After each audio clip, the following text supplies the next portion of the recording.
He's my cousin. No, he's my cousin. I want to get you there. But better yet, your cousin would nasty because they would know this. Yeah. It's the same wacky. This is our last minute edition. It's not here yet, so we can. Oh gosh, let me go But find we out ready what's on up. it. What's up with this coming late to the meeting?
Allegiance.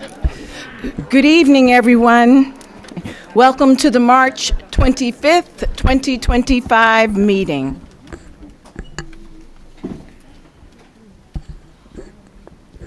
Thank you for joining us this evening.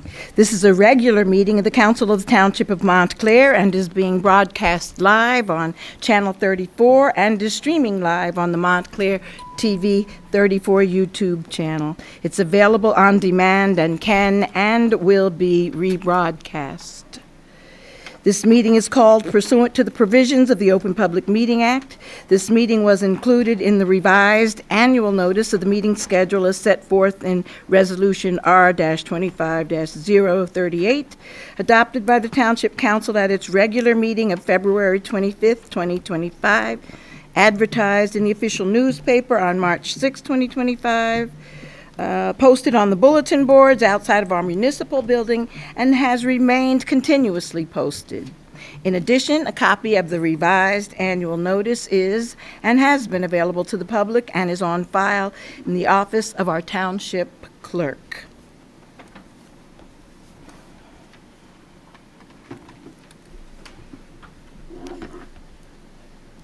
Roll call, Madam Clerk. Deputy Mayor Anderson. Here. Councilor Birmingham. Here. Councilor D'Amato. Here. Councilor Lockman. Here. Councilor Toller. Good evening, present. Good evening. Councilor Williams. Here. Mayor Baskerville. Present. Please stand for the Pledge of Allegiance. I pledge allegiance to the flag of I pledge allegiance to the flag of the United States of America and to the republic for which it stands, one nation, under God, indivisible, with liberty and justice for all.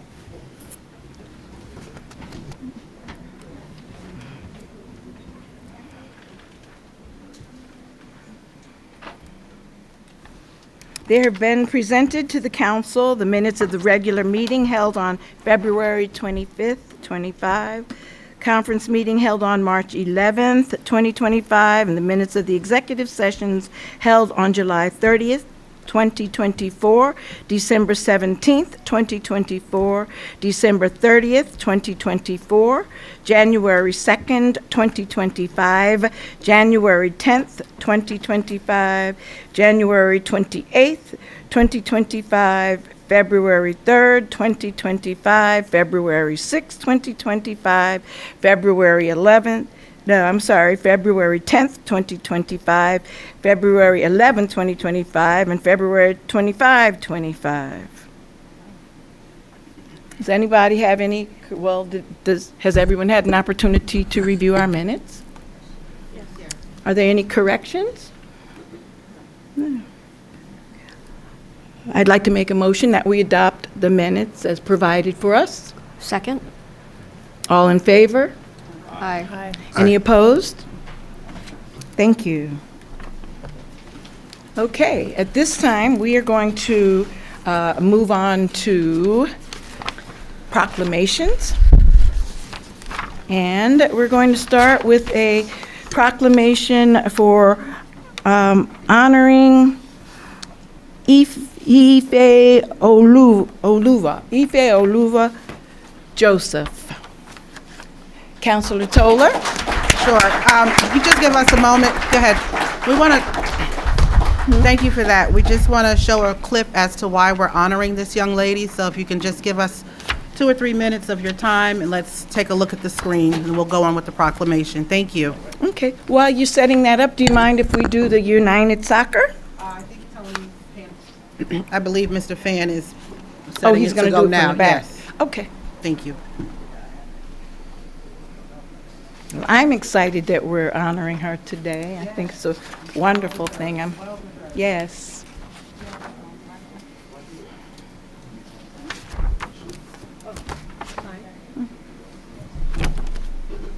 Anybody that wants to can go ahead down with the counselor.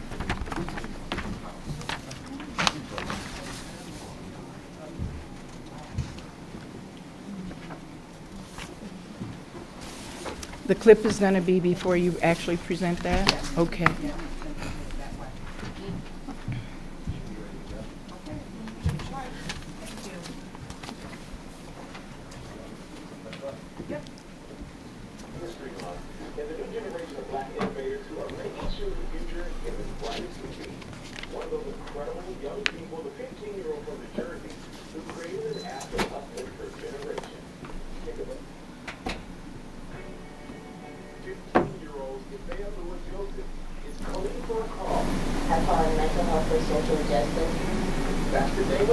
she created when she was just 9 years old to address mental health in the Black community.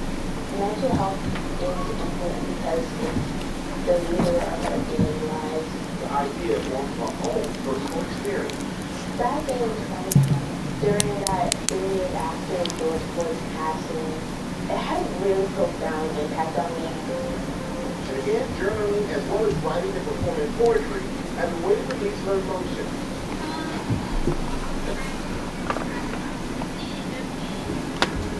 I felt like our youth needed a little way to cope with those heavy issues to relieve the waiting room of youth suffering from active suffering.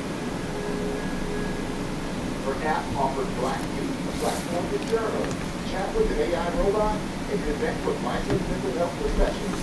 I would like my app to allow everyone to process your emotions is important to being checking on yourself. It is great to have Ife here in the studio with us this morning. Give it up for Ife.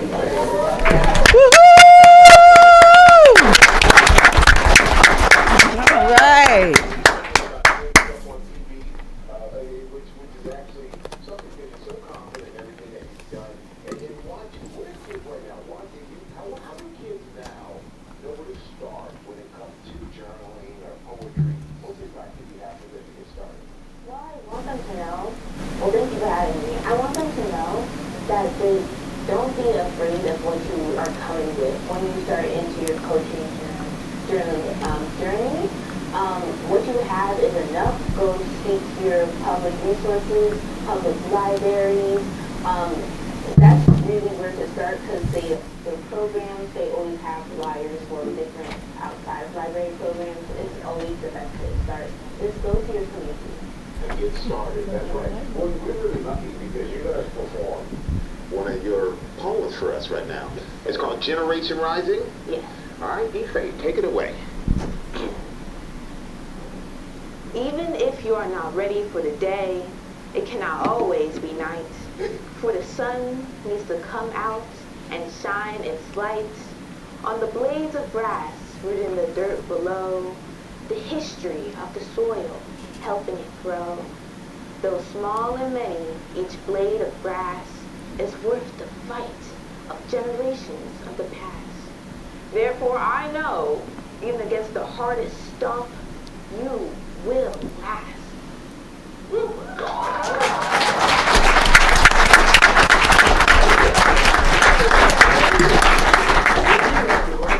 When I was 18, so you're really impressive. Like I said, we're very impressed with your story. Very impressed with what you do. And we're so happy that you're here, what you created. So, Black Girls Code, they're excited about what you're doing too, and they want to help you because they want to help you develop and grow your app and continue to help the next generation. So they wanted to give you a check for $10,000.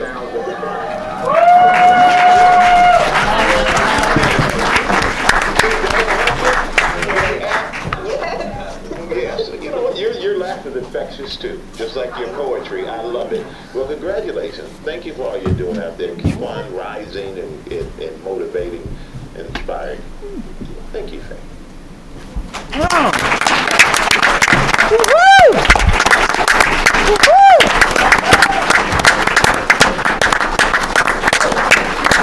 Woo! Woo-hoo!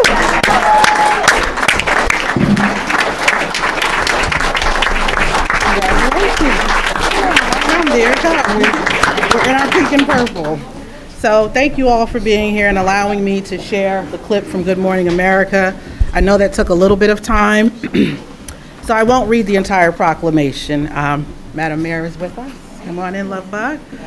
One thing I will say about that clip is Michael Strahan played us out a little. He said from New Jersey, this is Montclair, New Jersey, okay? You should know better.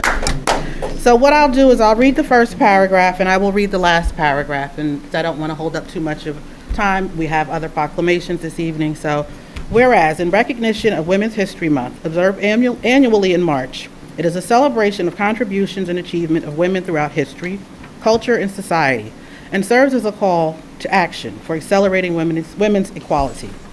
Today we honor a young woman in this regard, as Women's History Month empowers young girls around the nation with courage, self-esteem, willpower to walk in our ancestors' footsteps. Our history will also inspire current and future generations to emulate the women who laid the framework for us to succeed, be treated equally, and recognized in society. And whereas, furthermore, Ife serves as an ambassador for Black Girls Who Code. I apologize. She is currently at Southport Montclair High School and plans to pursue a major in medicine with a minor in computer science in college. In her spare time, she enjoys interviewing people, writing poetry, reading, mentoring girls for NASA's Space Apps Challenge, and recently she guided the 2024 Space Challenge and received honorable mention. So therefore, the council, the mayor, and the Township of Montclair do hereby recognize and celebrate the contributions of Ms. Ife Josep to the Montclair community. We commend her dedication, her passion, and her unwavering commitment to serving others, and we wish her continued success.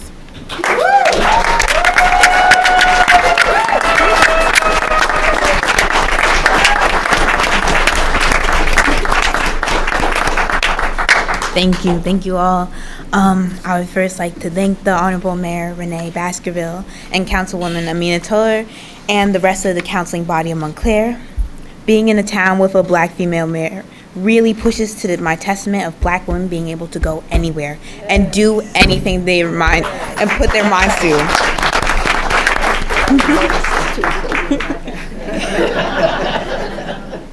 And along with the work that you've just seen, I've also been working to expose young Black girls, as you just heard, to the field of STEM. My girls, if you would please stand up. Thank you.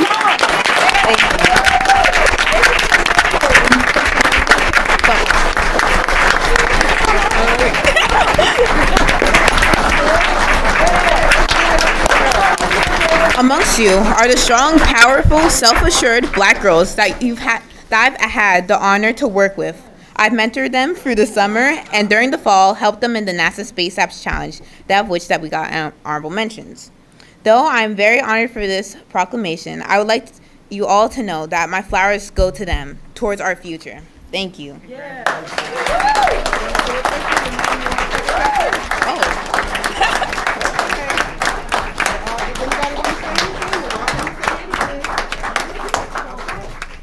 Thank you so much, and congratulations again. You're most welcome. Equal President 2024.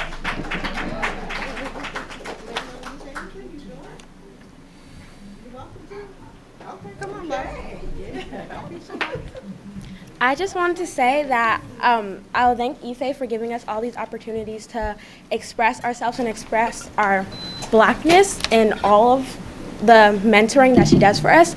And I really think she deserves this mention.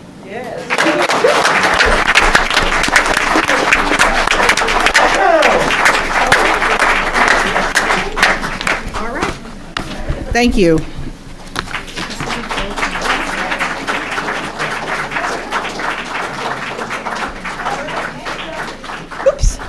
Next up this evening, we have a proclamation recognizing International Day of Transgender Visibility. All the people that are coming and all the people up here that want to stand with us, you're welcome to come on down at this time.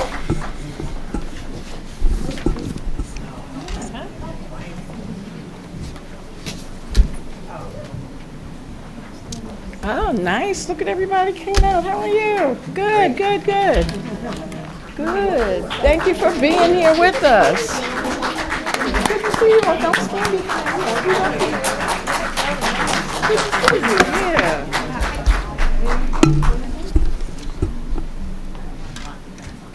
Okay. No, here, come on up. Here. Okay, all right. Okay, this is the proclamation. Whereas every March 31st marks International Day of Transgender Visibility, a day to recognize and center the voices and contributions of our gender-diverse community of transgender, two-spirit, non-binary, and intersex people in our township. And whereas all Americans have the right to self-determination, adequate health care, and comprehensive free public education so that we all may live our life as our truest selves. And whereas this day is dedicated to celebrating the accomplishments and victories of our gender-expansive community while raising awareness of the work that still needs to be done to address anti-transgender violence and become a true equitable community. And whereas our transgender and gender diverse community members deserve love, respect, and a safe place. A safe place. Not just to survive, but to thrive. Today's council is truly dedicated to doing our part to make this a reality. And whereas everyone should use this day to raise awareness around discrimination and violence that trans people still face, while also showcasing the beauty and power of visibility and pride. Our work does not stop with when March 31st ends. We must continue to uplift positive, authentic voices from the transgender community all year long and do our part to ensure their safety. Now, therefore, the Mayor and the Township Council of Montclair do hereby proclaim March 31st, 2025 as Transgender Day of Visibility in the Township of Montclair. And with this proclamation, we affirm that all transgender people in our community are heard, loved, and belong. Our commitment to advocating for transgender expansive rights is not just March 31st, but 365.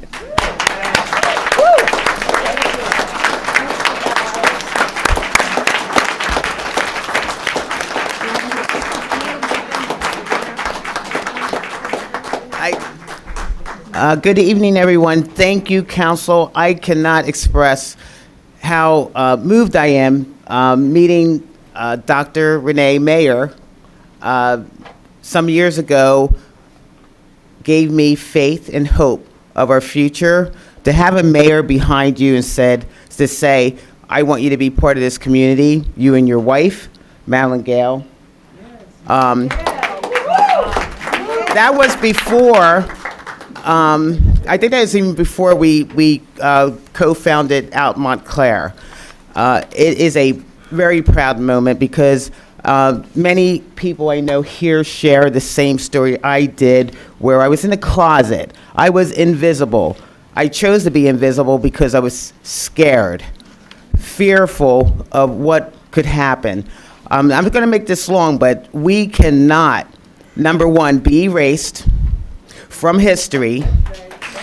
As I go into my senior years, and when I knew I was queer when I was 6 years old, that's a long time to endure many different experiences of hiding and feeling shame. But now that I'm out, I will do everything and bring people with us as much as we can. That's why Out Montclair is here, to make sure that people don't have that experience that I had to be able to enjoy your life as your authentic self and be proud and know that people will protect you and be there for you. I want to give a shout out to one of our trans board members who's not here this evening, Leslie. Just so if you're watching this later, we missed you, Leslie. I know you wanted to be here. I know you're here in spirit. You let me know that you had some complications, but I'm glad that you wanted to be here with us, and I really appreciate it. Yes. I also want to invite anyone else that wants to say. That's why I didn't want to speak too much, but if you want to say a few words, if that's okay. So I want to thank again the council, Dr. Mayor Renee. I always get confused because I want to say Mayor Doctor. I used to call her Dr. Renee before she became mayor, but my admiration goes for that, because without a mayor like this and a town like this, I wouldn't be up here today to say this. So.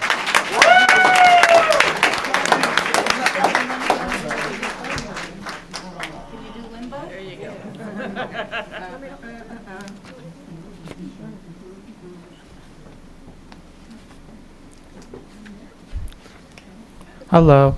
I'm not a resident of Montclair. I am a New Jerseyite, however. I brought this sign to inaugurate the inauguration on January 20th because I was afraid that while there would be, I was expecting that there would be trans hate espoused in the Capitol. I wanted to bring this as a beacon of hope. I made it the night before Inauguration Day. It was hastily made. But I wanted to give the trans community some hope.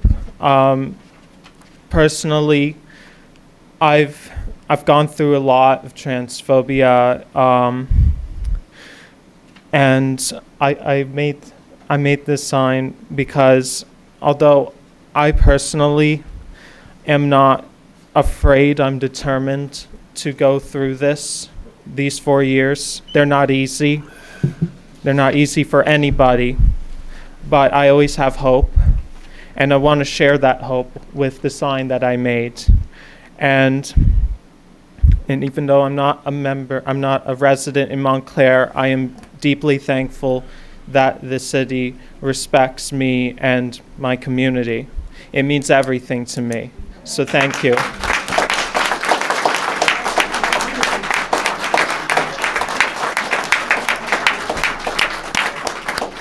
Thank you. Sorry, no problem. So, good evening, everybody. Good evening. I just would like to first thank Mayor Baskerville and the Montclair Township Committee for proclaiming March 31st as Trans Day of Visibility. And some folks may say that it is symbolic, thank you, Madeline, that it is symbolic, but it is not. It is a township's way of saying that they affirm and respect the lives of trans individuals. And in today's time, that is so important. And as Madeline reminded me, I am Reginald Bledsoe. I am the Director of LGBTQ Affairs for the County of Essex, which is one of 4 offices. Thank you. Which is one of 4 offices here in the state of New Jersey. And I have the honor of working with a county executive that believed that our diversity is our strength. And we commit ourselves to diversity. Diversity is what makes this country great. And we must remind folks who aren't where we are today that that is the only thing that has ever made America great. People from all different walks of life, people coming together, loving their neighbors, despite differences, despite different walks of life, but respecting people in your town to say, we love you, we see you, we're gonna make sure you're safe, we're gonna make sure you're heard. And that is what we're doing here in the Township of Montclair. So I thank you, Mayor, I thank you, Council, because what you're doing tonight is sending a message to the rest of this country that trans people exist, trans people matter, and that trans people are fully whole, a part of our society. So we thank you. And we are clearly sending the message here in this county and across the state that despite the challenges ahead, despite what happens in terms of the moral arc of justice, it bends back and forth. And it's gonna bend towards some awful times in a few weeks, in a few years. But we know that the moral arc of justice always bends back to the right side. And we will not let people erase who we are, because the only thing that has ever made this country better was the LGBTQ community and us as a society as a whole. So thank you so much for the opportunity. We're gonna keep pushing. We're not gonna be erased. And we're gonna make sure that the rest of the state and the rest of this country hear that LGBTQ people matter, and we're not going anywhere.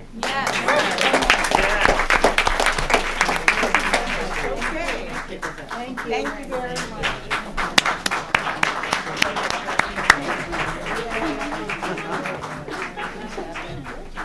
What? Sure. you.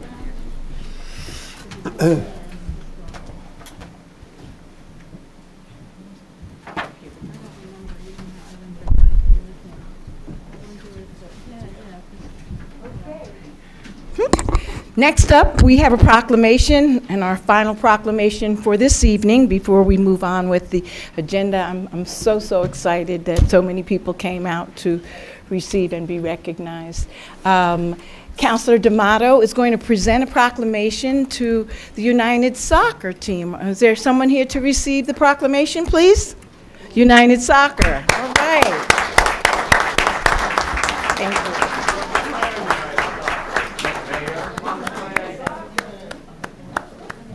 I know you.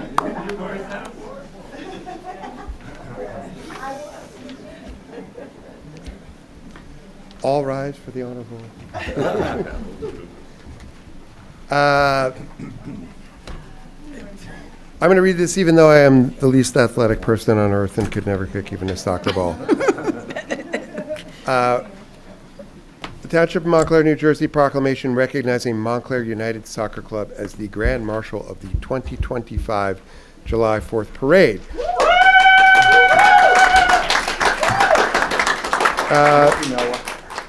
Whereas for over 40 years, Montclair United Soccer Club has been a pillar of the township's youth athletics program, serving over 2,000 young people through the town recreation, food, and travel programs.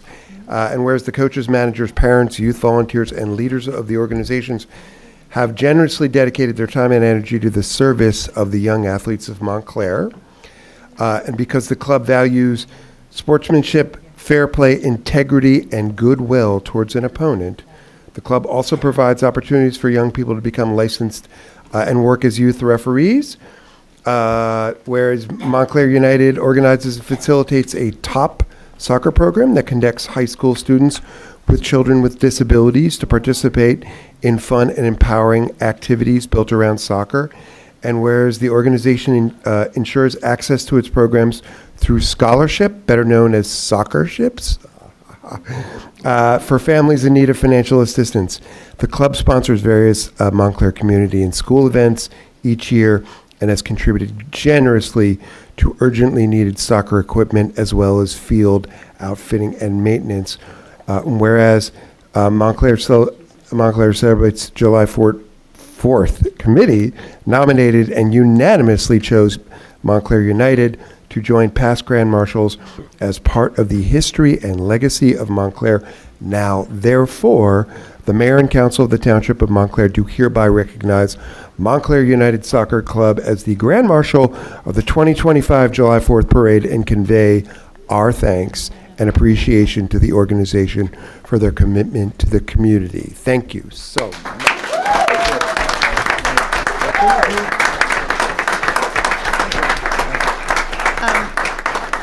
So I'd just like to say thank you very much to the committee. We're all so excited. And on behalf of the hundreds of volunteers from Montclair that dedicate their time and efforts and energies to providing services for the thousands of children who participate with us every year, we really appreciate it. Thank you very much. And thank you to Parks and Rec for helping to support us and partnering with us, to the council for supporting us, and to the Board of Ed, who all contribute throughout the year to make it possible for us to run these programs. Thank you. You did a wonderful job. Thank you, guys. We're so excited. No, we're all set. Thanks. Okay. Thank you. Thank you, Councilor.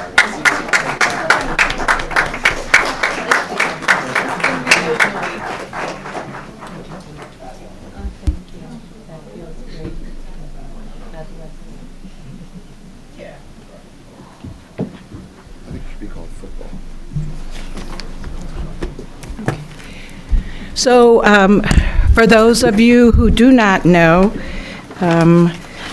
Montclair Township is at a fork in the road in that this will be the last council meeting for our esteemed interim manager, Mr. Lapolla, who has stepped up and been here fighting for us to make positive changes and to do some heavy lifting for quite a while now, and I'd just like to recognize you, Manager, and I'd like to thank you very much for your service. Thank you very much, because I know it's been very difficult coming into a completely new council, and 7 people that have obviously 7 very strong and different opinions, but I think you've done a great job.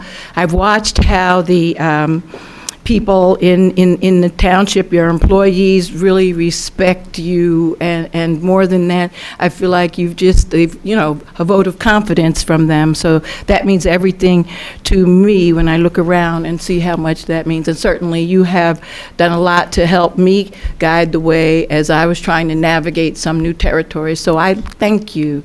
I'd like to offer at this time, starting with Councilor D'Amato, if you'd like to say anything.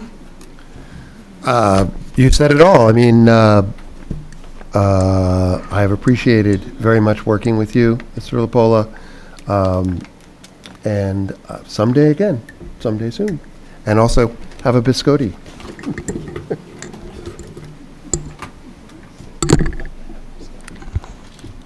I will just briefly say thank you as well. It was short, but do appreciate you ushering us all into our terms. Thank you. Thank you, Mr. Lapolla, my drinking buddy. You my new drinking buddy here? Yeah, I took Mr. Lapolla out to Tierney's for the first time.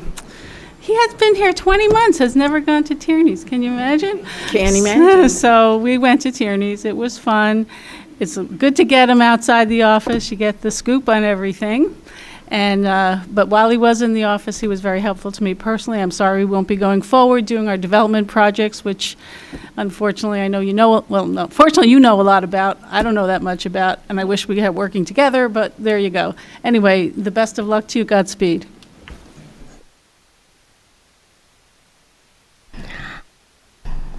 Mr. Lapolla, it's been a pleasure working with you, and I want to echo everybody else for sticking with us and helping us through this transition. I also want to express my appreciation for the way you sort of help steer the ship, especially with the township employees who are really dedicated, smart, innovative people, and many of whom live in town. And so I want to wish you well, and I hope you take a really nice long vacation. What can I say? It's been a pleasure working with you. You know, the lunches, just stopping by sporadically just to see how you're doing and everything like that. And being a manager, that's a title. I read a book once that says your title makes you a manager, but your people make you a leader. And when I go around and I speak to all the people that work at 205, nothing but glowing reports. Everybody respects you and respects your leadership, and I'm pretty sure you'll be sorely missed. And I know I'll miss you as well, but I will text you every now and then and, just check up on you and see how you're doing. Yes. So, I really appreciate everything you did and your professionalism here. So thank you. Councilor Toller? Sure. Mr. Lapolla, thank you for your tenure here. Although I had to send multiple emails to get responses, I'm sure you were busy, wasn't an oversight. I just want to thank you for your willingness to try and guide this council in the manner that you believe we should have been, I guess, operating in some ways. I wish you the best in the future. I hope you and your family do well and that you have a wonderful vacation. And I guess you celebrate the Ed holiday, the Ed Fair holiday, is that correct, or no? The Eid holiday, do you celebrate that or no? Oh, okay. All right. Just the best of luck to you. Thank you. Manager Lapolla. Okay. Thank you. It's okay. Thank you. Thank you. Thank you.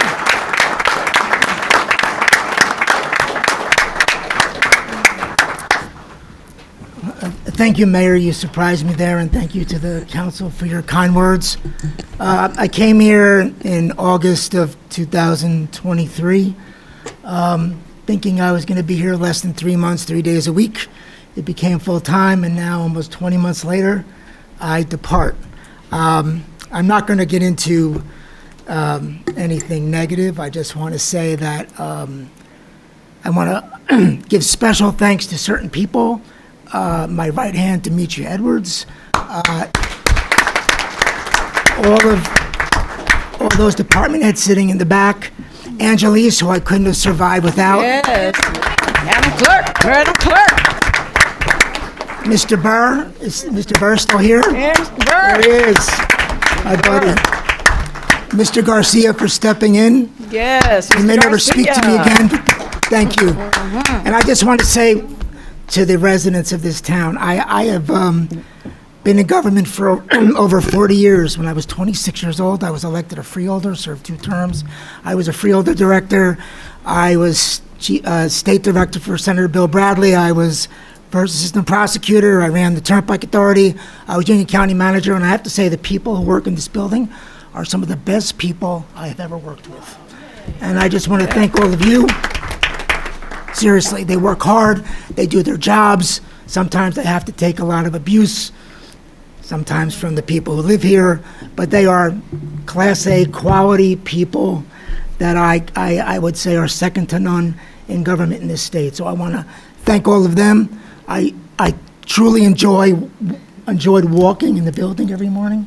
I'd stop in the rec department with my friends there or work my way around. And I have to tell you, these people, no group does more with less. So thank you for everything. And you know, when you're, this is my 3rd retirement, so I'm really not going on vacation. You know, I'll be 70 next year, so I think the time has come for me to just take it easy for a while. My only plan is to go to Italy in the fall, and other than that, Nice. Councilor, if you'd like to meet for lunch, now I know how to get to Tierney's. And you know, Carmel, my mother is very Irish. So, but thank you, everyone, and thank you to the members of the public. You know, we try our best here. Sometimes people, we're not happy, and all I can say is to the people who I would describe perhaps as detractors, is that, you know, sometimes you have to agree to disagree. We may not be on the same side of an issue. It doesn't make it personal. It doesn't make the opposition corrupt. It doesn't necessarily mean the process was flawed. But sometimes people have to agree to disagree. I think that's what democracy is all about. That's what it is, yes. And I also would say to some people, with all due respect, you know, you have to show respect. You don't get it in return unless you show it too. So, and on that note, I just want to say to everybody, thank you again. I will be around here and there, but I am available to Mr. Marks, who I think is prepared for this job. And I thank each and every one of you for the pleasure of working with you. Thank you. Thank you. Okay, so now we're at one of my favorite times on our agenda, and that is the public comment. So please, if you would like to speak before us this evening, make sure you first put your name sign up front. There'll be a number there. That will be your number. And when we get to your number, please come to the podium in the front and give us your name. And we'd love to hear from you for up to 3 minutes. Thank you very much. Who's first up this evening? Number 1.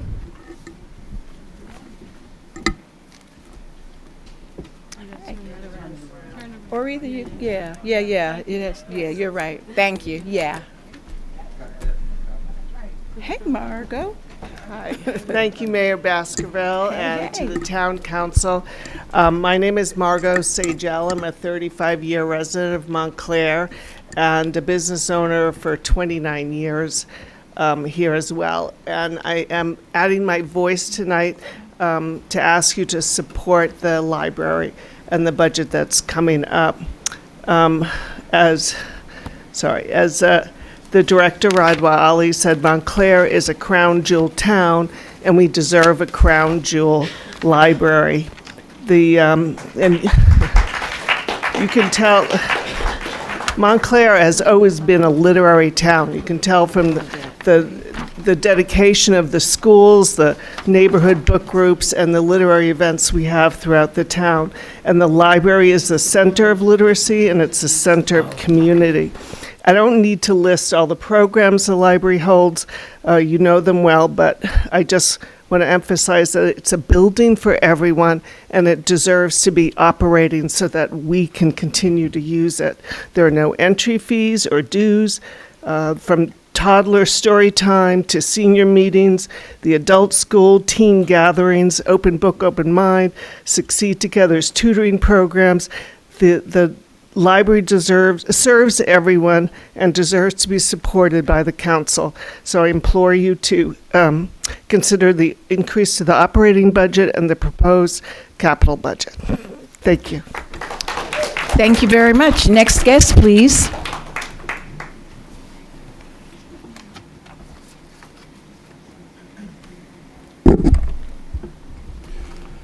Good evening, Mayor Baskerville and council members. Good evening. I'm Jeffrey Robert Grayson, and I'd like to clear up a bit of confusion tonight.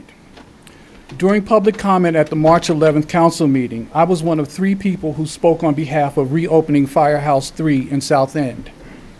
We were followed by a speaker who misconstrued what was said. That speaker came to the mic and stated that she was hearing the meeting at home and ran here because there were so many instances where people were saying there is no firehouse in the 4th Ward, and that the council should correct us if we are factually incorrect. A map was presented, and we were told that it takes approximately 2.5 minutes to travel from headquarters on Pine Street to N.J.S.A School. If you go back and watch the tape, you will clearly see that the only person that said or implied that there was no firehouse in the 4th Ward is the one who said she ran here because she heard several others say it. Mm-hmm. This comes across as less of a spontaneous response than a calculated effort to disparage a group of people by suggesting that they aren't even aware that headquarters is in the 4th Ward. Allow me to take a moment to give you a brief personal history and share my 4th Ward credentials. The 4th family apartment building where I was born in 1958 sits on the corner of Woodland and Wheeler Street, about 500 yards from where headquarters sits now on Pine Street. Back then, headquarters shared space with police headquarters on Bloomfield Avenue, and that section of Pine Street was known as Bay Street. Mm-hmm. On Bay Street, there were moderate homes, small businesses, and a coal storage facility. Our apartment on Wheeler Street had a coal-fired furnace in the basement, and we got heat from coal that was delivered by Blondell's Fuel Company. Within a stone's throw from where headquarters sits now was McElroy's Live Poultry Shop, where you could get fresh eggs straight from the hen's bottom.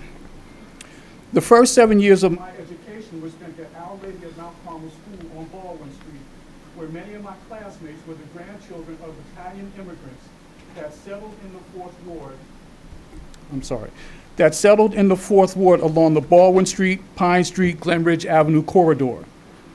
My classmates had surnames like Caggiano, Marzullo, Napolitano, Anello, Camarada, Pizzuti, Denicola. Mm-hmm. My Wheeler Street family had surnames like Garrett, Jones, Taylor, Spivey, Beverly, Moses, Gaskin. My father bought his house on Willowdale Avenue in South End in 1968. He didn't just buy the house, he bought the lot and had the house built for his family. Mm-hmm. That was a big deal for a black man in the 4th Ward back then. Mm-hmm. I lived and I loved the diversity that Montclair was known for, and so did all of the families I just mentioned. Unfortunately, some of that cross-cultural racial cohesiveness has been diminished because gentrification has robbed the 4th Ward of that communal spirit that made it a wonderful place to be born and raised in. Oh, and by the way, it only takes 20 seconds to go from Firehouse 3 to N.J.S.A School. Thank you. Thank you very much, Mr. Grayson. Next guest, please.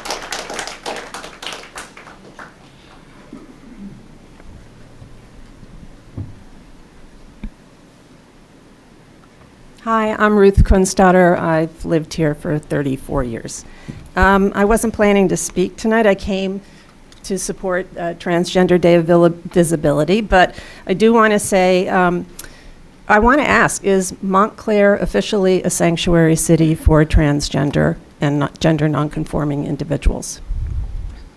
Montclair is not officially a sanctuary city, meaning that we didn't officially vote it in to be a sanctuary city. Can we do that?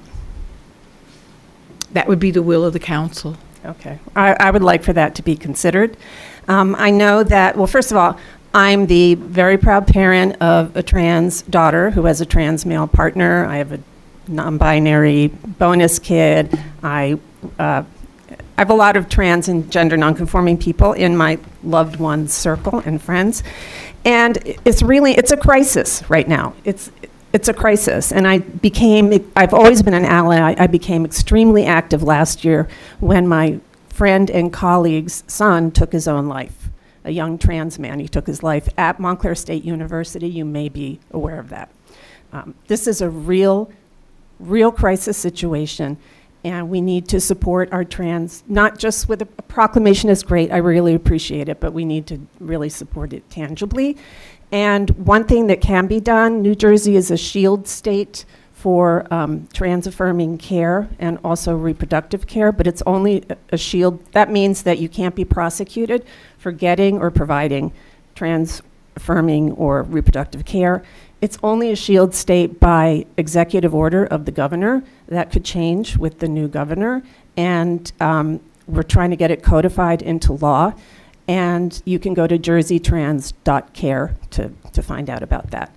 And I will say that on February 12th, Worcester, Massachusetts became a sanctuary city for transgender and gender diverse people.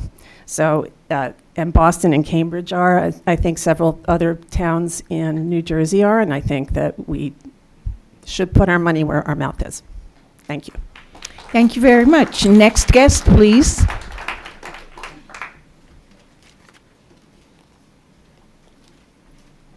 Hello. My name is Barbara German, 16 Seymour Street, and I'm a lifelong resident of Montclair. And I'd just like to say I'm tired of giving up Jeopardy and Wheel of Fortune to come here and leaving with no results about what's going on with the parking. I'm trying to get a handicap spot for myself in particular and one other individual. We're the only two on the street that have handicap placards. And the parking, like I say every time I come here, is horrendous. It's horrible. The traffic is worse than Bloomfield Avenue. So, I'd like to get some kind of results one of these days. Ms. German, so you know, last meeting we voted on putting a handicap parking spot on Seymour Street. I do realize that there are two folks that are in need of that. We're working on that. Also, I did have a meeting in front of 16 Seymour Street about 2 Mondays ago, I believe. It was about 5 of your neighbors there. So there is stuff, and I also emailed you from the dais last meeting because I got your pictures of all okay. I got your pictures. I looked through all of them. So there is stuff happening. I think it's a matter of the weather so that they can actually do what needs to be done to put the parking spot there, but stuff is in motion. Okay. Well, I'll be 74 in May. Thank you. Thank you for coming. Next guest, please.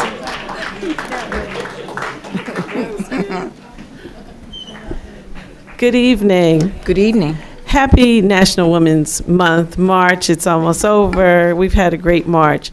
This is a great segue because I am here to represent the 3rd Ward. My name is Diane Anglin, 158 Orange Road. We have a WhatsApp chat, you know, our neighborhood. And the WhatsApp chat was talking about how we live on a one-way part of Orange Road. It's been confusing for my whole life. But the signs weren't there to have people avoid knowing that they're going in the wrong direction. And Councilor Williams is on the WhatsApp chat, and there was a request for signs just to say wrong way. And I want to thank you, Councilor Williams, for addressing that in such a fast way, but also for the town. So, Mr. Lapolla, the council, thank you very much, because I don't think you get enough thank yous when things go right. So we talk about safety. That was a major safety issue. We had Amazon trucks turning around, just because there were no signs to let you know it was a one-way street. So thank you very, very much. I also want to thank the council. Today's proclamations, again, just show us the best of who we are. The proclamation for trans visibility, the proclamation celebrating Ife, who is also our youth council president for the NAACP. She does an amazing job with her mother, Tanu, and also just the Montclair Soccer Club. I mean, when people move into Montclair, you just really don't know what you're going to get into, how to meet people. And I'll tell you, I think that that's the first place that you meet friends and you meet other people. So to honor those parts of who we are, I just think is great. So thank you very much. And Mr. Lapolla, I can't thank you enough. And this is a genuine thank you. I don't do side-eye thank yous. What I do is say, as soon as you came, you reached out to community organizations because you wanted to know who we are and how we can help each other. And I really appreciate that. I'm sorry, I was in your office and the ceiling was leaking or something. Hopefully we'll fix those things for our new manager and spruce up the place. But you came here and you did a very, very good job. So thank you very much. Thank you. Next speaker, please. Hi, I'm Madeline Gale. I'm a resident of Montclair and a co-founder and board member of Out Montclair.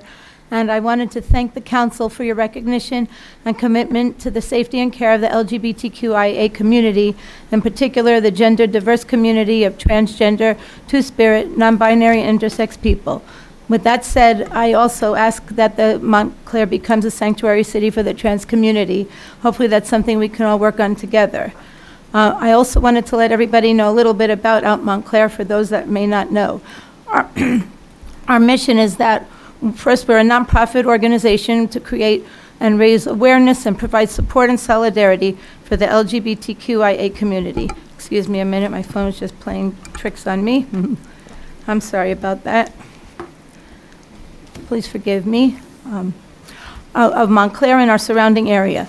We offer educational resources and create activities and events to promote inclusivity and equality for lesbian, gay, bisexual, transgender, queer, non-binary, and gender-fluid youth and adults. And additionally, we are a safe space where our community and our allies can come together and celebrate who we are. We have a number of fun and exciting activities planned, which I just wanted to quickly tell you about, along with a fundraiser party for Montclair Pride, which we're having on April 10th. We'll have speed friending and N.J.S.A on April 23rd, an all-age pre-Pride art class at Keep Creating on May 8th, an all-ages bowling at Bolera on May 16th, and we'll have 2 weeks of pre-Pride events between June 1st and June 13th, leading up to Montclair Pride on June 14th. We thank the council and our community for all the support you give throughout the year, and especially for Pride.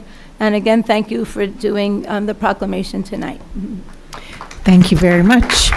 Next guest, please.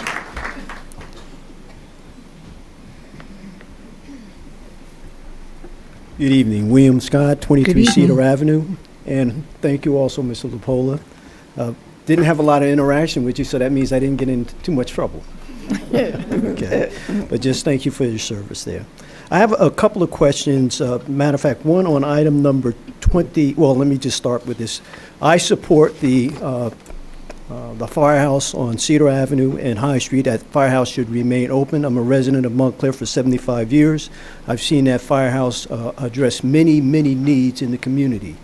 In addition to, there's a senior citizen building on Orange Road that the firehouse used to respond on a regular basis when they got calls all during the day and all times at night.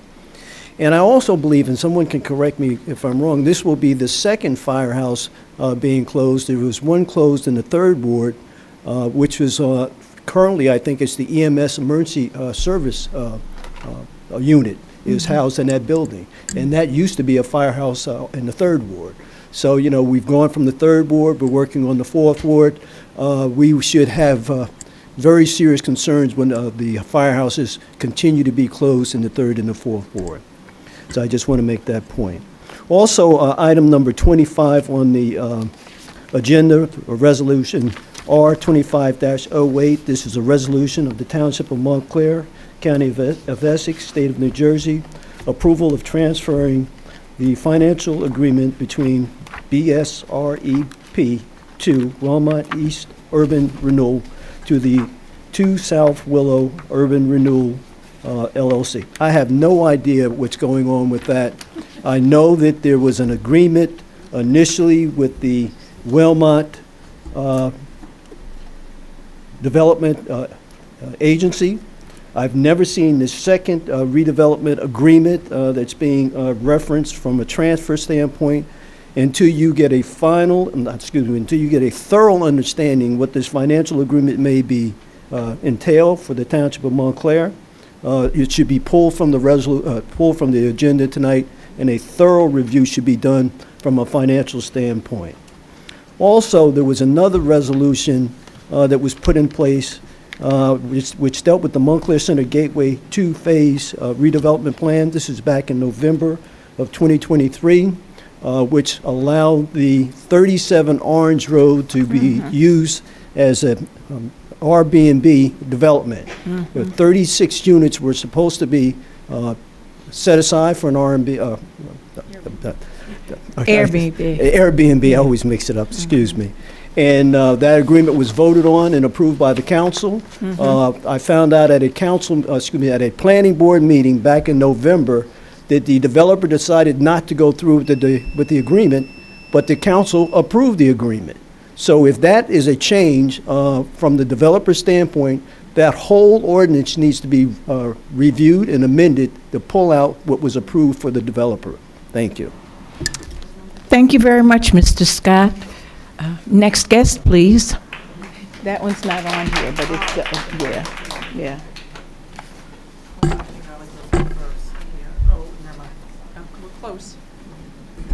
My name is Francesca Elms. I've been a resident at 135 Squire Hill Road for almost 34 years. I'm here tonight in support of the library and would like to encourage everyone on the town council to support it. I've been involved in the library since 2010, I think it was, when the Bellevue Avenue Library was first closed for budgetary reasons. Mayor Baskerville used to see me and my late husband, Jack Drucker. Every week, we came and pleaded for it to be reopened. We did fundraisers for years. David Hinckley was a very innovative director and allowed us to reopen the Bellevue Avenue Library one day a week with volunteers. So my husband and I were volunteers for 4 years at the Bellevue Avenue Library.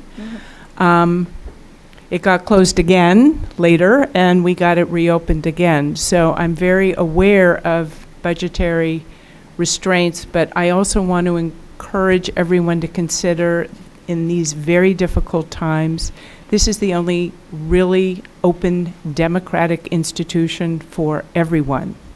And if we want to encourage liberty and freedom of thought, this would be the place to support. Margot mentioned some of the many things it does. The schools are very involved. Ife mentioned the library as a resource for her innovative ideas. Tony's Kitchen serves meals to kids in the summer. It's a very, very important institution in this town, and if we want to stay strong, the way to do it is to support the library. True. Thank you so very much. Next guest, please. Is it okay if I turn it this way? Sure, Noah. Good evening, everyone. Good evening, Noah. My name is Noah Gale, and I am a resident at 34 Ardsley Road in Montclair, New Jersey for the past 2 decades, 20 years. This is my 20th anniversary living in Montclair. And I love the town very much, and I plan to stay here and never leave the rest of my life until I pass away at 104 years old. Okay, all right. Anyway, however, I'm sorry if I keep bringing this up to your attention. I know it gets boring to talk about the same things over and over. However, I am sick of the fact that I'm sick of having to give up my, I'm very involved in the town, but still, I'm sick of having to give up my time practicing piano on Tuesday nights, my piano homework in my free time, to come here to talk about one issue, lowering the taxes, the homeowners' taxes, by a huge chunk. I think that the taxes should. I missed the housing crisis meeting the other week because I had the Purim Jewish holiday event at my synagogue, Congregation Shomer Emunah, not so far from here. Anyway, but speaking of housing, I definitely suggest that the taxes, homeowners' taxes in Montclair, get lowered by a huge chunk. No one's going to be able to afford to live here. I have many friends who moved out of Montclair, or many friends who actually want to move here, I should say. Many people who I know who have kids want to move here, but they can't afford it because the taxes are too high. For example, I have a friend who lives in Jersey City who wants to leave and move to the suburbs to raise her almost one-year-old child. However, she can't afford to live here because the taxes are too high. We need to fix this housing crisis because I want to live here the rest of my life. Please, I really love this town, and I love being involved here, coming to these meetings, you town council and mayor, and I love I love all the events, the restaurants, the schools, I even plan to work in Montclair Public Schools next year once I get my BA from Montclair State on May 7th. I grew up in Montclair and I feel very safe at home here. So please lower the taxes by a huge chunk. Put that on your agenda. It's easy, and let us know when it has been done. Also, one more thing. Thanks for honoring the transgender community tonight. I am so glad to hear, so glad to see that we are making everyone be heard and welcoming. Thank you. Thank you very much, Noah. Next guest, please. Is there anyone else? Mr. Fan? Number 10.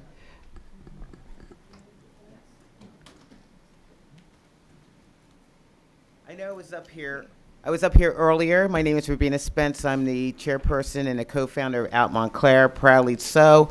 As I expressed, I also wanted to say, which I didn't say before, again, council, thank you. Mayor Baskerville, Thank you. amazing. And thank you for all the hard work that you do in recognition of the LGBTQAI+ community. It's a mouthful. I'm thinking myself, I don't know how to condense that, but I wanted to say that it is important for me to recognize our allies. The more I live here in Montclair, I came from a place there was no allies. So I appreciate all the allies that support our programs, that come out to our programs. You do not have to be LGBTQ+. You can be an ally, and we have so many strong allies. In fact, this week I had 5 meetings with 5 allies. But what's really interesting, a lot of our allies know that 6 degrees, they know someone, whether it's their child, and I've gotten many phone calls from, or get approached in public about trans children or non-binary. This is our world. So when I said something about not being erased, we are here, and we're here to stay because we are woven into the society. We're here. And so, again, I want to appreciate everyone who supports Out Montclair and any organization that does work to protect the rights of the LGBTQ+, because all marginal people, and I'm more than one in that group, need to stick together. And it's really hard when you don't have the support, but it feels damn good when you do. So thank you again, everyone. Thank you. Thank you very much. Next guest, please.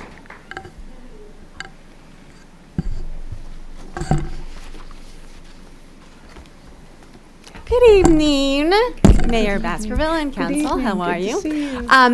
I have I don't really have an actual agenda, but I'm going to speak on two things. First of all, Genevieve Wren. Sorry. I am a resident in the South End, and I am a business owner in downtown. And I have 4 children in the school system. Actually, my eldest graduated from Montclair High last July.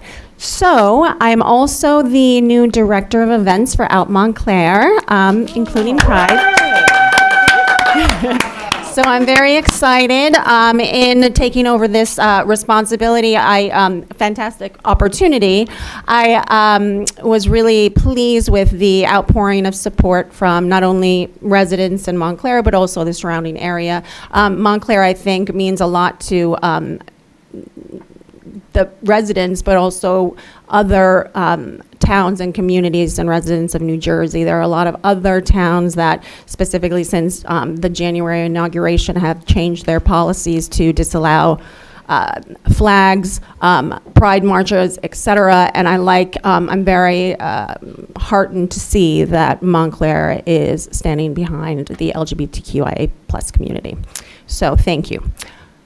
And as a business owner, Montclair Pride is a fantastic day to show and to also have that visibility for the town and for your businesses. So I thought it was very important that we continue on. Another thing is, I don't know if everybody knows this, but I wanted to just speak quickly on the crimes that are happening in the businesses. My business got broken into last March 14th, actually. 2 men in ski masks with gloves and a crowbar smashed the front window, came in, stole almost $30,000 worth of merchandise, and proceeded to go on their merry way, and then broke into a store on Bloomfield as well and smashed that window, tried to get in. They were unable to get in. That store, the Connect clothing store actually, they were broken into last year, and their merchandise, around $30,000 worth of merchandise, was also stolen. So I know that the Montclair Center bid had a meeting with the police department. The police department basically said that their hands are tied in terms of budget.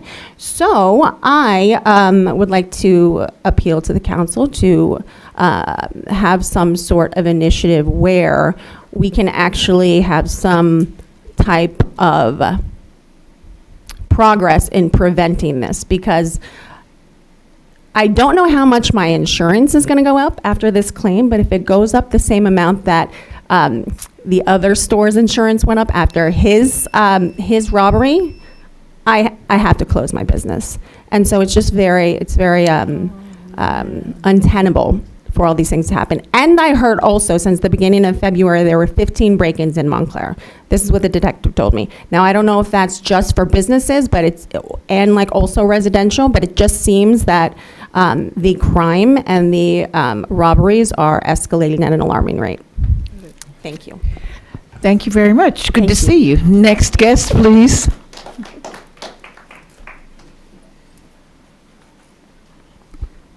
Good evening. Good evening. Nicole Farjani, resident. I'm going to talk about something, but it ties in with what we're hearing about taxes and housing crisis. And I talked about it last time, and I think it's something that you can easily fix. Any resident who lives in Montclair, whether they pay rent or pay a mortgage or have a home, should have parking.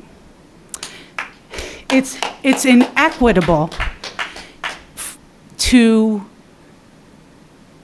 renters pay taxes through their rent. They do. We can't argue that. They do. And I lived in Weehawken, Guttenberg, and through the times where they had to come up with ways to have parking for everybody, but not everybody who was just commuting into the city. It's a tricky thing to maneuver through, but I'm sure this council can do it. In Weehawken, I looked up today, now their laws say you have to have 2 proof of residences, a license, a photo ID, and you get a permit to park on their streets. It's been long enough in Montclair where residents cannot park on the streets. It was one of the first things I thought was very strange when I came here. And I asked around, and some of the reasons seemed legit. But at this point, when we keep building up, we're developing, we're bigger, we have more people. Two people in the family, 3 people in the family have jobs, they have cars, they need to get to their job. It's past time. It's 2025. People who rent or live here can show proof, register their car, and park on our streets. I don't bring an entourage of people, but I know there's people that are coming up and saying the same thing to you. They shouldn't have to go get a parking permit. If I have a guest and I don't have a parking space for them, fine, they go get a parking permit. But if they live here, they should be able to park here. Please do something about it. I'll keep coming until that is changed. Thank you. Good. Thank you very much. Next guest, please.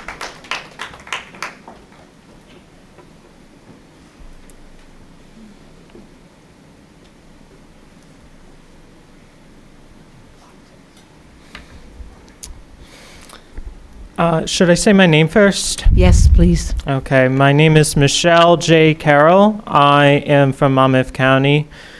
I'm not a resident of Montclair. I'm a frequent visitor. I have some friends that I meet up with when I come here. And I want to thank you, Mayor Baskerville, and the council for recognizing Trans Day Visibility. It means the world to me that you do this. And after hearing everyone speak today, I like hearing about, having a glimpse of what Montclair is, what the council meetings are like. It's a lot of responsibility, and I wish you the best at your work. I don't go to council meetings that much, so I am a bit... I'm a bit, I have butterflies in my stomach when I'm up here. You're doing but great. After hearing about the library and also the sanctuary cities in Massachusetts, I do encourage that you would make Montclair a sanctuary city for the LGBTQIA community. It would mean a lot to everyone that lives here. It would mean a lot to me because it sends a message to the state. I am a lifelong New Jerseyite. My job is, it's a federal job at the USPS. I deliver mail. I feel like, recognizing the LGBTQIA community and making Montclair a sanctuary city would send a message to the whole state that, even in this time of crisis for people like us, we can still stand strong and together. And as someone mentioned, diversity is what makes us strong. Thank you so much. Thank you. Thank you very much. Next guest, please.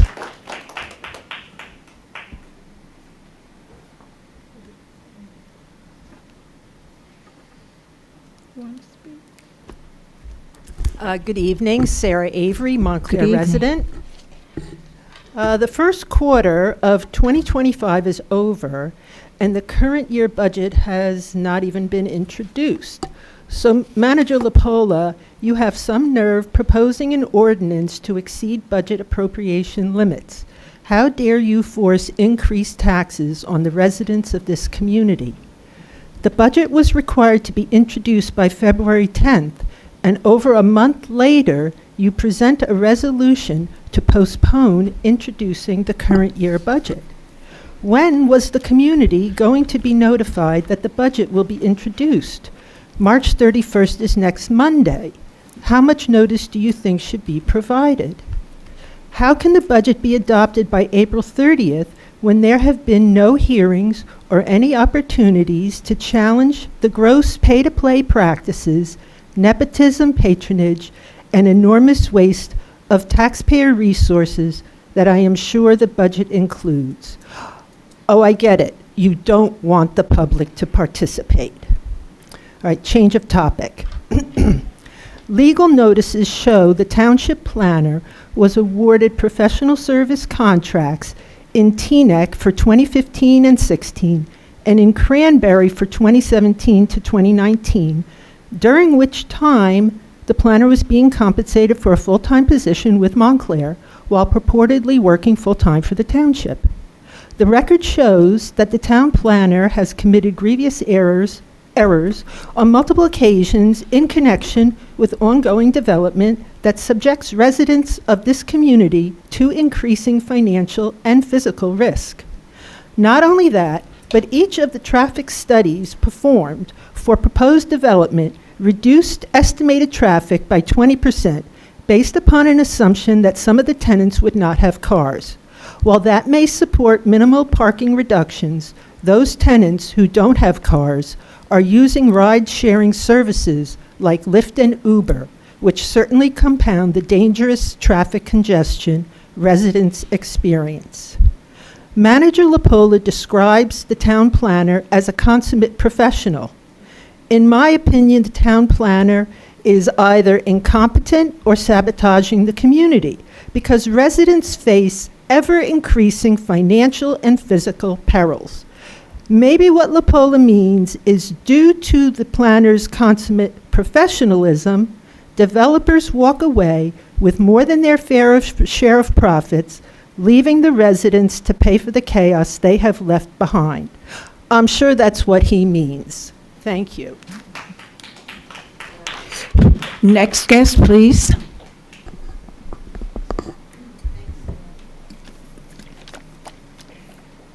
Hi, my name is Bonnie Fogel. I didn't come here prepared to speak tonight, but I read over the agenda, and it was really terrific because of this proposal for the library. It reminded me of like my loveliest, sweetest thought about Montclair, which I often don't share things like that. And what I wanted to share was when I moved here in January 2016. You hit the mic. You have to turn the mic on. How's that? Okay. When I moved here in 2016, in January, there was a lot of snow on the ground. We were having snowstorms. I didn't have internet. And I live in Montclair Center, and I would go over to the library every day to use the computers. And I remembered, you know, and of course the people who work and volunteer at the library might be the nicest people in Montclair. And it's just a very special place. It's a place where people don't bring their elitism or their racism or their nastiness. And the services are incredible, but I remember sitting up on the second floor and looking out, and from all those windows, you could see that the trees were covered with ice and snow, and it just was the most beautiful thing. And I remember thinking, all right, this is not going to be terrible, because I left a place that I really loved to move here. And it was interesting because I always had an impression of Montclair, based on me having taught religious school here, that this was a place of great diversity. As I lived here, I found that there's a lot of hype in Montclair. I'm sorry, but there is. There's elitism, there's racism, there's disrespect of historical buildings. There are a lot of mom and pop stores and restaurants have been replaced by franchise businesses. A lot of the charm of Montclair is gone. I feel like it's being turned into a destination for tourists rather than serving the Montclairians in the community. In my own development of about 60 apartments, condo, at least a third or more than a third are owned and rented out. And there are no rent controls over anything, in spite of our former mayor, who wants to be governor, touting what he did for rent control. But I have seen apartment rents in my building double since I'm here when they become vacant, because there is no control over that. And, you know, I still love the library. I love the Claridge. I love the Montclair Book Center and the Outpost and the lovely shopkeepers. And I have yet to meet a shop owner or people who work in the stores who can afford to live here. I always stop and talk to the police because I had police in my family, and none of them live here. So, you know, I'm just really so sad about the problems. But the library is a sacred space, and we have to do everything we can to support it and keep it in tip-top shape. It might be the most important building we have in this town. So thank you. Thank you. Next guest, please.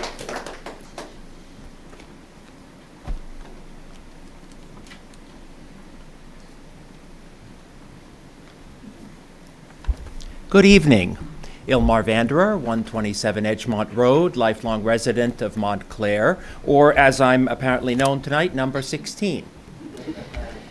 As a longtime leader in the library community, I'm here tonight to applaud the mayor and the council for having the moral courage and fiscal ambition to take urgently needed action in support of our public library, which to me is nothing less than critical infrastructure. At a time when libraries nationwide are under attack, the Institute of Museum and Library Services is threatened with elimination, and long-standing access by non-U.S. citizens to a historically significant cross-border library has been blocked. It is more important than ever before to not only keep our library opening and functioning, but also to strengthen and fortify it as a beacon of literacy, intellectual freedom, and information access equity, as well as a physically safe and structurally secure space. I look at this as an investment that will yield untold profits over time, the value of which cannot be calculated in money, but in terms of paying dividends by enhancing social infrastructure.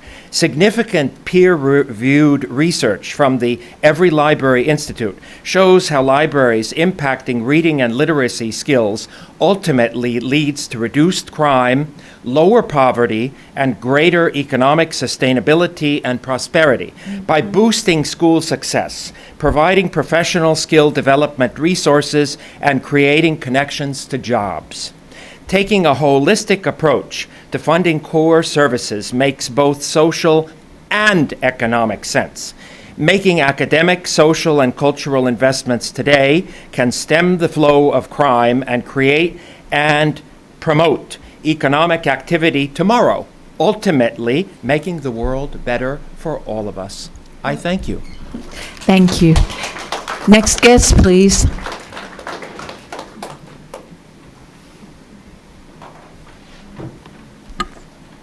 Oh. Hey. Hello, my name is Gigi, a first grader at Nishuane School, and Nishuane hasn't been going outdoors for recess because there's construction on the playground. But there's more than one playground near Nishuane. There's a Nishuane playground called Nishuane Parks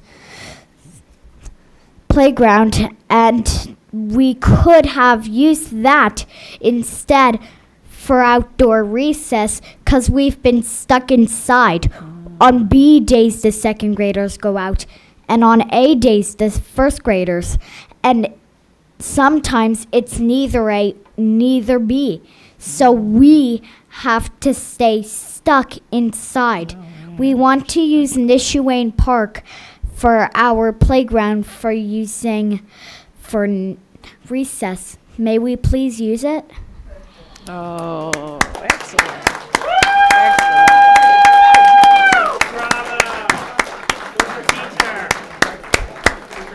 Great job, Gigi. Next guest, please. Oh, it's a twofer. Yes, I'm Gigi's mom. And actually, I didn't come to talk about the playground. This was entirely Gigi's initiative. But she'd like to know what would need to be done to apply for a permit, because the schools seem to think it's an insurmountable challenge to cross the street to the playground when there was no problem getting the park to use for sports when the baseball team didn't have a field last year. So I'd like to know if there is an administrative process so we wouldn't have to wait until April 30th. And I'd like to take Gigi to the Board of Ed to let them know what it takes to cross the street Yeah, because they seem that's to a good think it's idea. impossible. Let Gigi go to the Board of It was Ed. it's Yeah. no, but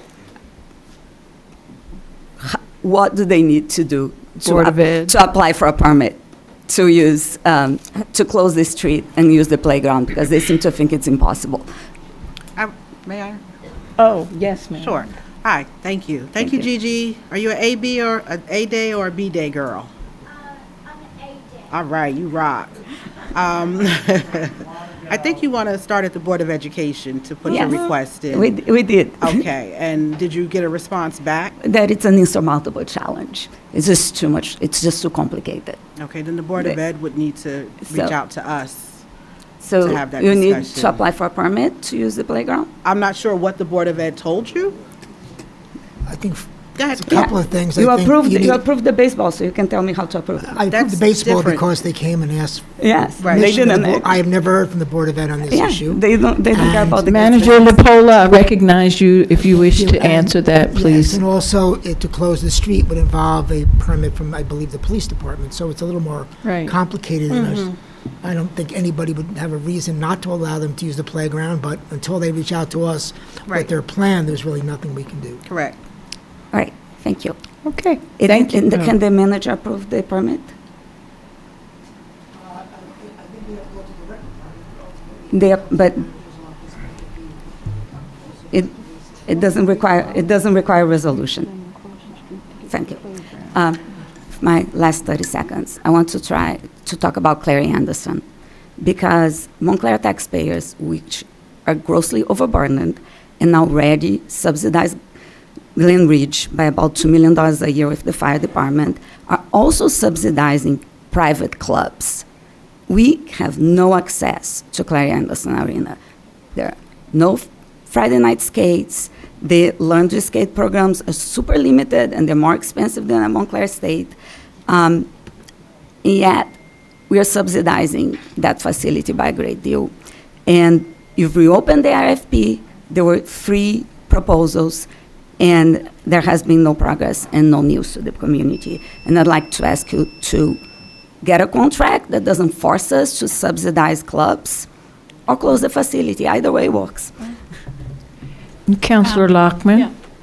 I would just like to say there has been progress. It's just been, we're working on this at the moment now, and we're not ready for public discussion about it yet. But we are certainly have been meeting with people, and we are making progress. So that's not a true statement. I just wanted to Thank you. say that. Thank you so much. Thank you so much. Next guest, please.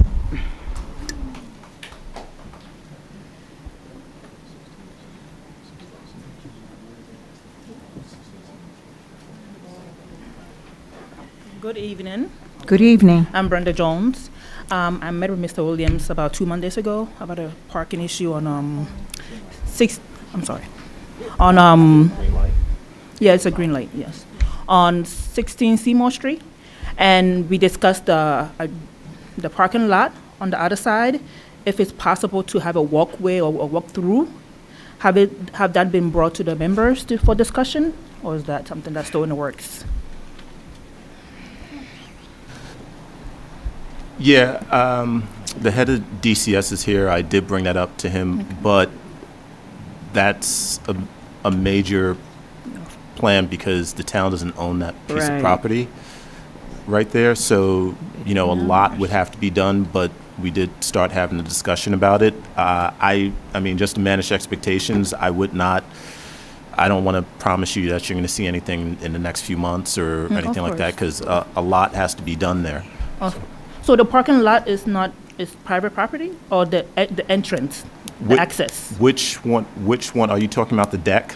No, not the lot, the one in between those 2 buildings. No, that's you're talking about the lot that's on South Fullerton and Plymouth.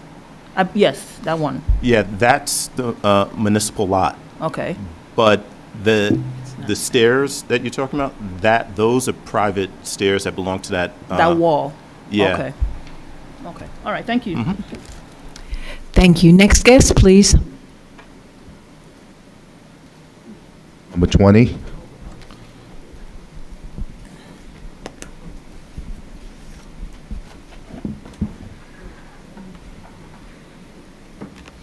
Good evening, Mayor and Council. My name is Abhishek Shah. I'm the Director of Montclair Center Bid. Just want to start off by saying thank you for getting our budget on the docket for tonight. Thank you to Angelise in the Clerk's Office and Town Manager Lapolla for getting that together. And for those of you who attended our meet and greet last week, I know it was short notice, but I really appreciate those of you who are able to come out and show your unity with the community. And it meant a lot for many of the businesses there. I'm sure those of you who were there were able to connect with a lot of different businesses. If you do have any questions about the budget, whether it's now or after, I'm more than willing to answer. And I'm looking forward to getting this passed and then hopefully getting ready for a summer filled with festivals and events, and then another fall full of festival and events. Can I ask? Thank you very much. Can I ask you? Councilor Just Rothman? Yeah, I know, I went to your website, and your particular email address, nor is your phone number on the website. There's just a general form to fill out. Do you have a card? You could. Yes, I have a card. And I'll double check on that. Make sure that's up there. Maybe. I couldn't find it. We're updating a lot of the things on the website. As you know, I came in, I wanted to make sure our website's a little bit more cleaner and streamlined and gets directly to the access. There's a lot on there. Yep. But absolutely, I can get you my private information. I'll leave it with over here on the clerk's side. Yeah. Great. Thank you very much. Next guest, please. Thank you. Mayor, there's no one else. That's it. Okay, thank you. So, we are now going to move on to the next portion of our meeting.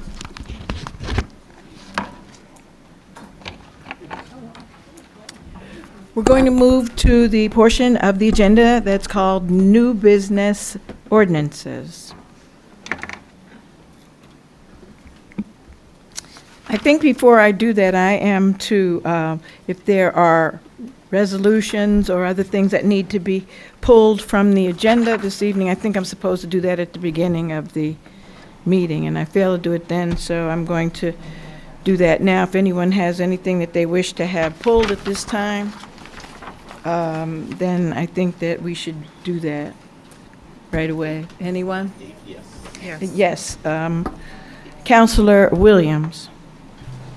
So there's just 3 on here that I just want to pull just for further discussion. 18, 24, and 25. But it's going to stay on the agenda? Yeah. Okay. No. Okay.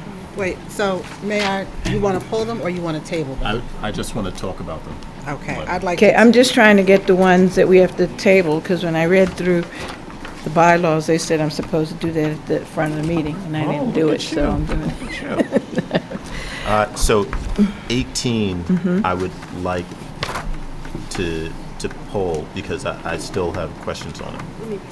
Pull it from the, Consent agenda. just the consent agenda? Just Okay, just but the not consent off of the agenda. agenda? No. Okay. Anyone else? Yes, I'd like to pull number, may I? Yes. I'm sorry. I'd like to pull number 25.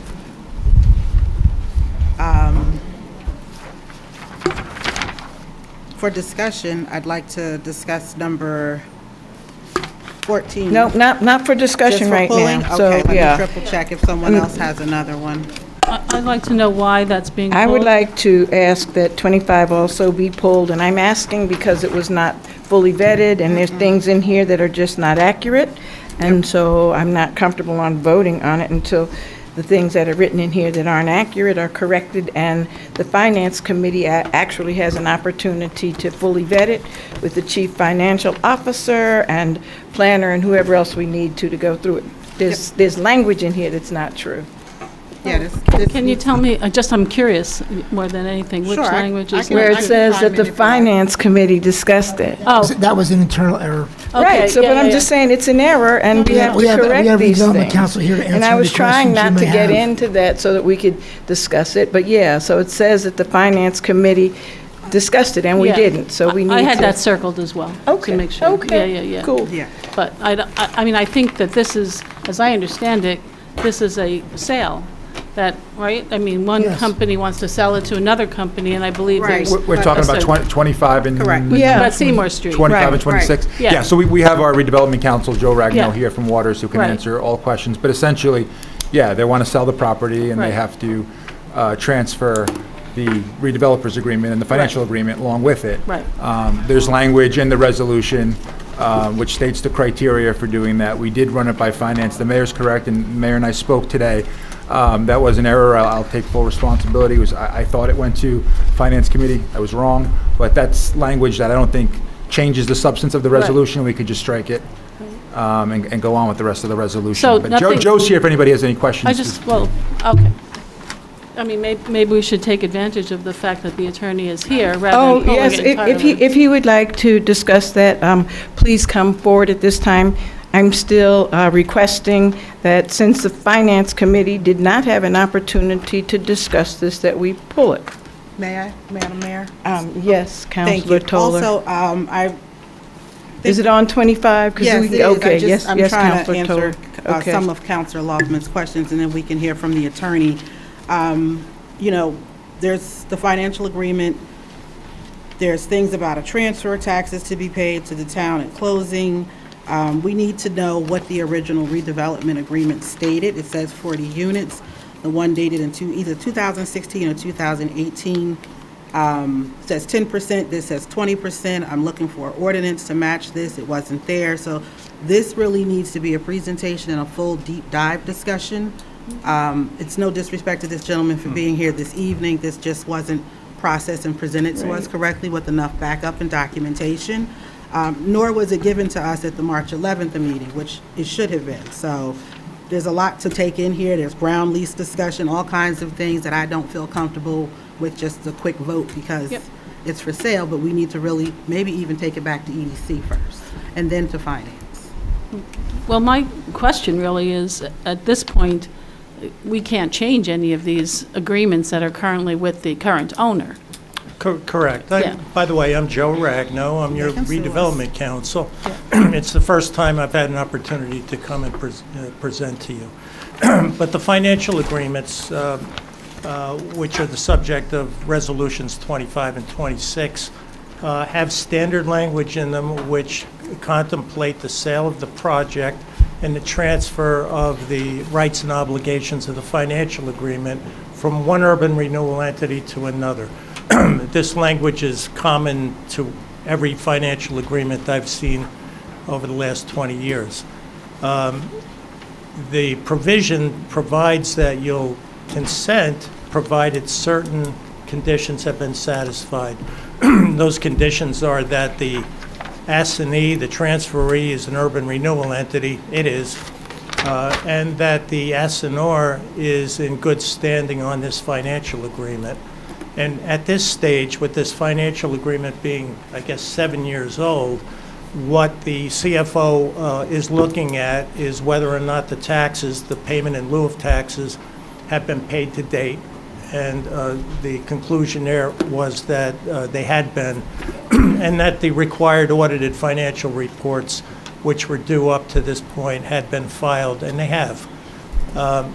It also requires the payment of a transfer fee of 2% of the annual service charge, and that was wired to the township a couple of days ago. What amount was that? So the stated conditions for municipal consent are in place. What was the transfer fee? It's 2%. It comes out to about $24,500. Okay. If I may, I had a question, and Councilor Lockman? and I, maybe Mr. Garcia forwarded it to you, but, I was on the planning board at the time that this was approved, and one of the conditions was that they would have 12 events sponsored by, or paid for by the owner of the property, and that has never happened. And I'm wondering, so we have, I forget the year, that 2017, that this was agreed to, so we have 8 years of never having events, and then you're transferring this to the new owner. Yes. So what's going to go on there? Well, I'm new to I'm new to the municipality, and I'm new to these deals. I certainly wasn't here in 2018, but I don't doubt that commitment was made, but it's not in the ordinance that approved these financial agreements. It's in the conditions, the resolution approving It this is. project in 2017 or 18. The site plan approval? Yes. Yeah. Yeah, you're talking about the land use board's approval. Yes, I am. It's one of the conditions of approval. Yeah. I mean, we could talk about what our options are, but there are options for us to enforce those conditions of approval.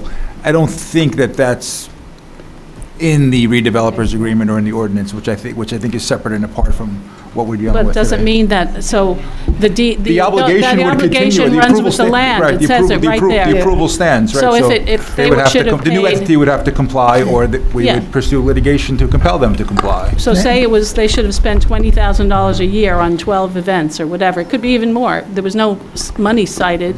Yeah, But- yeah. Sorry. And no, but I agree wholeheartedly with what Councilor Lockman is saying, and I was on the council at this time, and I was not in favor of this agreement because they didn't have, 20% affordability. We talked about this when we had the housing summit, when Planner Tally was kind enough to do that the other week, how there was a time period where some people were in office and they didn't adhere to the 20%. But I do remember, as you do, that there was X amount of events that were supposed to happen. And I wasn't able to find the ordinance, so I don't have that in front of me. Does anyone have a copy of that? There's a resolution, the There was an resolution. ordinance, Right. there's a 50-page agreement. There's a 50-page agreement, ordinance But does, 18-033. about what? About what this redevelopment agreement should be. That's what we need to be looking at. But we comparing it to this. did have the discussions about those. And so in the event that they have violated the agreement, then what are our options? Well, Could we hold on one second? Sorry, may Should I- we be talking about this May now? I? Ju- Are you going to answer my question? Yes, Okay. I am.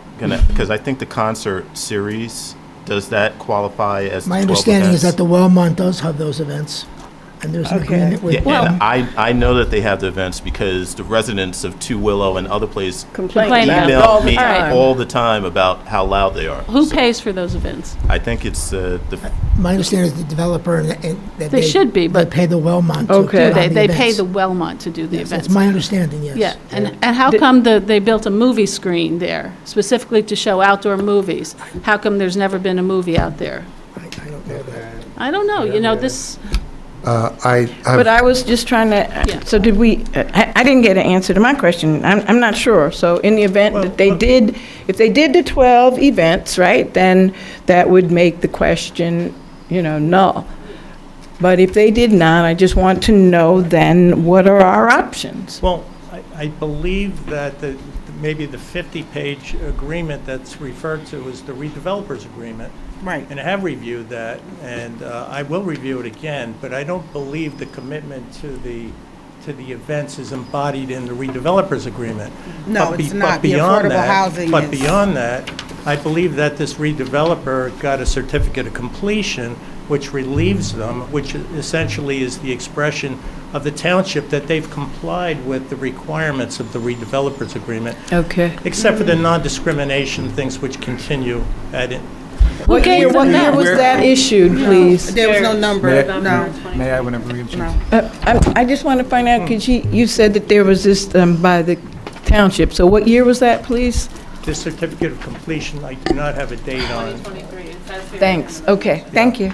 Okay, so. I have a Go ahead. I'm sorry, Attorney Garcia, I apologize. No, I'm no just reason trying to no- take notes. No reason to apologize. Okay. I just want to make sure we're not conflating issues here. I think Councilor Lockman's talking about, when she talks about the 12 events they're supposed to put on, that was something that was a condition of their land use approval from the Land Use Board. Yep.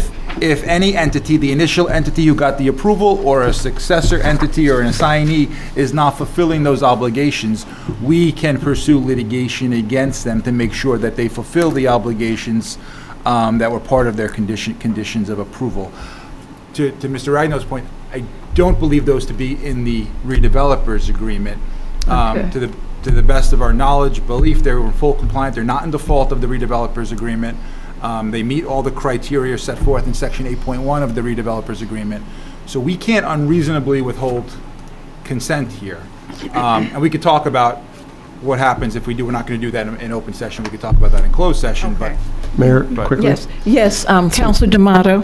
So I would just say that we shouldn't rush to conclusions that things like the agreement about events means that they were having to initiate all of these activities It's that they would, at the request of the council, do certain things. I do know, or was told, that that was the case with regard to the fancy projector, that was put in the agreement that you have to put in this fancy projector, and then you had to show a slide. If we sent you a slide, the council sent a slide, and the council sent one slide, and it was like a $250,000 projector, and it was like one holiday slide, and that was all they ever heard from us. So it was an obligation, but we had the freedom to compel them to do something as part of the agreement. We just never asked them to do the thing. So that doesn't mean that they're in default just because the thing didn't happen.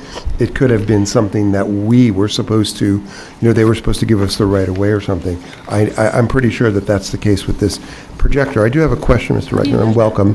Thank you. Nice to have you here. Why are there two different resolutions, or Attorney Garcia? There were two separate projects.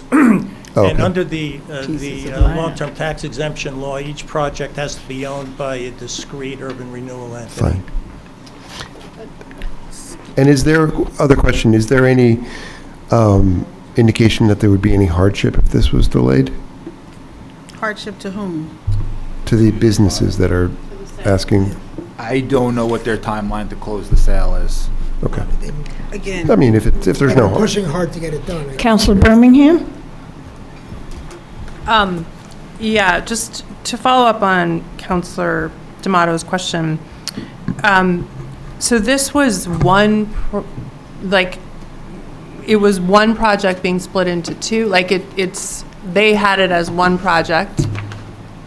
Conceptually, it looks to the world like one project, but it had two distinct phases. And they decided to treat it as if it were two separate urban renewal projects. That's just a technicality. It could have been done in one agreement with two phases. It's just a way of going about it. It was proper. So in the user-friendly budget where we list out our pilots and the tax exemptions, I could only find one BSREP to Wellmont, and I think the 2024 pilot was $986,000. So with this new sale, there will be two pilots, two organizations paying pilots, or is it? There were already two. Okay. One is BSREP to Okay. East, and one is BSREP to West. Okay, I didn't see that in the, Yeah. so they were, okay, so they're both there, all right. So then we know each organization knows how much pilot they're paying, and there won't be any sort of. That's right. There's a separate account for each one, and one pays, I think, substantially more than the other because of the nature of the project, of the improvements. Okay. Mayor. Deputy Mayor, she asked first, sorry. And then Carmel. Mr. Agno, I have it's over here. Yes. Hi. Thank you for coming. I have a few questions, actually. First of all, I would be curious to know whether or not the redevelopment agreement does include the commitment to hold the events. But aside from that, I just want to clarify, I'm just reading the documents attached, and sort of in follow-up to Mr. Garcia's statement that we can't unreasonably withhold consent for this assignment and assumption. Because I'm seeing references to the financial agreement only. So am I correct in understanding that unless the assignee doesn't meet the criteria in the financial agreement, are those I don't know if we can discuss this in open session, but I just want to understand if those are the things that we need to be looking at to decide whether or not we can agree to this. There's two sides to the coin. From the standpoint of the assignor, your existing owners, they basically have to demonstrate that they're in compliance with the financial agreement. That means they've paid the financial, the annual service charge, and they've filed the annual audited reports, and they have.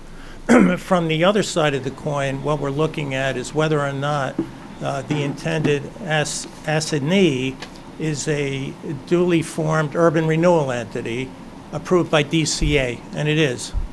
and which owns no other project, and we know that that's also true because they've just sprung out of the earth. They're a brand-new creation. The only thing that they will own would be this project. So from that standpoint, the only other requirement is that they paid the transfer fee, which was 2% of the annual service charge, and they wired that in a couple of days ago. I'm sorry, I recognized Councilor Lockman and then Councilor Toller. Sure. Just following up on what Councilor Birmingham said, I believe that you said there's only one entity shown in the budget, in the pilot? That's all I can find. Yeah, okay. Because my question is, can each of these entities be sold separately? And if so, shouldn't we be designating the appropriate pilot money for each of them? Yeah, and I think that has been done. The email I saw, based on the CFO's research into the two urban renewal accounts, calculated separate transfer fees for each and verified that the pilot payments for each had been paid in full through the date of application. So I think, I'm sure there are two pilot accounts here, one for each of the entities. The names are similar, but they're distinguished by one has the word east in it and the other is west. Oh, thank you. I'm referring to the CSG law memo that was submitted by John Lloyd. Yes. Is that you work Yes, for this? that's the application itself. So the first page, I guess, item A, it says the new entity is an urban renewal entity formed pursuant to the long-term tax exemption law. That's a statement. And then the next item C, what you're asking for is an exemption of this law. You'd have to have 20% affordable housing, and the current agreement says 10%. So I'm just trying to understand how this ask has come about if the 20% hasn't been met. Well, I don't know, I can't say yes or no whether the 20% was in place in 2018 when you approved the first agreement. It was not, it was 10%, that's what I'm saying. So you can't, what I'm saying is that you can't rewrite these agreements. The application is to assign the agreement on the terms that the municipality agreed to in 2018. There's no opportunity at this point to amend the agreement. So then you wouldn't need the tax exemption. What's that? You wouldn't need the tax exemption. If it's 10% back then, They have a tax exemption. what I'm saying Yeah. is this is what they're asking for here, correct? Yeah. Or no? They're asking for a continuation of the Right. exemption that the original Transfer entity. to the Right. new entity. But what I'm saying is if it's 20, does the law say it has to be 20% today, in today's world?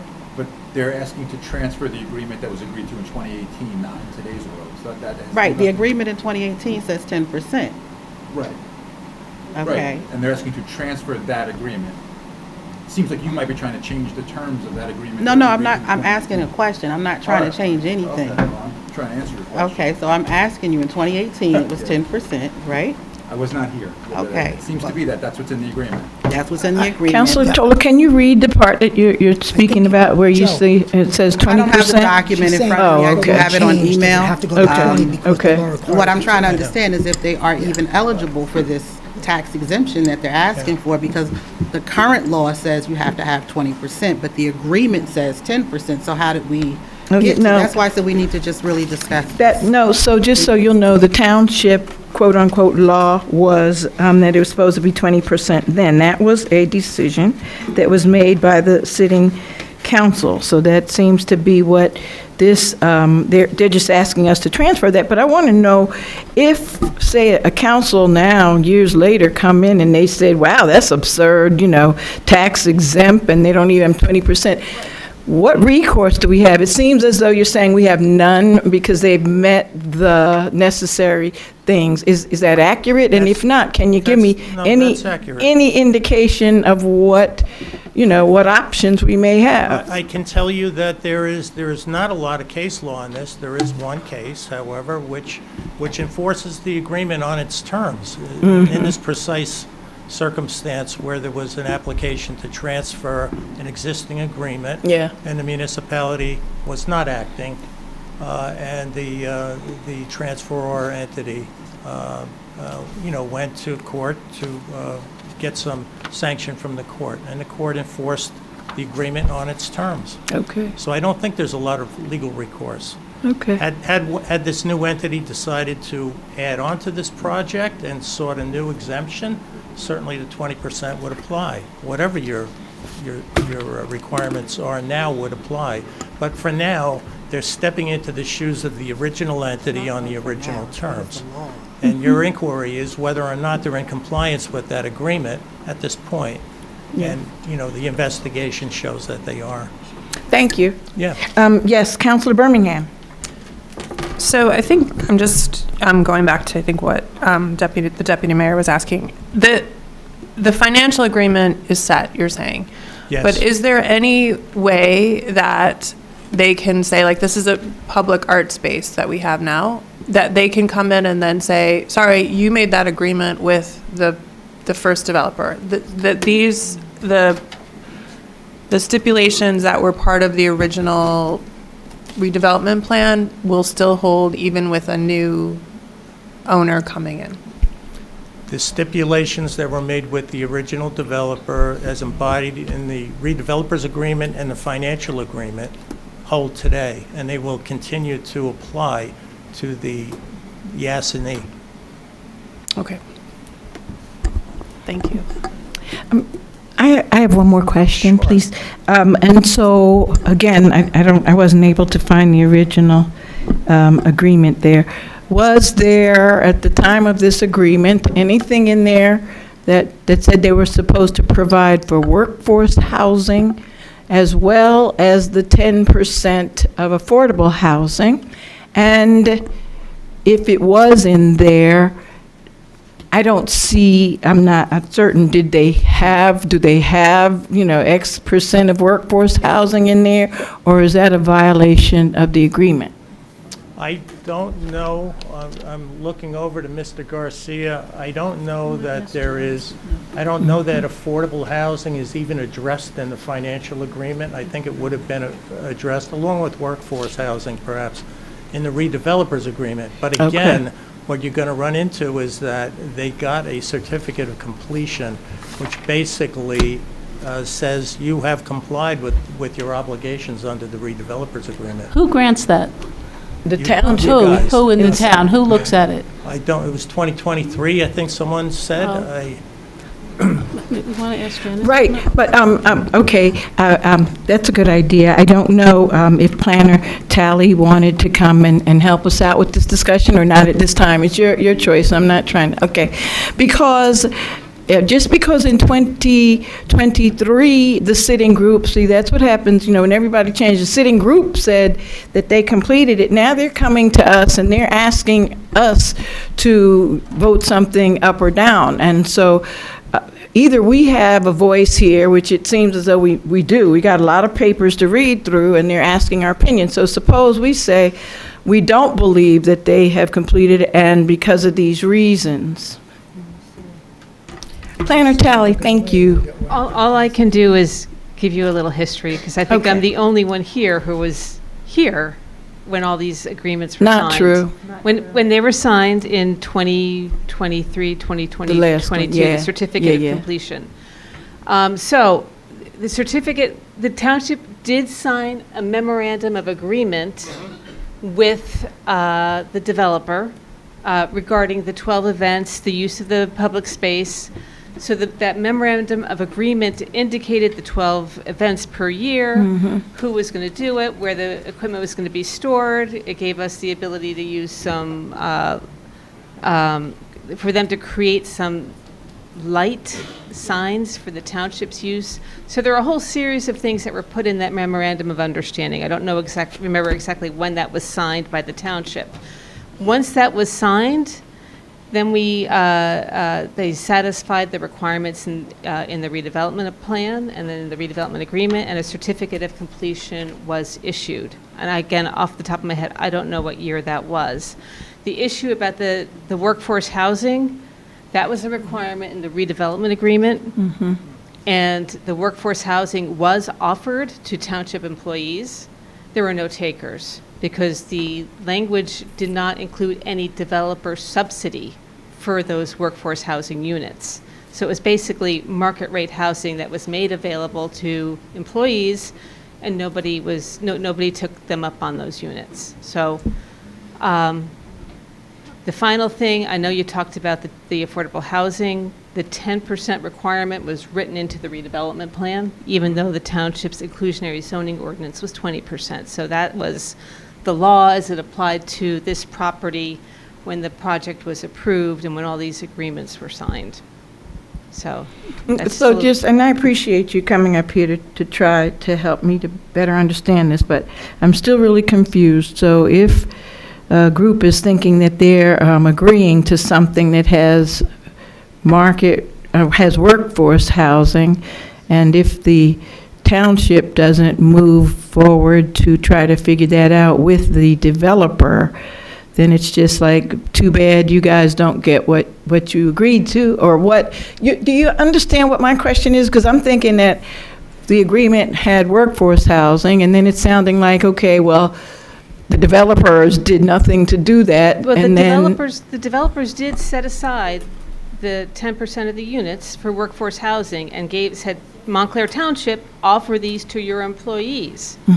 We did. But there has to be an agreement on who's going to pay the subsidy. That was never part of any of the agreements. There's nothing in there about who's subsidizing that or what the cost would be. So that was one of the problems with that agreement. So does that sound right to you? Sound as though that's not a good deal, or not even in good faith, right? Because if you're going to offer somebody some workforce housing, then there has to be agreement on who's going to take care of the subsidies so that it can be at a workforce rate. I agree with you that it was poorly written. So is it just poorly written, or is it a violation of an understanding? And I can't answer that. I think we may I answer? Yes, sir. I think we may be confusing what you're being asked to do. The agreement is the agreement, right? It speaks for itself, right? It was approved and signed by a previous iteration of this council. We're not asking to renegotiate terms. We're not asking to change terms. We're simply asking to take that agreement from one entity and assign it to the other. And then the new entity will have the same obligations under that agreement as the old entity, and we would have a right to enforce those obligations against the new entity, just as we have the old entity. So I just want to make sure that we're clear that what we're talking about tonight is a simple transfer of those obligations to a new entity in order to effectuate a sale of the property. Thank you, Attorney. And just for myself personally, I am extremely clear about what we're being asked to do tonight. So I don't know if any of the other council members are not clear. I'm extremely clear. But I'm also clear that when we get a resolution in here and we're being asked to offer our opinion and even vote, and first thing, there's things in here that aren't accurate, and then people have questions. That's what we're here for. And if this would have been vetted by the Finance Committee, as it says, we would have had an opportunity to ask all of these questions, and it says it was vetted by the council. So if we would have properly had an opportunity, we could have had this discussion, and we can ask whatever we want information on, and we're really fortunate to have you with us here today, Attorney, to answer these questions. So I'm very clear on what the task is here, but I'm not going to limit the discussion to that. I appreciate council people feeling comfortable to ask questions that are going to help them get whatever information they need. So if anybody else is not clear, then please let the attorney know that you're not clear. I'm going to recognize Councilor Toller. Thank you. I would like to table this so that we can discuss it. Yeah. I asked Mr. Garcia if he had seen the other document. He said no. I'm happy to forward it. You did not ask me that, and I did not say that. So please don't Councilor Toller, I'm going to acknowledge what you said. Mischaracterize what I said. I'm not mischaracterizing. I said, You did you see the 50-page document? You absolutely are. You didn't even ask me that. Okay, I'm going to ask both of you, please, if you cannot have that conversation here. Councilor Toller? Don't lie. Attorney Garcia and Councilor Toller, I'm asking you please to come to order. Okay. All right, I never did this here. Can y'all please, thank you. That's no problem. What I'm trying to say. I'm going to ask, please, that you both, in that that Oh, yeah, line of sure. discussion right That's now. no- well, I'm happy But to were forward you, the no, document I to wanted the to floor ask you, and Councilor attorney. Toller, if you were finished with the point that you were Well, trying to make. no, I wasn't. Okay, No, I so wasn't. would you No, please no, finish the Sure. point that you were making? And Sure. then I'll move on, and What I I think was Councilor stating D'Amato earlier- is Sure. waiting. What I was stating earlier is when I was talking about the 50-page document, I did lean over, and Mr. Garcia did say, and we can run back to the tape, he said he hadn't seen it. So I was trying to suggest that we forward this document to him so that we can all review it, table this, and come back to it at the next meeting. It's that simple. If he hasn't seen the 50-page document that I'm referring to, where it has Resolution 15-116, Ordinance -18-033, how can we say this is accurate? I mean, how can we actually sit here and vote on this? But if you want to get puffed up about something, that's a whole different thing. All right, thank you, Councilor No Toller. Councilor D'Amato?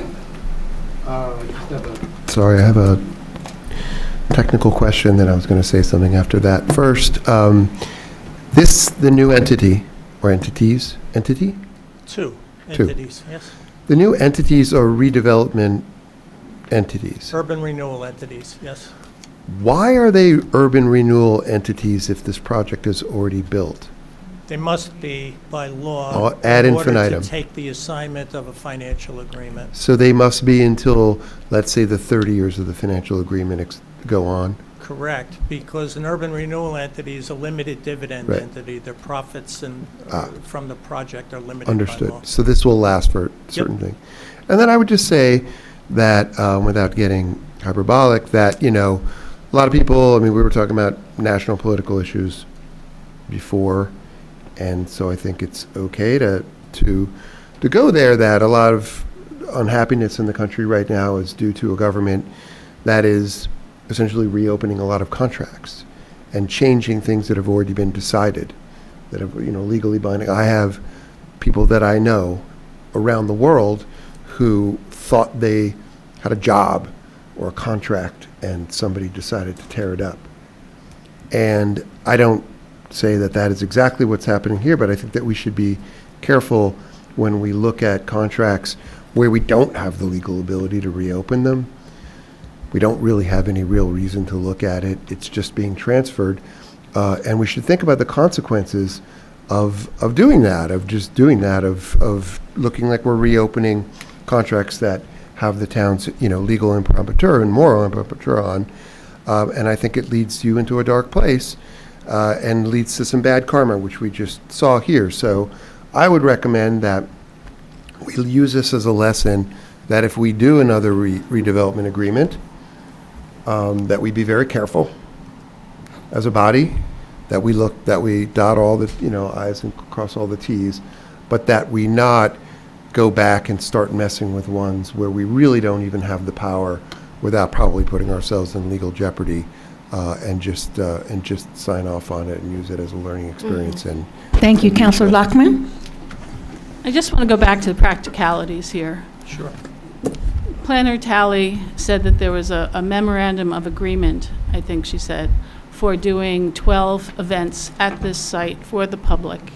That hasn't been done, in my view. I don't know where Mr. D'Amato is getting his information from, but I am not aware of 12 events taking place, and I'd like to know what those were. And since that agreement follows the land, if you make the transfer, then the new owner needs to do annually 12 events at that site per year, or I would be happy, in lieu of making a payment to us. But so I just would like that clear about what's going on with that, because it's a minor point, I know. Yes. But it is a point. It hasn't been fulfilled, in my view, by the current owner, and a new owner should be doing that. What I understood from Director Talley's statement on it was that they satisfied the obligation by signing the memorandum of agreement. I don't know what happens mechanically after that. Again, I wasn't here, and I apologize for not being here to oversee that. But I think the focus here for transferring financial agreements is narrow. And while you might look back at what was done and think that you might have done it better, I have no doubt you could have done it better. That's not really the inquiry here. And I think it is kind of a perilous path to say you're not going to transfer financial agreements when the agreements themselves contain 4 conditions which, if satisfied, you must transfer and not unreasonably withhold your consent. I'm not arguing about that. I just want to know, going forward, if this gets transferred, how is this public events going to be managed? I think the memorandum that creates that obligation also has to be assigned. Has to be assigned as Yeah, I well. think so. Yeah. Okay, I'm going to, at this point in time, I'd like to make a motion that we remove this from the agenda for this particular day, and then give everybody an opportunity to pursue whatever questions, and I certainly would like for the Finance Committee to have an opportunity to do what it says on here that we have already done. I'll second it.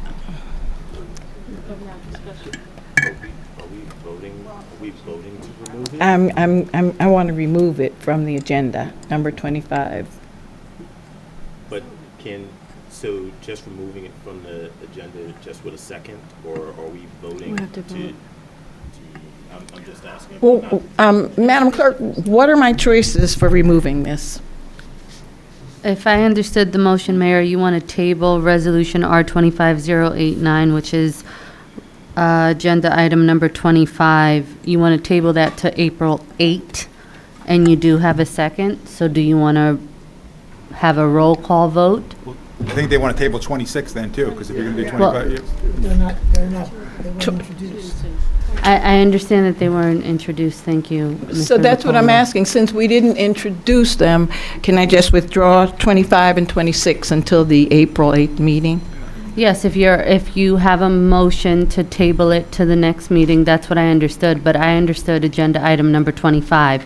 Attorney Okay. Garcia is suggesting 26. Yeah, he's correct, that the 26 Not would go suggesting, with that. but he Yes. brought up item 26, Right. because if you want to If you're doing table 26. West, or I'm sorry, if you want to table Wellmont East, why not table Wellmont West? Correct, no, and I appreciate you So you want to for the modify input. that motion? Yes. East and West, okay. Okay. Deputy Mayor, go ahead, no, you were. I just want to be clear. I'm very clear that the financial agreement cannot be amended at this point, correct? Yes. Was the memorandum of agreement, was that incorporated into the redevelopment agreement? The reason I'm asking is there anything after this assignment, assuming that we, agree to the assignment and assumption to affect the transfer of sale, is there anything that's addressed in the redevelopment agreement or the memorandum of agreement that could be renegotiated with the new owner? I mean, you have an agreement. You could negotiate or try to renegotiate any agreement. It has to be a negotiation. You can't just unilaterally change it. And more importantly, for the purposes of this particular agenda item, which is to transfer the agreement, I don't think you can use the fact that you want to renegotiate the terms as a basis to unduly delay the transfer application. I just want to be clear on that. Sure. I'm not suggesting anyone's saying that. I just want to make sure that we're all on the same Okay, page on that. thank you. Right, but that's why I'm asking that we end this discussion now and that we come back with it. I think everybody's clear on the limited, things that we're being asked to do here, but there are still questions, and I think that people should be able to get the information that they need before we're asked to vote. Can I ask just, we have a letter here dated. Councilor Birmingham, Thank you. I'm going to take your question, and then we're going to end the discussion, and then we can just vote and whatever. Okay, so we have a letter here dated February 28th, 2025, from this group that wants to sell to the mayor. It was addressed to the mayor, it looks like. Yes. My question is, if we, is April 8th an undue amount of time to act on something like this? Like, if this is the first we heard of it on February 28th, can we wait till April? That's my question. Is that an undue amount of time to wait? I don't know what their schedule is for timing, or whether time is of the essence, which would be a critical factor in a commercial closing like this. I don't know that. I don't know that moving it off one meeting would be the end of the world, but, you know, I will make a call tomorrow. I'll talk to counsel for the applicant and see what the timing is, but I won't be able to find that out tonight. Okay. I agree with Mr. Ragno. If this governing body is truly uncomfortable with the action item that's being requested, the transfer of the agreement, then table it, right? And I'll, Mr. Ragno and I will deal with the other side and any issues that they may have. Gun to my head, I probably think the April 8th, I don't think they're closing that quickly, but I don't know the answer as to when the closing date is and how quickly they need it. I can't give you that with any certainty. Thanks. Thank you very much. Madam Clerk, would you do the roll call, please? Deputy Mayor Anderson? This is a motion to table item 25 and item 26 on the agenda. It's to transfer a financial agreement from BSREP to Wellmont East Urban Renewal to 2 South Willow Urban Renewal. Item 26 is for the transfer of a financial agreement from BSREP, to Wellmont West to 1 Seymour Owner Urban Renewal LLC. Thank you. So based on the discussion, my vote is no to tabling. Okay, thank you. Councilor Birmingham? I will vote yes to table. Councilor D'Amato? No. Councilor Lockman? No. Councilor Toller? Yes. Councilor Williams? No. Mayor Baskerville? Yes. The motion, I'm sorry, motion defeated.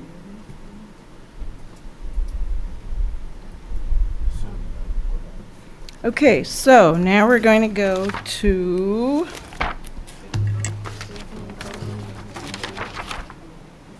no, because I was just going to withdraw it. We're not there yet. We're going to go to the new business. We were going to withdraw. That's where we were, and you guys want it on there, even though the information in there is not accurate, and I'm really a little bit surprised. But we're going to now go in the order that was here. So we're going to go to Ordinance A.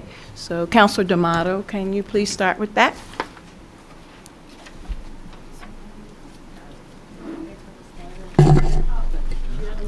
No, he's done. We're finished with the discussion. I think he's going. Oh, well, I guess he'll be here. Councilor D'Amato? Because we're not. We're going to go in order. Ordinance O-25-11, Township of Montclair, calendar year 2025 ordinance to exceed the municipal budget appropriation limit and to establish a cap bank under N.J.S.A 40A 44514, and I so move. Second.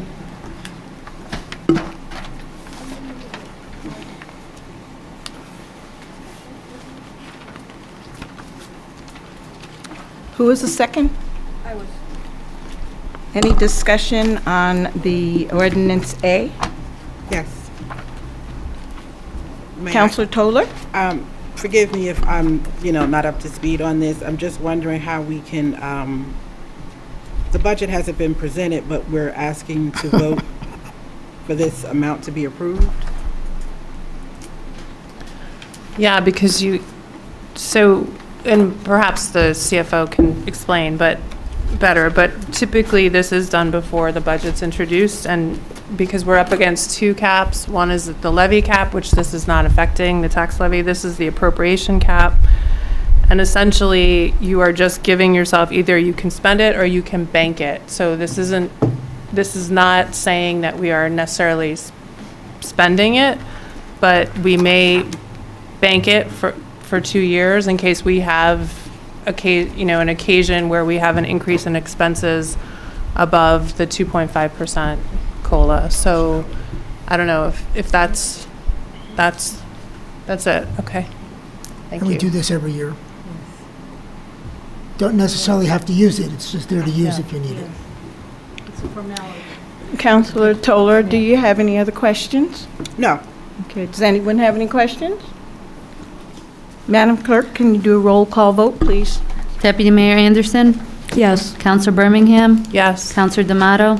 Yes. Counselor Lockman? Yes. Counselor Toller? Yes. Counselor Williams? Yes. Mayor Baskerville? Yes. Ordinance B, please. Yes. Before you do B, you gotta do that. Before you do this ordinance, you have to approve resolution number 23, which is Amending. the capital budget to include these library projects, and then you can introduce the ordinance afterwards. So they come Okay. together. That resolution has to go first, and then you can introduce the ordinance. Yeah, Got let's it. go. Okay. Councilor Birmingham, will you please do Resolution 23, please? Resolution To approve. 25-087, resolution to approve the 2025 temporary capital budget.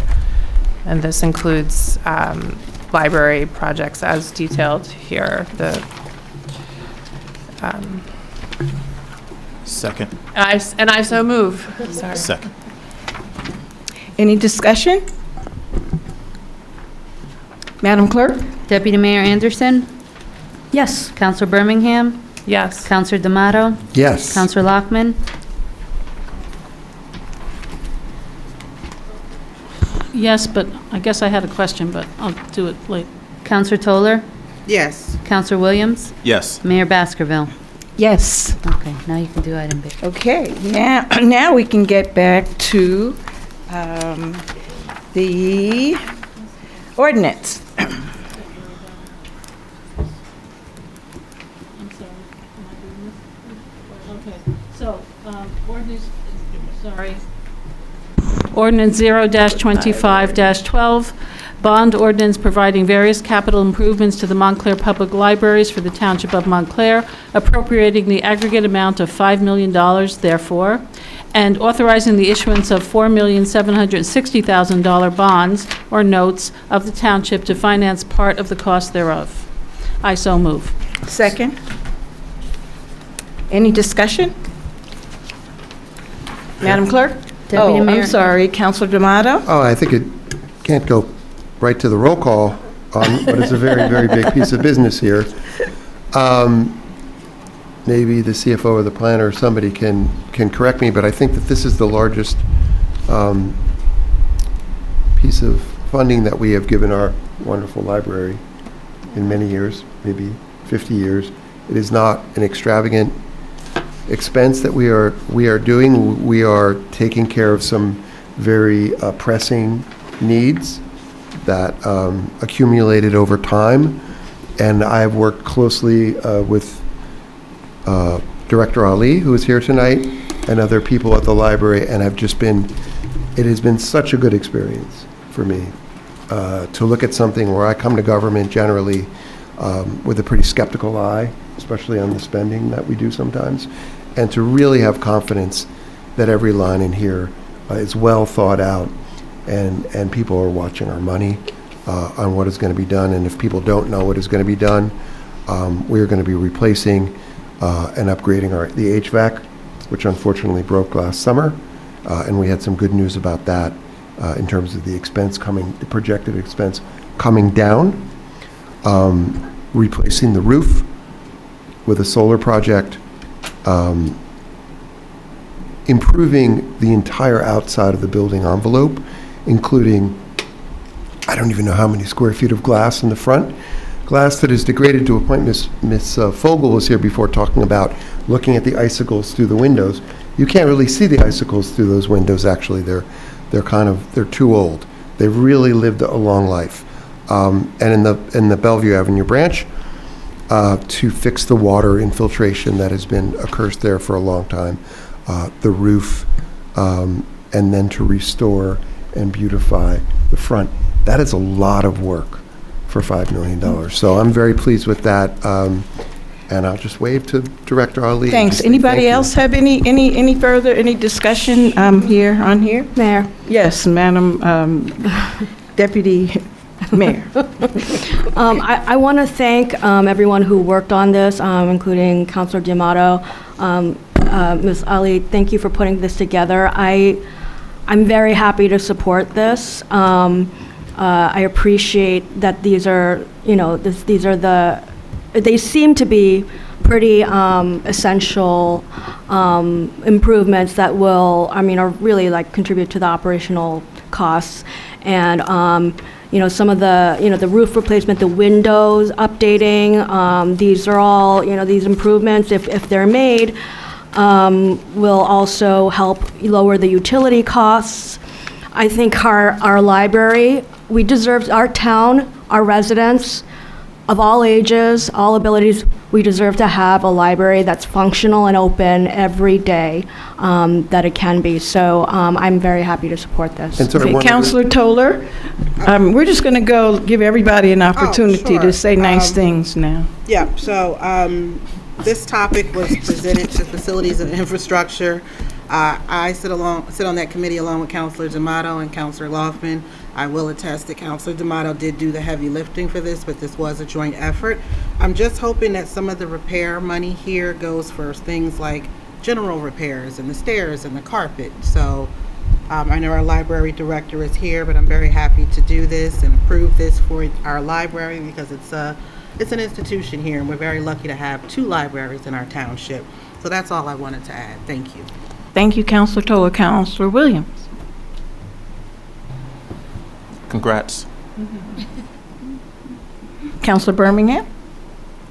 I agree with what's been said. I consider libraries a place of refuge and really an institution grounded in equity, and I'm very proud to support this. I'm very proud that Montclair is a library town. It's actually one of the first institutions that Montclair created was a library back in like 1870 or something. So very excited. Thank you. Councilor Lockman. My sister, who is a librarian in Brooklyn, would kill me if I didn't support this, so I will. I agree with everyone here, and I think it's a wonderful place to be where all 7 of us are agreeing. And we all have played a part here and participated in this. I certainly have worked closely with Director Ali as well, and this is long overdue. I'm extremely happy about your leadership along with your team and all the great things that are happening. And I really think it's wonderful that we live in a township that not only recognizes the importance for maintaining this, but we don't have to worry about people excluding certain pieces of literature for any particular reason, especially in this day and age when nationally so many things are happening. So I am extremely excited about our library and excited to do all of these things that are long overdue. And looking forward to taking care of some other things that are yet not cited here and being a part of that committee as well. Roll call, please. Deputy Mayor Anderson?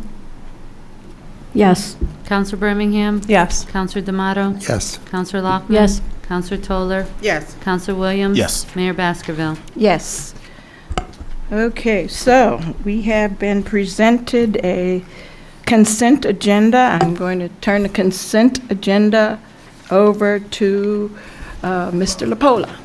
Before you do that, Madam Mayor, can move Yes. were there any other items that you were pulling or tabling from this list? Okay, so Councilor Williams said 18 and 24? The 24 is not on the consent. Okay, Consent only goes to 18, 19. so I number think, 18. Councilor Toller had one, I think it was, Councilor Toller?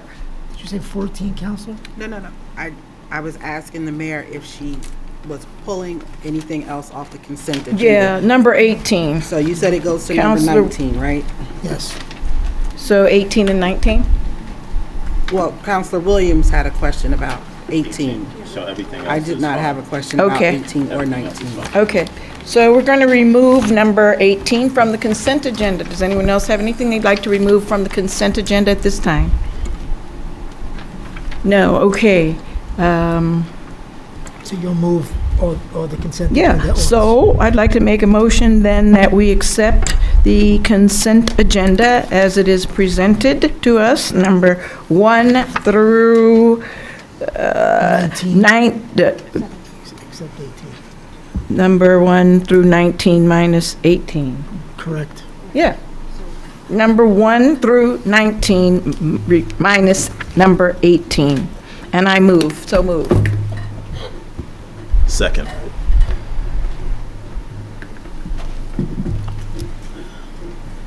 Madam Clerk? Deputy Mayor Anderson? Yes. Councilor Birmingham? Yes. Councilor D'Amato? Yes. Councilor Lockman? Yes. Councilor Toller? No. Councilor Williams? Yes. Mayor Baskerville? Yes. Okay, so now we're going to go to number 18.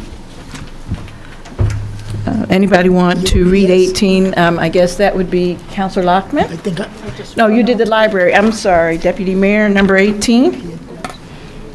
Resolution R-25-082, resolution authorizing an award of fair and open contract for township facilities cleaning services, bid 25-05. I so move. Second. Discussion? your question was why the amount, and I checked with the purchasing department, and they said they add an extra month or two in the event we don't have, just in case we don't, next year, award the contract in time. So it's not necessarily that we're going to spend the money, they just have a little bit of an overlap because the service has to be provided. But, so if you have not to exceed amount, so theoretically, we vote on this tonight and they don't have to come back to us if it hits the 66, but if they hit the 66, then they won't be the lowest bidder anymore. Well, So I that's think what. theoretically, if they ask, they put the additional money in, we can. The award is based on the 12 months, and then they add some on for the award in order to cover the additional time. That's all based on the monthly amount. I understand your point. I don't know the answer to the question. I don't want to give her a hard time or anything like that, Right. but just we've raised this issue a couple of times where, people put things before us and then they come back later and it keeps on going up. This time, somebody is increasing the amount, but the increased amount would make this contract, if they fully used it, not the lowest bidder. And I just have concerns with that. And then the other issue is I never really got comfortable with the square footage and the monthly cost and stuff like that. I feel like just looking at the square footage and the number, and I don't know anything about cleaning, right? But I'm just looking at this practically. I don't think that they can fulfill this contract based upon the number of workers that they have allocated to these buildings. And I think they're going to come back and ask for an increase. Oh, we didn't know. So that's what my concern is. I know. I know. I don't have the answer, Councilor. So how to address my concern, the only thing I would do is fine, but I would lower the not to exceed to the amount. I mean, it could make it 60,000. Right? Remember the bid? Yeah. Yeah, that's fair.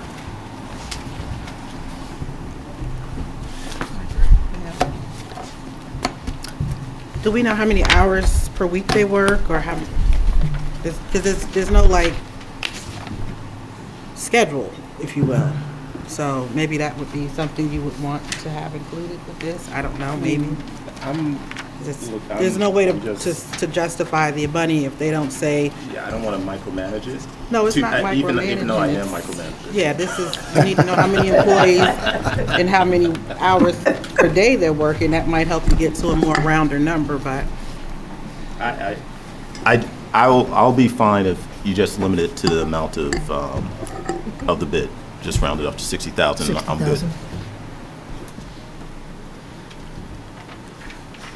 So do we need to vote to amend? Yeah. Yes. I guess I have to. You just read the rules, so tell me what I need to do. I have to make a motion. But there's a motion and a second already on the table. Right, and that's to prove it as is. And Right, so you're going to make an amendment. I want to make an amendment. I want to Okay. make a motion to amend this resolution to the not to exceed amount of 60,000 even per year. Okay, where is that? in the whereas, the last whereas. clause, Okay, okay. As well as paragraph 2. And I think that's it.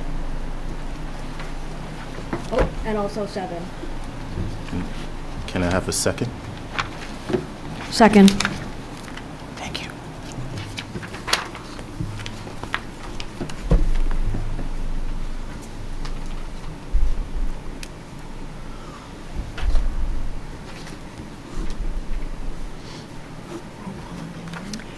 Any further discussion? No. No. Madam Clerk? Deputy Mayor Anderson, Yes. Councilor Birmingham, Yes. Councilor D'Amato. Yes. Councilor Lockman. Yes. Councilor Toller. Yes. Councilor Williams, Yes. Mayor Baskerville. Yes. Okay. Okay, so resolution number 20. No, no, you're going to vote on Oh, we have to the- vote on as the amended. amended, yeah.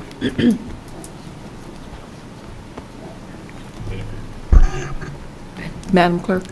Deputy Mayor Anderson, Yes. Councilor Birmingham, Yes. Councilor D'Amato. Yes. Councilor Lockman. Yes. Councilor Toller. Yes. Councilor Williams. Yes. Mayor Baskerville. Yes. Okay, moving on to resolution number 20. Councilor Williams? Resolution R-25-084, resolution authorizing the execution of an agreement with Insurance Management and Consulting Agency, IMAC, for consultancy services and issuing insurance brokerage for the year 2025. So move. Second.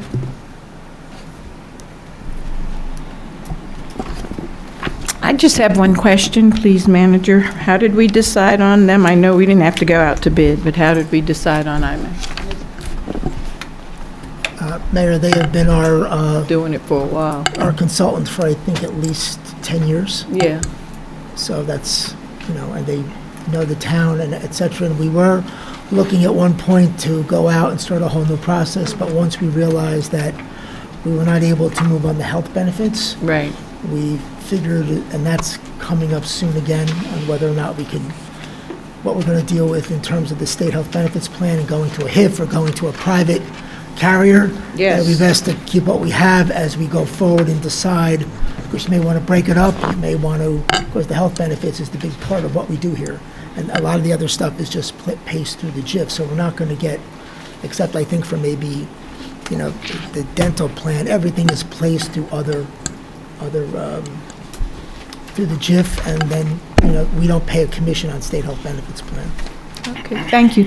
Councilor Lockman? Yeah, I have a question. Why do we pay two brokers? Why do we pay IMAC and then the NIP, whatever they are? The JIF? The NIP broker, yeah.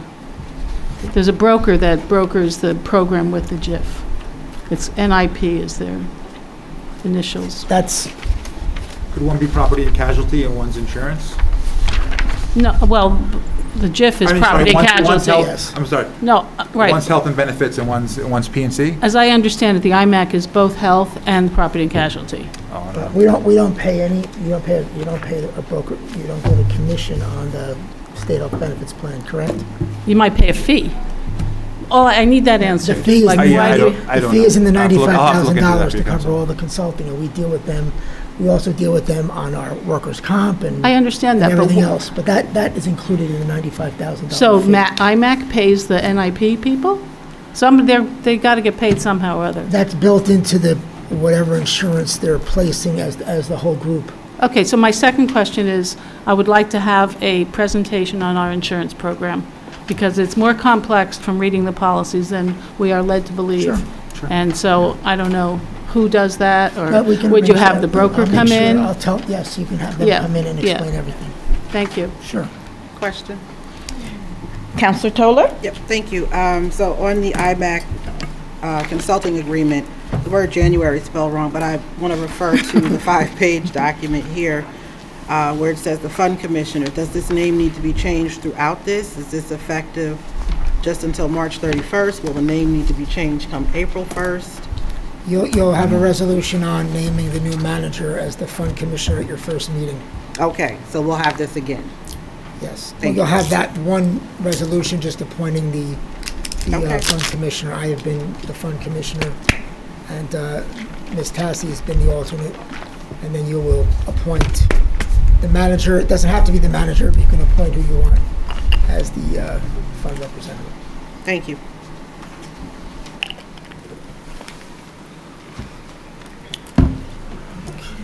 Anyone else? Madam Clerk?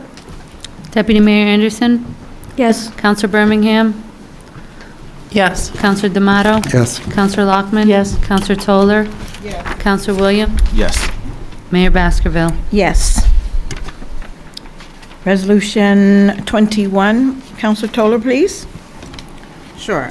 Resolution 21 is R-25-085, resolution authorizing 2024 appropriation reserve transfers N.J.S.A. 40A:40-49.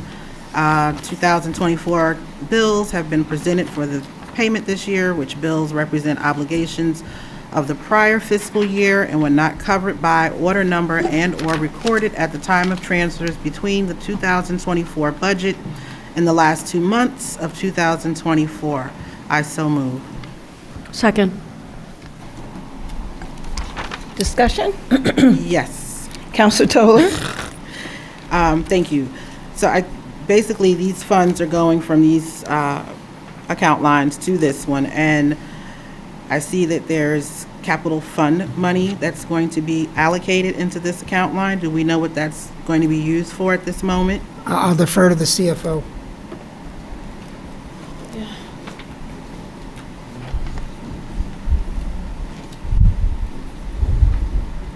Good evening, Mayor and council members. Good evening. Yes, from these line items from 2024 budget, last year's budget, leftover monies, they're going into these monies so that we can keep these monies for use. For example, capital improvement fund, that we can use it as a down payment for the library ordinance that we just passed.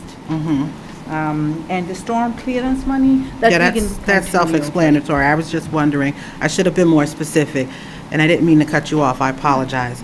The capital improvement fund, the $300,000, I wanted to know what that was being allocated for. Anytime we adopt a bond ordinance, we are required to pay down payment. That down payment normally comes out of this fund. This fund stays year after year, unlike the other operating budget accounts that close out after the end of the second year. This fund can be kept year out. Okay, thank you for that. Anyone else? Councilor Lockman? I guess it's kind of a beef of mine that these resolutions are not written in plain English. Sometimes it's hard to know really what's going on here. As I understand it, with this number 21, the first paragraph seems to say that we have additional invoices for costs incurred in 2024 that have not yet been paid. That's correct. Okay. Or perhaps just not recorded. Are they not paid, or they're just not recorded, or both, or what? There are some 2024 bills that are yet not received, therefore not recorded, they're not And not paid paid, out. both. So it's both Yes. not received, not recorded, not paid. Yes. But you know they're out there. Yes, Okay. yes. So why aren't these bills listed here with this resolution so we know exactly what you're talking about? These items, for example, elections, in that item, there is not going to be any more bills. That's why this is the leftover. The rest are all, There's not going to be any more bills in 2024, for that. Yeah. for 2024, there Okay. are not going to be any more bills. All right. Last year, yes. Well, so I'm not sure that this title is correct. That kind of troubles me, the title of the resolution, but I'm not going to go there. I'm just This is the encouraging state's, people to write things in plain English so people can understand them. That's all. This is a standard resolution put in by the state. This appropriation reserves are prior year appropriations. That's Alright. why they're appropriation reserves. So you're proposing to transfer the unspent money to accounts that are underfunded and need replenishment, Yes. and the the transferred funds have to be paid out in the first 3 months. Yeah, first 3 months of the okay. following Yep, year. Yes. okay. And so why were these two accounts chosen? Because these accounts can be forever kept. It's not like end of 2025, these accounts don't close out to fund So balance. they're perpetually funded? Yes, yeah. it's like kept as a reserve for Okay. future expenses. And so there's no reason, why don't we transfer these funds into the surplus account rather than designating two accounts? The surplus, the general surplus fund. If we transfer it to general surplus, then we have to bring it into the budget in the following year. If you want to use it for down payment, you don't have it. You can't use it. You have to bring it again into next year. So any budget, you have a line item to bring from whatever is in the surplus. Generally, the first item in the revenues in any budget, whatever is in the surplus, you're bringing it as a revenue into the following year. But this one, before we introduce the budget itself, you can use this $300,000 now for the library. See, I'm trying to save money, not spend money. But otherwise, Yeah. how can you Yeah, pay that's the all- bond ordinance? That's all I'm saying, yeah. Right, the $5 million bond ordinance for the library. Right. It has to be funded. Yeah. Just a quick question. The transfers here, is this because of the function code is the same? Like, for example, dump fees, operating expenses, storm clearance, operating expenses. Even It's the function salaries code, also, right. you can. Is there a cheat sheet that you can share with the council so they understand the account codes and the functions, why some money has to only go into those account lines? Yeah, okay. Maybe. I Yes. mean, if it's not too much I trouble, can, because no. it's the function code that really allows where the money gets to be transferred into that type of account line. That may be helpful to you. That's all. Thank you. Thank you.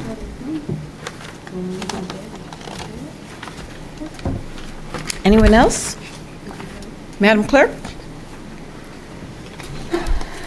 Deputy Mayor Anderson? Yes. Councilor Birmingham? Yes. Councilor D'Amato? Yes. Councilor Lockman? Yes. Councilor Toller? Yes. Councilor Williams? Yes. Mayor Baskerville? Yes. Councilor D'Amato, will you please do number 22?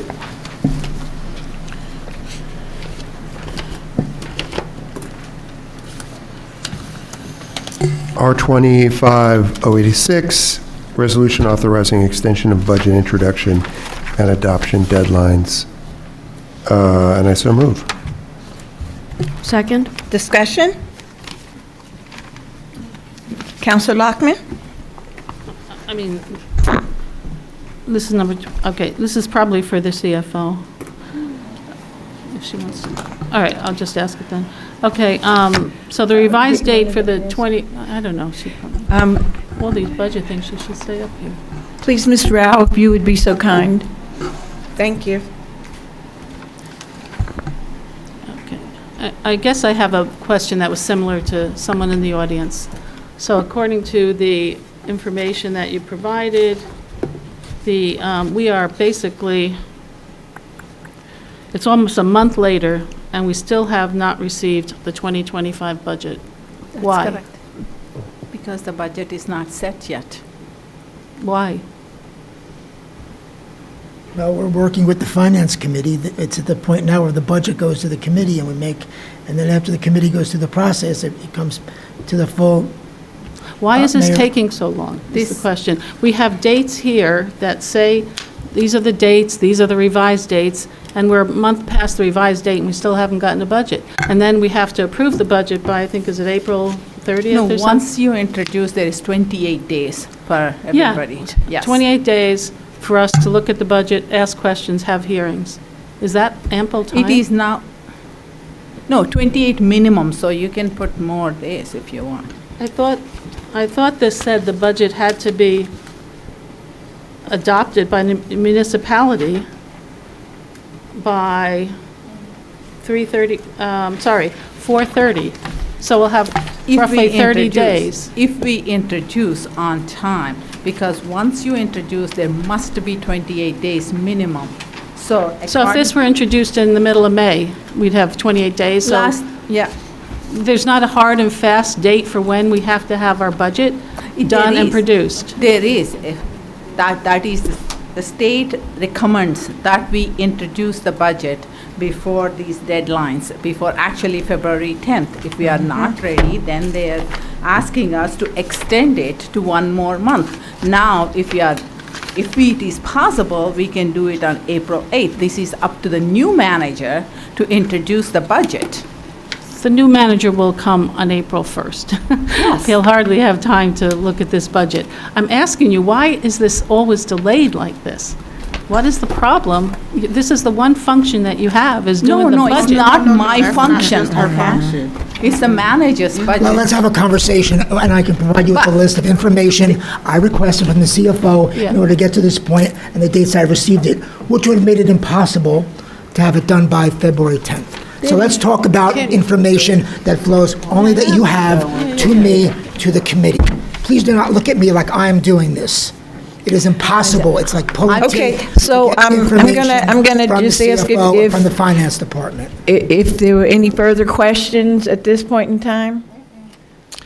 So if I have You to were give waiting, you information, needed an answer. there is a there is budget no set, answer. but it's going over the appropriation cap limit, so which is not allowed to introduce. So that means the cap has to come down. No. Decisions So- have to be made. So, right, so the. Councilor Birmingham? Thank you, Mayor. So, to this point, we have difficult decisions to make in our budget. We are exceeding a cap right now. We have to get under it. And there is an aspect of waiting for the new manager, who will be managing the town for the next year, to wait for him to weigh in on this budget. Now, I think last year it was May that the budget was introduced. I spoke with Mr. Marks. He said in Kearney last year it was June when it was introduced, because you have to wait for state aid to come out, which takes a long time. You have to look at all your numbers, and it is very difficult. We will see this. It is very difficult to stay under caps, given health insurance going up $1 million, contracts at 3.5%, utilities going up, et cetera, et cetera. So it's a process, understood, it's frustrating, but again, this is where we are. And The we budget is prepared. Budget is prepared. The decisions need to be made. That's all. Yep. And the idea is that the manager, we are in a period of transition, and it happens that we are very close on, we have a new manager coming in. And so the idea is Mr. Lapolla has given his best effort, and we have a new manager coming in, and then we will introduce the budget. And Thank you. that's where Thank we you are. very much, Councilor Birmingham. I appreciate your thorough explanation. Does anyone else have a question for this? Yes, maybe this is a very, maybe this is in front of Yes, my face. Deputy Mayor. Maybe somebody on the Finance Committee can answer this. So we are extending the deadlines per this local finance notice. The dates, it says the budget introduction date is extended to March 31st, or the date of the next scheduled regular meeting, which it would be April 8th. And then the budget adoption date is extended to April 30th, or the date of the next scheduled regular meeting, which would be May 6th, if I'm looking at the calendar correctly. So were these dates how are these deadlines selected? This is the resolution that the state proposed all of us to introduce and approve. Okay. If we did not introduce the budget by the original deadline of February. So the state, This is the. okay, thank you. That was my only question. And to Thank your you. point, because we asked about, this is a new requirement. This is the first This year is- they asked Right, us to. so, introduce. Any other questions? No? Madam Clerk? Deputy Mayor Anderson, Yes. Councilor Birmingham, yes. Councilor D'Amato, Yes. Councilor Lockman. Yes. Councilor Toller, Yes. Councilor Williams. Yes. Mayor Baskerville. Yes.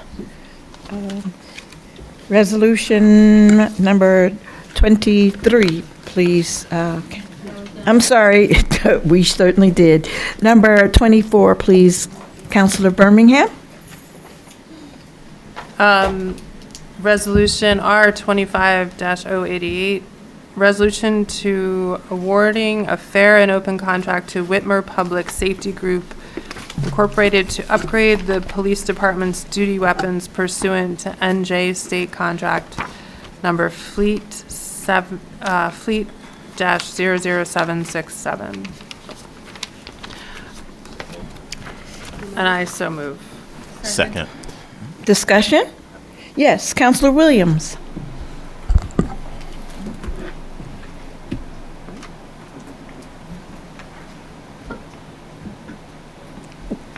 How you doing, Chief? Quick question, and I don't know all that much about guns, right? So this is to buy new guns. What happens to the old guns, and how often do you need to upgrade them? Well, first, we're transitioning from a 40 caliber to a 9mm weapon, so we're changing everything over. Now, generally, we like to change over every 5 years. Through COVID, we ran into some challenges, so that didn't happen. Some of the weapons now are older, up to 10 years, some are 7 years. I brought Sergeant Campos here. He's the range master, he's the firearm instructor. He can answer any technical questions that we have. Good afternoon, all. Good afternoon. To your point, sir, as the chief said, 10 years is sort of our max that we like to keep them due to more armor interactions as they go, basically more failures that we have to repair. As far as what happens to the old ones, we knew that you guys were concerned with keeping everything under a reasonable budget. So what we've included is basically a trade back to the federal firearms license holder who sells us the new guns at a rate that is very, very favorable. Basic nutshell is about $403 per gun, and we're getting back about $230 per gun, so more than 50%, which allows us to fill in for the new holsters and the other things that have to go with them due to a generational change between the Generation 4 and Generation 5. So we are responsibly disposing of them back through a dealer that is providing us with the firearms themselves, and then also getting a substantial credit back instead of going with the more popular $700, $800, $900 firearms that you're seeing with a lot of other agencies these days. Thank you. Thanks, sir. Thank you all. Anyone else? Chief, I have a question, please. I'm just wondering, do you all get like a budget? And in that budget, you have to figure out, do you need guns, do you need software, do you need stuff, and pick that from a set amount that goes to that, or is it just pretty much whatever you need, then we assess it I mean, here? the general needs are always there. The software licenses, the maintenance contracts, the electronic, they're always going to be there. That's the biggest expense. The weapons that we have here tonight, we try and turn them over every 5 years. So that's something that we look at, you know, like the sergeant mentioned, he's seeing some of the weapons that need repairs. We realize it's time to start changing over, and then we're also changing over the actual weapon for other reasons. But as far as your question goes, most of the operating budget, if that's what we're talking about, is almost identical every year. Okay. It's cars, it's software licenses, it's electronic maintenance contracts. Building maintenance is always going to be in there, so you're always going to have a high building maintenance, unfortunately, because of the building. So you project as best you could and go from there. And then needs come up, like changes with police reform. They may add a training. This year we have a mandatory training thrown on us that we have to get everyone through because of reform. So there's always changes that you have to deal with. So you just do the best you could. And so it comes up as you need it. There's no like set amount like you guys are, you know, capped to spend X amount in any given year, whatever you need. Yeah, no, it's pretty much standard. If you look at the operating, you go back. No, I looked at it and I agree. I'm just trying to figure it out. Like I know, like with the council or whatever, we get X amount. And then, you know, we have however much we want to spend, and we have to decide, do you want a telephone or do you want a computer? So I was just wondering, I would say 90% of the budget is just to operate the police department. It's not discretionary. And then there's wants in there, like the SWAT team may come to us and say, we have something new that we want to put into effect, and then we'll look into that and we'll research it. But I'd say most of the police department budget is just to run the police department. It's there's really no discretion in a lot of the items that are in there. Well, I appreciate it. I think you're doing a magnificent job, and certainly whatever you need to keep us safe and continue to do the amazing job that you're doing, I'm in favor of. I just wanted to know more about how you figure out those things, and, like if you had X amount, then maybe you could push it till next year and get that next gun. We do, like the weapons. It's been about 10 years now. Okay. COVID, we ran into challenges. Got it. Unfortunately, we couldn't get ammo. We couldn't get, turning over the weapons at that time would have just been a difficult task, so we waited.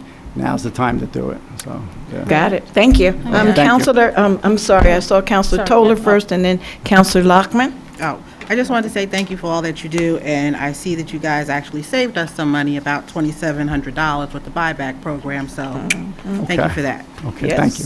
Thank you, Mayor. So, Councilor Lockman has a question. Oh, okay. I have All right, a that's question. So the only time you probably fire guns is when you go to a firing range, right? I mean, unfortunately, we had an officer shot last year, and we Yeah, but- shot someone, so at the timing you're asking that right now. Yeah, is- you're not firing the guns a whole lot. You just No, go- they're training a lot. The They SWAT team's train, yeah. training quite a Right, bit. right. They go to firing Correct. range and they fire. We don't right. have shootings, cop shootings in Right, Montclair nothing, now. so you're not really, you're just shooting them to practice, so to speak. Mostly, yeah, of course, Yeah. yes. You never know.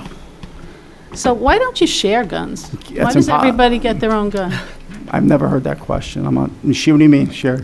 Well, I not wouldn't want everybody the is not unarmed cop to everybody. come to my house. I want the armed guy to come Well, to they're my on house. duty, they have a gun, I but get when it. they're not on duty, you give the gun to somebody So else. there's like- a few elements that go into Yeah. that. Officers are individually qualified with their firearms, although there is the ability to swap out firearms when necessary if there's a failure or if it's taken by the prosecutor's office for investigative purposes, things like that.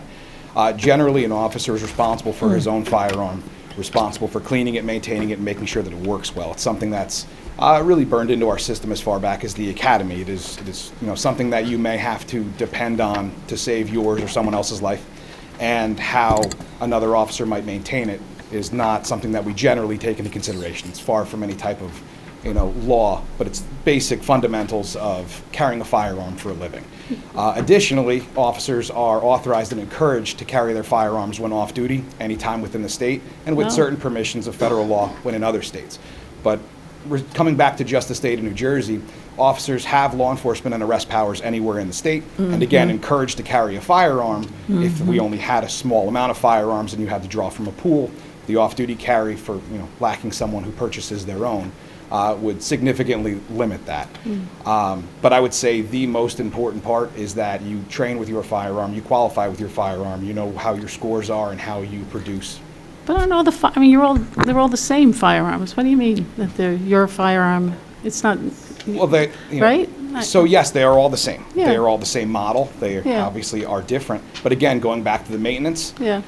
there is a certain series of things they force you to memorize in the police academy, and they refer to them as the 10 deadly errors. The last one is dirty or inoperative weapon. I've been here for 20 years and change. I hope to leave here in 5 to 10 years with the exact same status as I have with on-duty shootings, a big zero. But in the event that there is a problem that requires you to save someone else or yourself, as the range master, as someone who has been an instructor for 17 or 18 years now, I could not imagine a circumstance where you had to rely on whether someone or 111 other officers have had that and had the opportunity to muddle that up for you. To give you a little idea, simply carrying your gun daily in uniform, which I did for about 15 years, always has to be on the outside. So when you see us standing outside in the rain with those long raincoats that go all the way down to our boots, there's a little slit in the side, and the gun comes out. The gun is exposed to all of the conditions. A couple nights like that, you take your gun apart and you find out that you need an armor to go a little further, and it needs to be cleaned even more. As an armorer for our agency for many, many years, I've seen a lot of strange things come in just from normal use, not from any abuse or problems. And I couldn't imagine having to rely on something in a situation as critical as an officer-involved shooting, that the officer was not individually responsible and certain that would work when demanded. Thank you for your explanation. I have one more question. Absolutely. Is there a shelf life to bullets? General, no.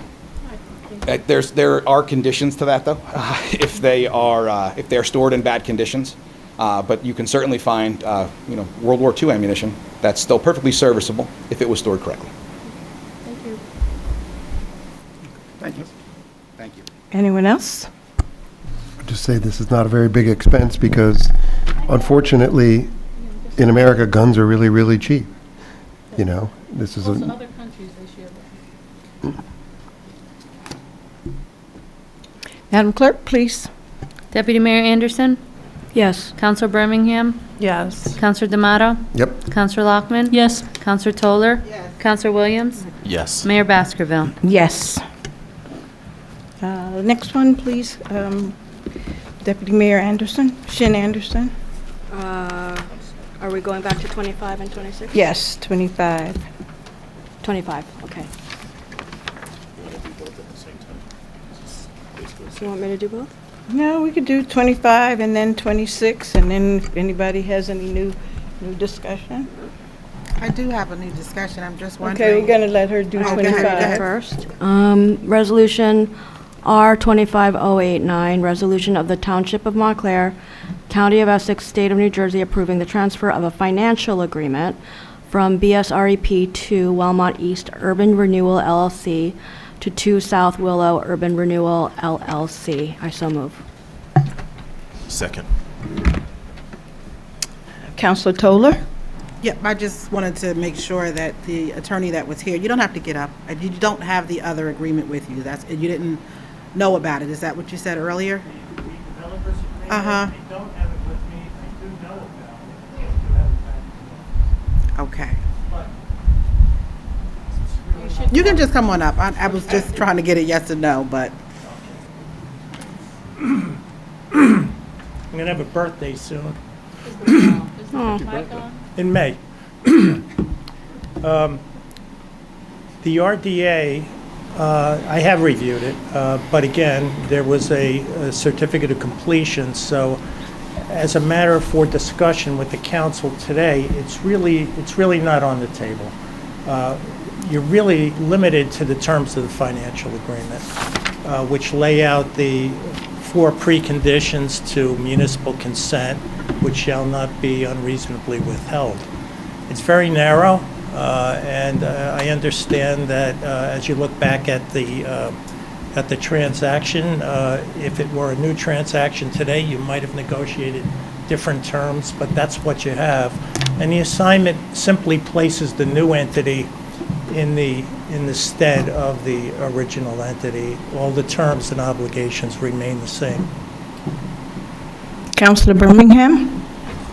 When you were up here earlier, you said at one point something like, you should transfer the other agreement or something. I don't know if it was the redevelopment agreement, but you said something like that. I remember we were talking about the memorandum of understanding about the outdoor activities. Yes.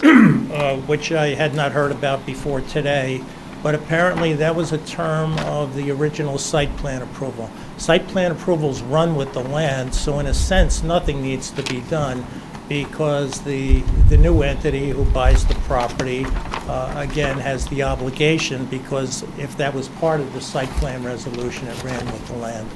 Okay, so that agreement holds. That's what Yes. I voted earlier because I wasn't sure what you had said, but Yes. that's, okay. If I may. Deputy Mayor Shin Anderson, and then Councilor Lockman. I just have one question. Are these buildings, I believe these buildings are exempt from the rent control laws, correct? They are. They are? Yeah. I believe they are. Most redevelopment projects are. Okay. Yeah. My question is, They were built before the law. okay, I just want to know does the exemption automatically apply to this? I mean, would the exemption hold with the sale, Yes. correct? Okay. Yes. Okay. And so, my question. And, yeah.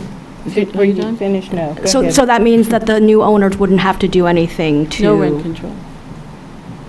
Just No making sure. taxes and no rent control. Just Well, they come pay on in and taxes. have it. Well, Yeah, They- like they pay- $900,000. They make a payment in lieu of taxes, I know. Right. I understand. Okay, Tax exempt. thank you. But Yeah, I Tax just want to exempt. be clear, though. yeah. Right. Of course, we're going to assign, to make sure that the new owner is aware of their obligation with respect to those arts events. Yeah, I mean, the land use approval alone would carry. Yeah, but they're not looking at this, they're just buying the new thing. You'll make sure. That I get it first thing in the morning. Yeah. Again, I didn't look at that. I know, because I didn't think you didn't know about it. When I didn't know that it was pertinent to the transfer of this agreement, but I will take care of that. Thank you. And I know, Councilor Lockman, that you're interested in the arts, and I'm very, very, very concerned that I really can't answer, why the workforce housing isn't done at all in this thing. And I know we're not voting on that tonight. I'm very clear about what the vote is, but I just think it's a bad practice to just start voting on something because somebody put something on the agenda that really should have gone on the meeting that we had to discuss that. We have one meeting first where we're supposed to have the discussions and then come in here. So I just can't figure, that. And I don't have the documents. And I'm also going to ask that before anybody votes on this, that they correct this and take out all the language in here that's not accurate, please. There's a couple of whereases that have to be removed.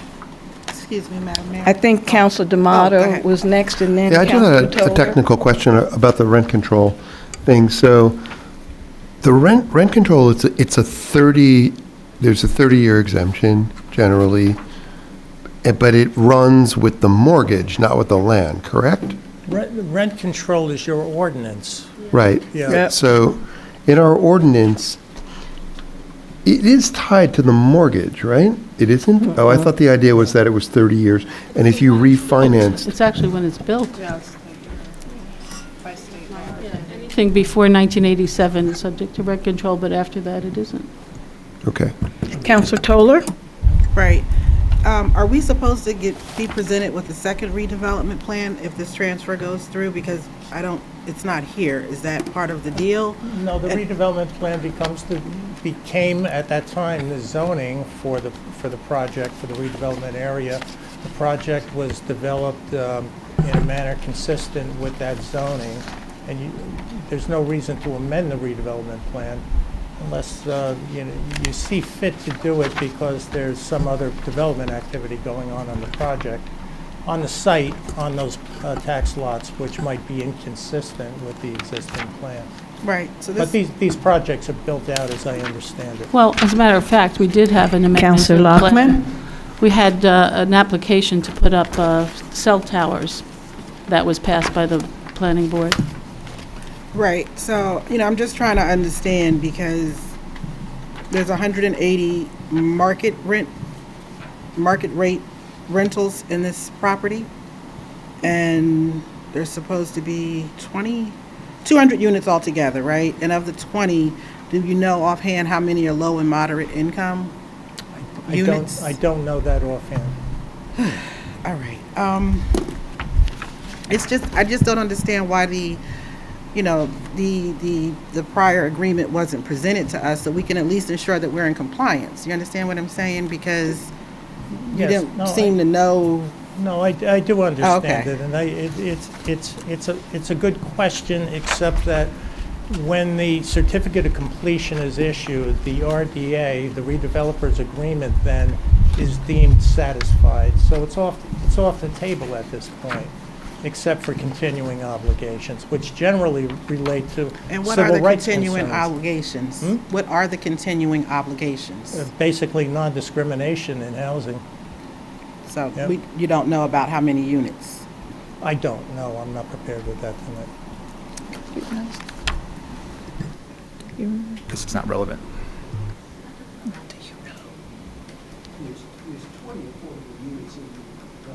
Mr. Scott, will you come to the mic, please? Thank you. William Scott, a member of the Montclair Housing Commission. There's 20 affordable units in the development.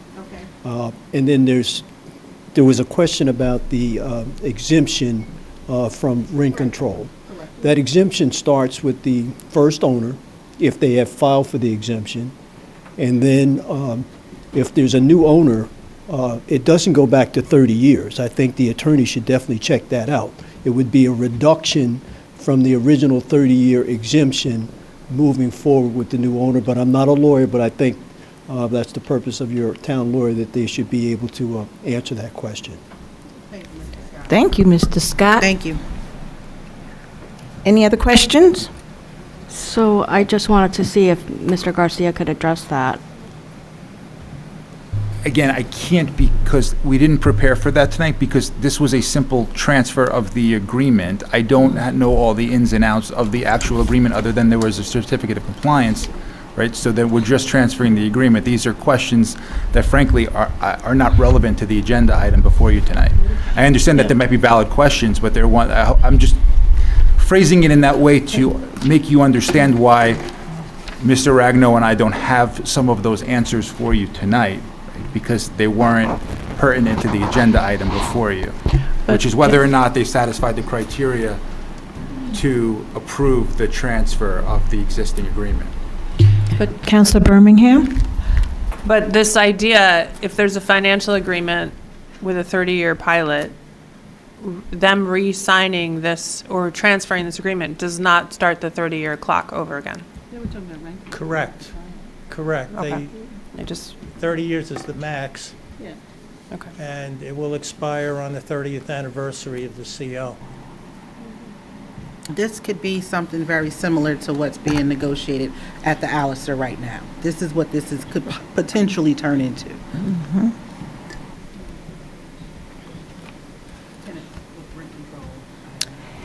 Any other questions or comments? No? Madam Clerk? Deputy Mayor Anderson? Wait. But you said that you wanted to remove the reference to the. Oh, everything in here that's not true. Wherever it says that the Finance Committee and the council had an should definitely opportunity take to that out. review these things, because it's just not true. So do you want to just? So on page 3 of 3, says whereas the application has been reviewed by the Finance Committee, that has to come out, and then the next whereas has to come out. And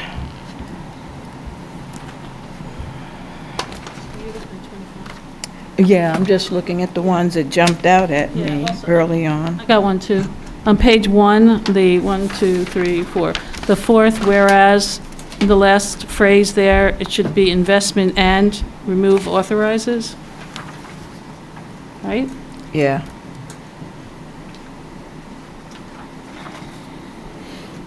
Yeah. But,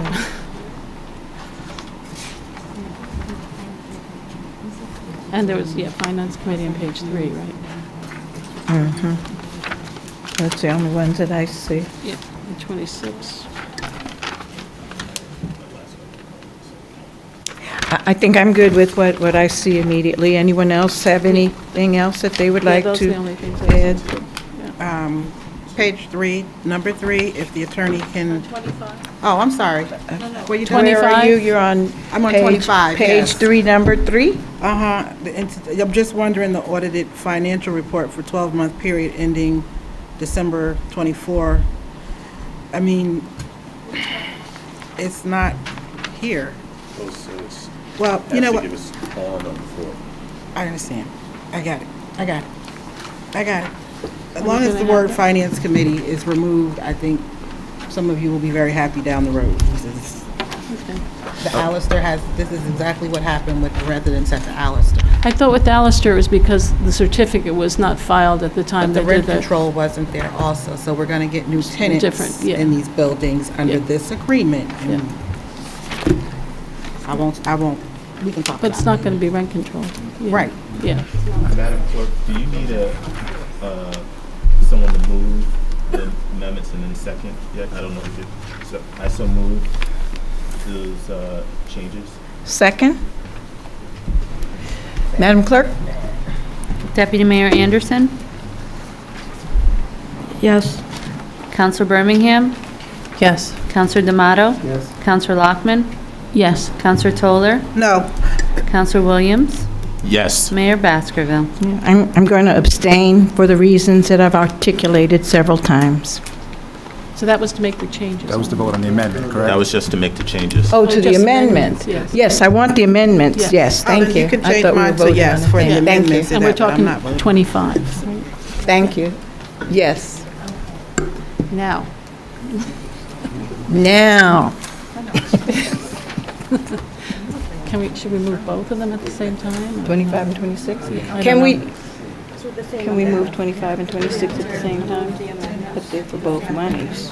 The 25, yes. We're going to do the same process for 26, correct? Yeah, so I was trying to see if we could do them together. Do you have a problem Or we with have to do them 26 language? separately because it's money. I think the mayor agreed. I think that we Okay.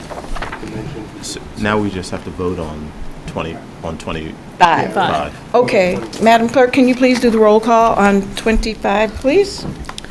Deputy Mayor Anderson. Yes. Counselor Birmingham. Yes. Counselor D'Amato. Yes. Counselor Lockman. Yes. Counselor Toller. No. Counselor Williams. Yes. Mayor Baskerville. Abstain. Now we're going to go to number 26, please. That is Councilor Williams. Resolution R-25-90, resolution of the Township of Montclair, County of Essex, State of New Jersey, approving the transfer of a financial agreement from BSREP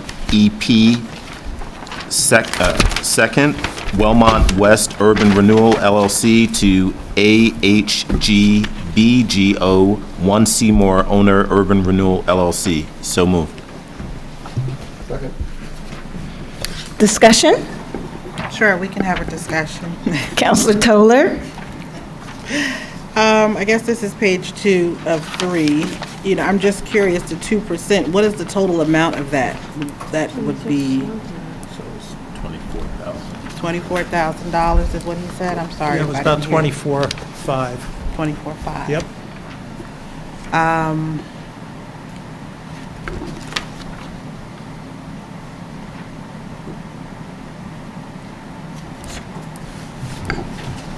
Do we know what it was in the past? Go ahead. So the pilot is what, 1.2? For the two,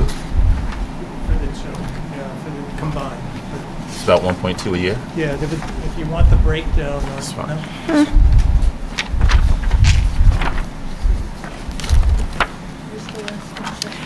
Yes, anyone, Councilor Lockman? Yeah. So on 26, that's the west, I think the west one, it says that the township has a ground lease with the entity? And does this Yes. call for the transfer of the ground lease to Yes. the, it does, yeah. Because that parcel is owned by the municipality. Yeah, so the ground lease is transferred, the finance agreement and the developer's agreement is all transferred to the new owner. Well, the developer's agreement is not being signed. Oh, sorry, because yeah. It's Never off the mind. table. The finance agreement is Yep. being transferred. Okay, and the ground lease? 'cause Yes. we didn't talk about that. Yes. Okay. I'm sorry, is there an Exhibit A that, it says Exhibit A is listed on this lease agreement, but it's not here. Is there a page missing, or am I missing it? It says Exhibit A, and I'm just trying to, Is that Exhibit A to the resolution? on this document here, the form. What page, Amina? It's on the form of ground lease agreement, towards the back here. Under recitals, item A, it says as more particularly described on Exhibit A, but I don't see an Exhibit A. What page is she on? Like I said, unless I'm missing it. Councilor Toller, what page are you on, please? Oh, okay, thank you. I'm referring to the assignment that's going to be between the two different entities. This page here where it says Oh, form of I ground see, lease in here. agreement. In paragraph A, it says attached. Exhibit A is attached, but I'm just asking, am I missing it, or is it not attached?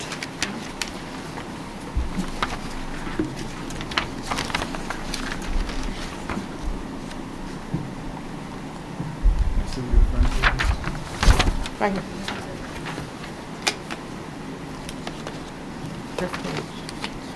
Right, yeah, no, I have it. Okay. This is the assignment that's going to be between Wellmont West and the new entity. I'm assuming because of space that Mr. Ragnar did not, and Mr. Lloyd did not attach that exhibit. That'll be part of the agreement between those two individual parties. Yeah, I think we, We're looking at the form of ground lease assignment. yes, sir.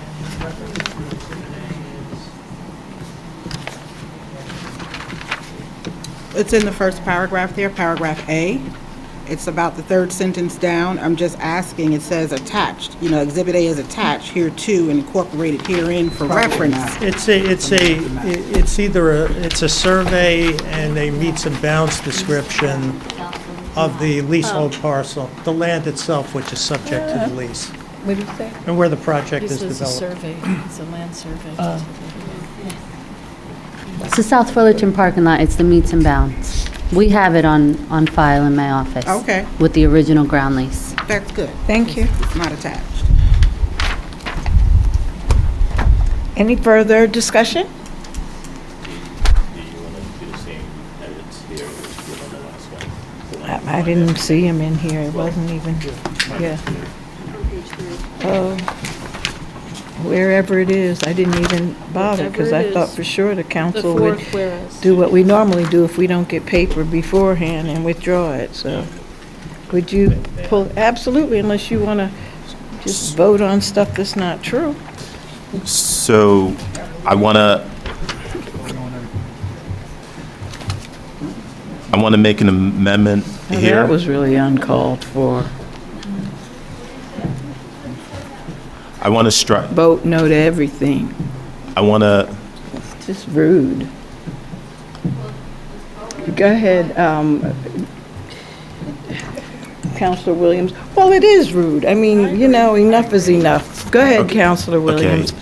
please. So I want to remove the whereas on page 3 of 3 where it says, whereas the application has been reviewed by the Finance Committee of the Township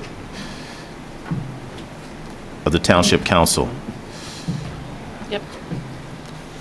And there's another whereas right underneath it, whereas Yep. the Finance Committee has determined that the application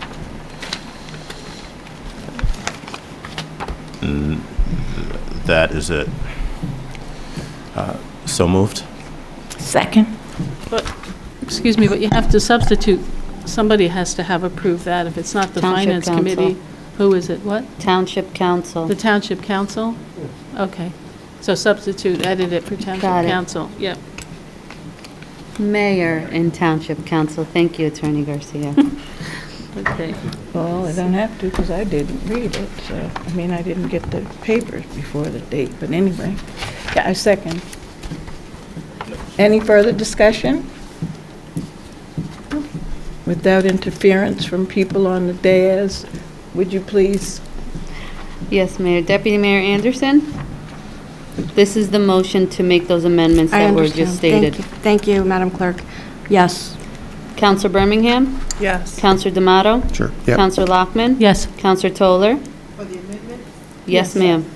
Counselor Williams? Yes. Mayor Baskerville? Yes. Do you want to make the motion? Now we vote. You make the motion. Do you want to make the motion? I think we already did.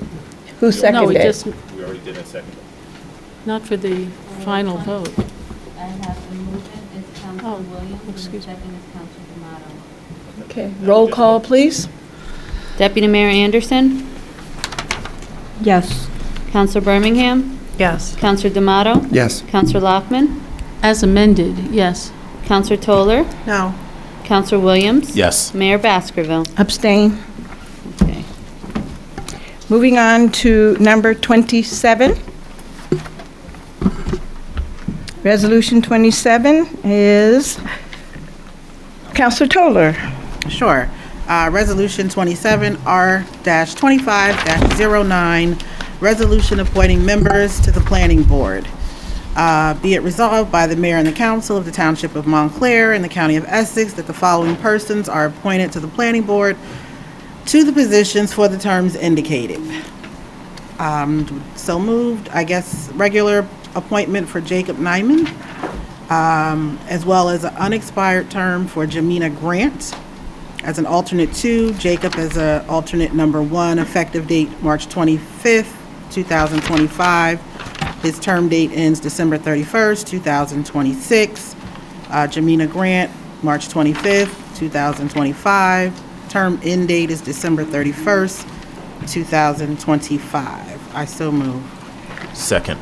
Okay, did anyone actually get a okay from Jamina? Because I spoke to her about 3 days ago, and she was not certain that she could commit to doing this at this time.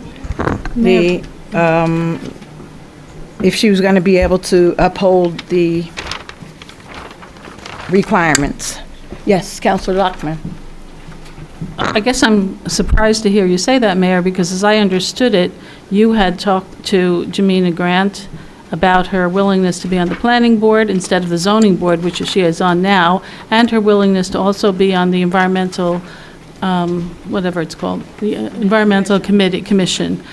And it's important that she agreed to both of them because the chair currently, Mr. Brodock, wants to be off the Environmental Commission because his responsibilities as the chair of the planning board are pretty deep, and he would prefer just to have that one responsibility. Yep. And I had understood you talked to her, it was all worked out. But you also understood, Councilor Lockman, and I told you this even before you just very aggressively put it on here and said that I was agreeing. I told you before you put it on here last week after I spoke to her that she was not sure that she was going to. You said, oh, well, you said that you were going to. I did originally back early on, close to July, August, whenever, when I discussed it, she was excited. Then when I went to confirm, and I told you this, she said she was not certain that she could uphold the responsibilities. So I was surprised when I saw that somebody very aggressively put it on here just because that's what they wanted to do. I So at object this to your point in time, characterization if of me anybody- aggressively putting this well, on there. Whoever You put it had a on there discussion very with her. aggressively was putting it on after You are- I spoke to You're you, not- so I don't know. You did who not put it- speak to then me. I maybe you haven't didn't- spoken to you in 8 months. Okay, So- all right, Carmel, that's not true. That is I mean, absolutely you haven't true. said hello or anything pleasant, that's true, but we did discuss that. I have never But anyway, spoken to you moving on right this at along. all. Moving So right are we along, retracting I her am appointment? asking that we withdraw those because I am not certain. And as recently as today, I tried to get a confirmation that she was going to be able to do the responsibilities of both of those positions. So we will move forward then with just the one person? Is that what we'd like to do? I would like to do that with Jake at least. I would agree with that.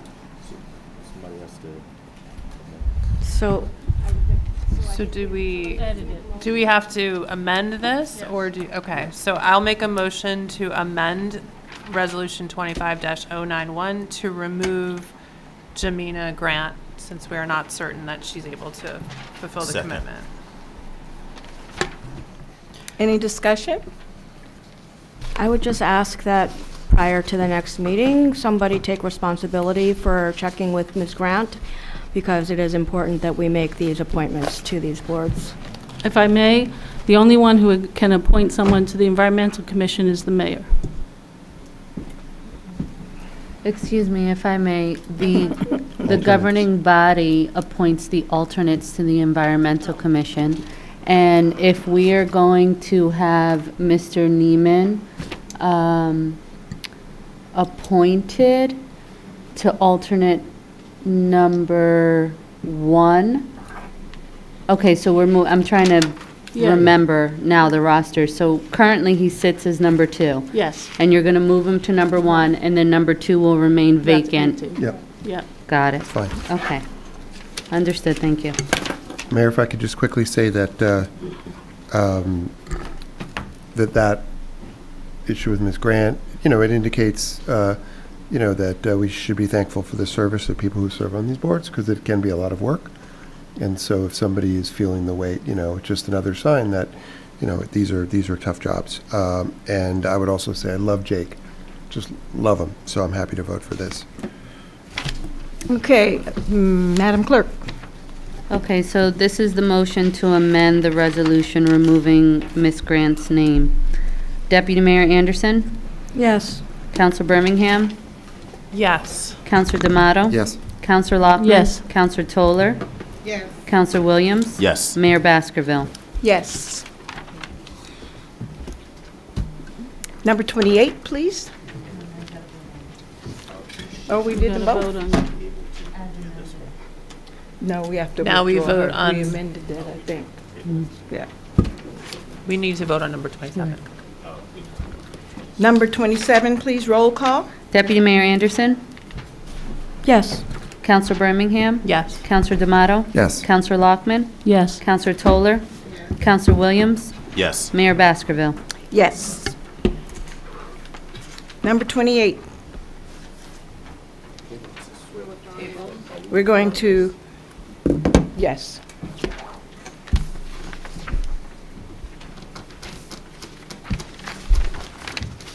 So this is withdrawn?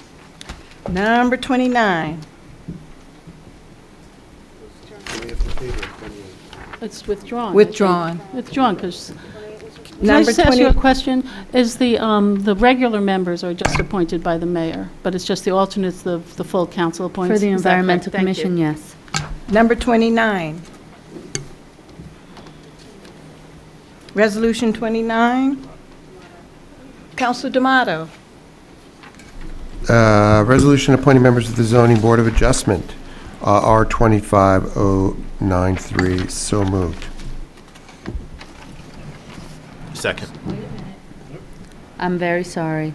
If Ms. Grant is not coming off the zoning board, you're not going to have a vacancy for these 3 people listed on the resolution. No, the two. I think Vieira is a reappointment, the Ye- same yes, ma'am. position. Yeah. But you won't have The the other two. vacancies as it's listed on this resolution. So maybe we should just table this. Withdraw 29.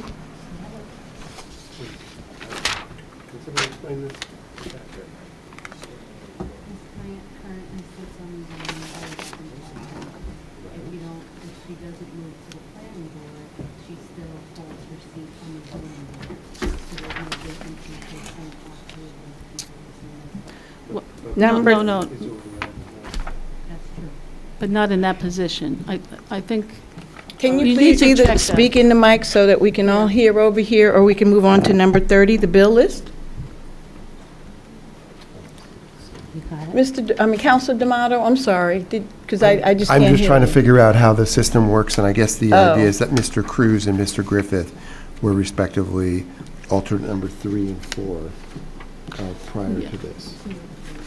so Jamina Grant was alternate number 1. Is that what it was? I'm just wondering, what Yeah, I position know. is Miss Grant in now? Yeah, now. On the Yeah. zoning board? Alternate number 2. We should just withdraw Table. it. Yeah, let's just- Table till we Right, that's what sort I it just out. did. Yeah. I withdrew Yeah. that one, and so now we're on number 30. Deputy Mayor, the bill list, please.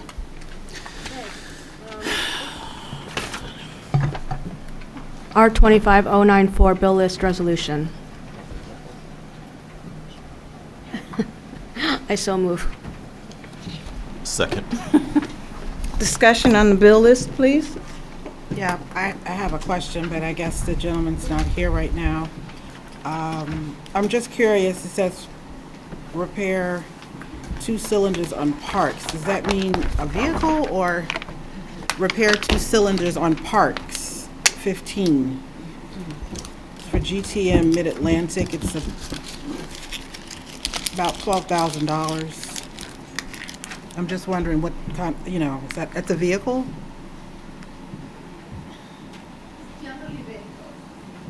Do we know whose vehicle or who generated this purchase order? Because we're buying a lot of new vehicles. I don't know why we're buying cylinders too, but. Excuse me, Mr. Rao, please, can you come to the mic?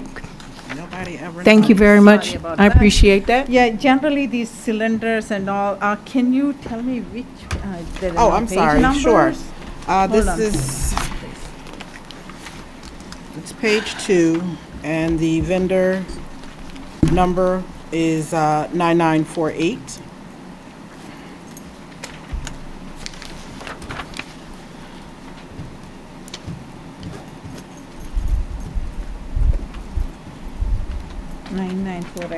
Mid-Atlantic, okay.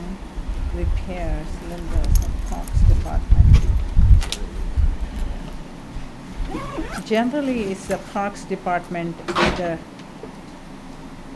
vehicles are those mowers and kind of things, but I can get you this information tomorrow. You know, I was just curious. And then I have another question, unless someone else does. I just have two more.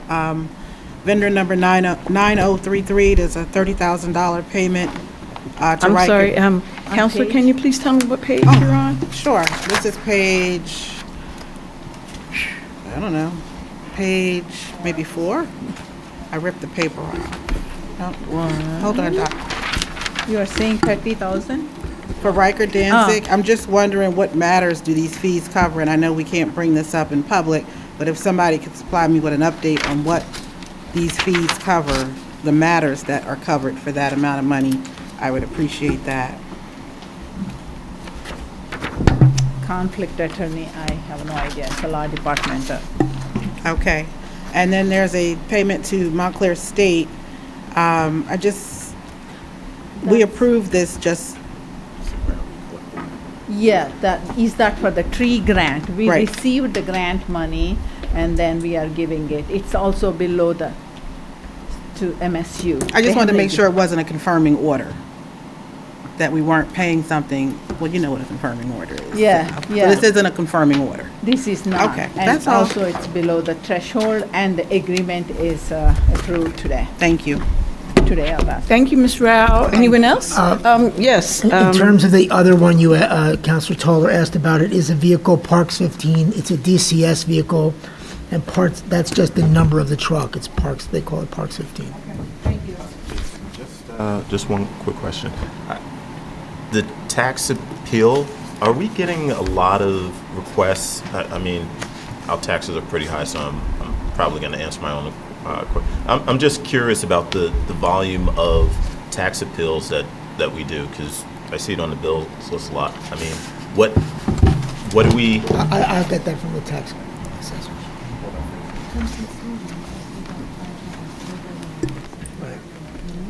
What? Did you? Okay. Anyone else? No? Okay. Roll call, Madam Clerk, please. Deputy Mayor Anderson? Yes. Counselor Birmingham? Yes. Counselor D'Amato? Yes. Counselor Lockman? Yes. Counselor Toller? Yes. Counselor Williams? Yes. Mayor Baskerville? Yes. Number 31, please, Counselor Williams, Resolution R-25-095. Okay. Resolution R-25-95, Emergency Temporary Appropriations N.J.S.A. 40A:4-20, extending the temporary budget. So moved. Second. Discussion?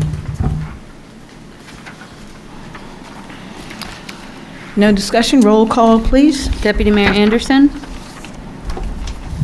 Yes. Counselor Birmingham? Yes. Counselor D'Amato? Yes. Counselor Lockman? Yes. Counselor Toller? Yes. Counselor Williams? Yes. Mayor Baskerville? Yes.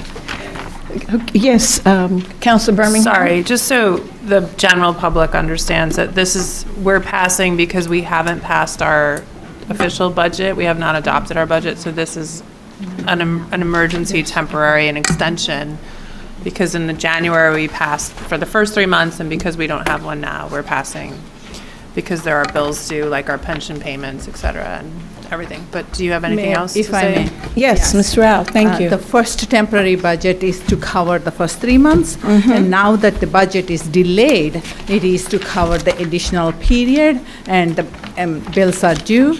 And also to, like Councilor Birmingham said, for public information, the budget was set with the available information presented. That includes all departmental requests, which was way significantly over both caps, appropriation cap and the levy cap, and which is, that means we have to go through line by line and make some hard decisions.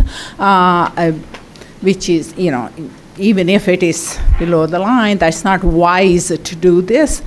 Some of the exceptions are covered, but still it's not wise to do that. So we have to go one by one, line by line, and reduce the budget to be within the cap and to be reasonable. So that's what we are in the process of doing. And I'm looking forward to having these discussions with the new manager, and will present the budget as soon as possible. In the meanwhile, this temporary budget will govern. Once the final budget is introduced, that will supersede these temporary budgets. Thank you very much.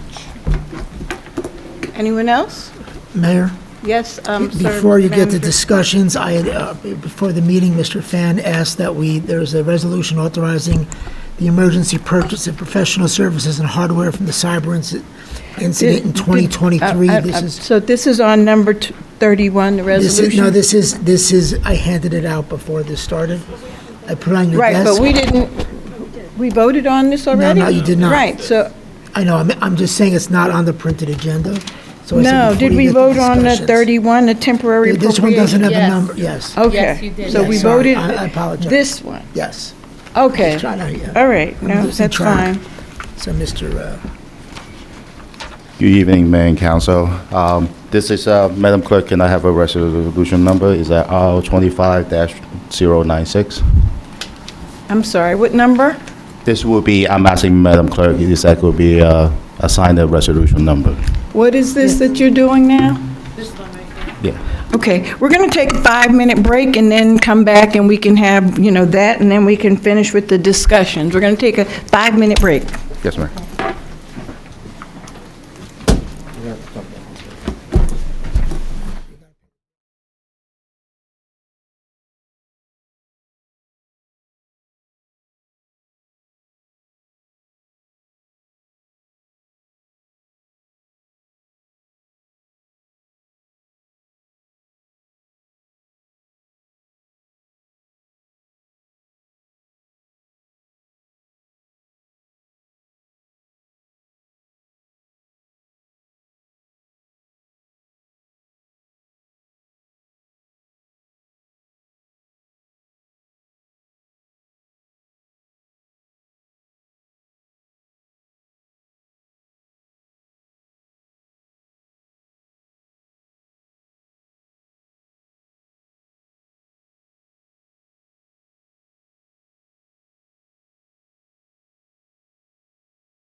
Thank you. Okay, thank you for your patience. And now, Mr. Fan, please, if you can lead us through the final vote.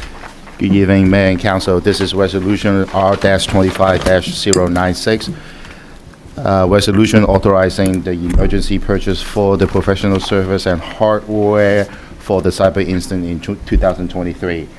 This is the, we have two vendors that are providing the service during the cyber incident back in 2023. And I do have the two PO attached.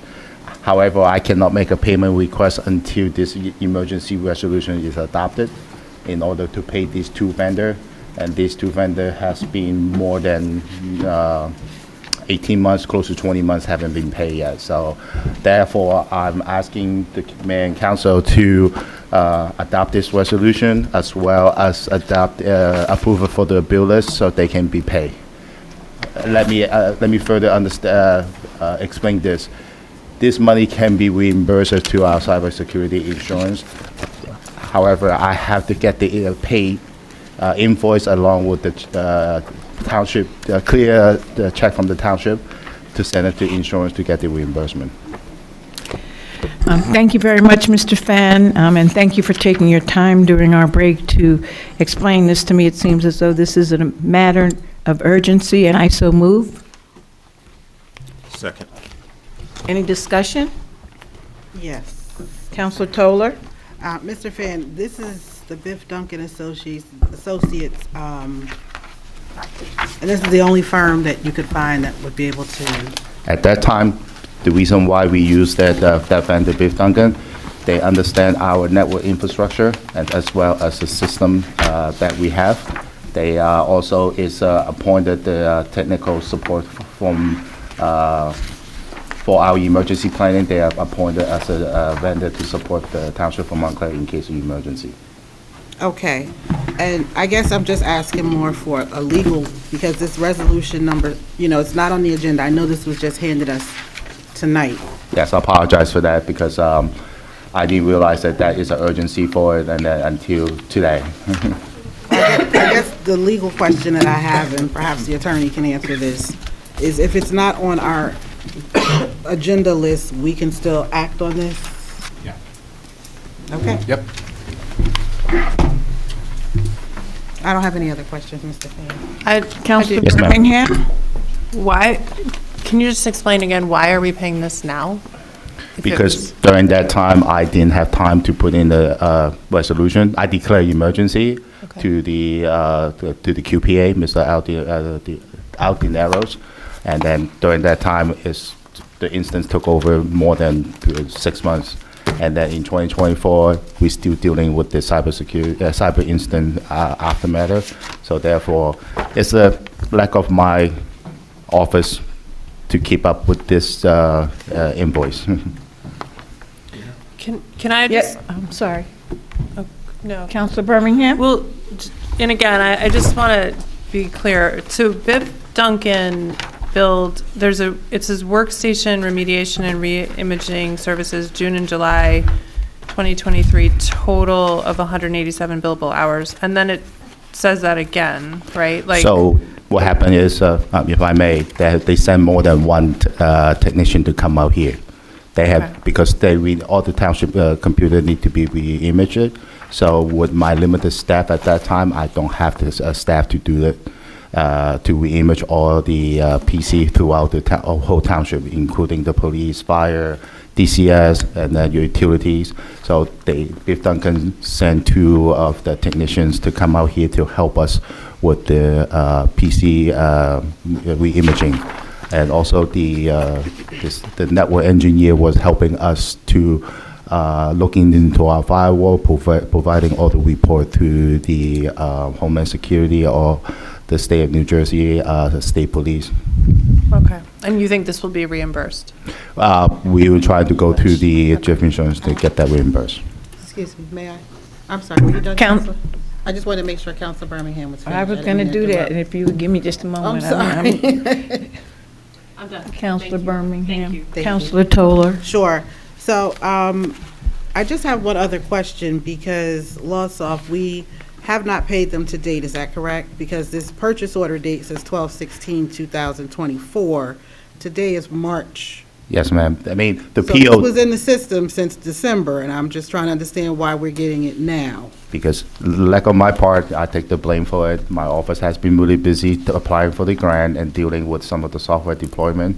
So therefore, my office, I'm overwhelmed with a little bit. So but part of it is my fault. I take the blame for it. And then therefore, that's why it's an urgent matter to get this done and then get this approved, get these vendor paid. And then so the finance office I can submit the payment request and finance office can cut the check tomorrow. So the work remediation, I mean, the two billable quantities that you have on here for the same June and July 2023 at the same amount per hour and the exact same. Again, that is two different tech. Okay, all right, we should have a little more detail. I mean, this is what an actual purchase order looks like. This is my operations committee, comadres. This is what we need. Any further discussion? Okay, Yeah, I'm just curious what's in the I hours. appreciate the work you did hustling back then, before I was up here, fixing that problem. And I have no problem that this was an emergency. It was an emergency back then to get the work done. I just would like to know, what is the emergency between like this meeting and the next one? And is it that they were going to sue us or that they were going to cut us off? So the emergency to get this done is the vendor been reaching out to me multiple times, and then I spoke with them, and then I missed the deadline to submit it to manager office, and therefore Right, but I'm just wondering, I'm just curious. I'm not casting aspersions, that I understand. I drop all kinds of Yeah, I dropped things. the ball. It's okay. I'm sorry. It's okay. I just want to know, I'm just curious, like, why you couldn't just extend the pain for 2 weeks for them? because the Were they vendor gonna- would like to have the check before the end of this month, Okay, so- close their book. They have a Oh, book they need to close their books. Okay. Okay, because it is, I mean, these things happen, but we really, really, really don't want to have resolutions that come on with, a little hash mark and that people don't know about. I apologize Yeah, for this. it's It won't okay, happen again. But that's you only get to do this once this year, Thank you. I take the blame. all of us. Thank you, Mr. Fan. Roll call, please, Madam Clerk. Deputy Mayor Anderson? Oh, I'm sorry. I just want to make sure we're complying with the statute. So you notified the QPA, you explained the nature of the emergency. Yes, That's all in writing and on file with the QPA? it's in the And- verbally, and I believe I did email him, but at that time. And he agreed that there was an emergency affecting the public Yeah, health, because- welfare, and safety? Correct, because All right, the just wanted whole to system was down. Madam Dep- Clerk? Deputy Mayor Anderson? Yes. Counselor Birmingham? Yes. Counselor D'Amato? Yes? Counselor Lockman? Yes. Counselor Toller? Counselor Williams? Yes. Mayor Baskerville? Yes. Thank you, Mayor and Council. No, can I, Yes, may I ma'am. just ask you something? Can I, do you mind? Thank you. No, yes, go ahead. Thank you, I'm sorry. Okay, so I think it's important that everybody knows that we're sending out a survey for affordable housing to get the townwide's point of view. I want to thank you very much for working with Janice, not here, and getting SurveyMonkey up and running. And I look forward to talking to probably tomorrow about how we're going to do this and filling me in on stuff. But thank you very much for your help on You're that. welcome. It was a team effort. Yeah. My part is just negotiate the agreement. Just let you know, the SurveyMonkey, it would initially is $9,000 for the enterprise version for Okay. 1 year. The account rep was able to give us the 3-year contract pricing for 1 year, which is $7,500. So we save about $1,500, about 22%. Great, thank you. Okay, now we're going to go on to discussion of the council liaisons, I think. Councilor Lockman?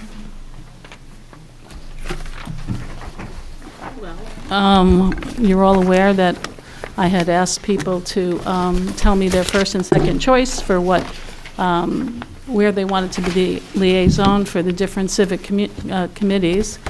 and you all gave me back your choices, and I produced a document that showed what they were, giving you your first choice wherever possible, and I think that was possible for everybody pretty much. And, but I think there's some discussion about whether you want to go on with that, so I can only tell you what I did. Mayor? I had discussion, maybe I didn't get your updated list, because the list that you gave me did not represent what I told you I wanted. So is there another list? Did you give As I said another to list? you, yes, I mailed you, I don't have the date in front of me, but about 4 hours before you sent your email to me saying that you didn't get any of this stuff, I had sent you an updated version that included all your comments. Do you have it with you? So, No, I do not. Okay. Yeah, I think the issue is we So have the then- very first one. You Yeah, I what don't know mean? why, So, right. Yeah. This is not the one. This is, I've got this. Yeah, the one we have doesn't have the it's a different one. updates. I'm sorry, you didn't Yeah, get that's it. okay. No, no, yeah, Well, no. you can't read It that was- anyway. It You was a can't read this discussion with thing. the This you can't council, so read at don't, all. not your bailiwick. So the Excel sheet is something that Susan produced. All right, well, I need to get But a even this one's not updated, legible, so- this sheet, I can't read. I don't know where that came from. That came from And I had Susan. asked at another meeting, please, if we're going to give documents and whether or not that we don't have anything that's this small, that, you know, to try to read it.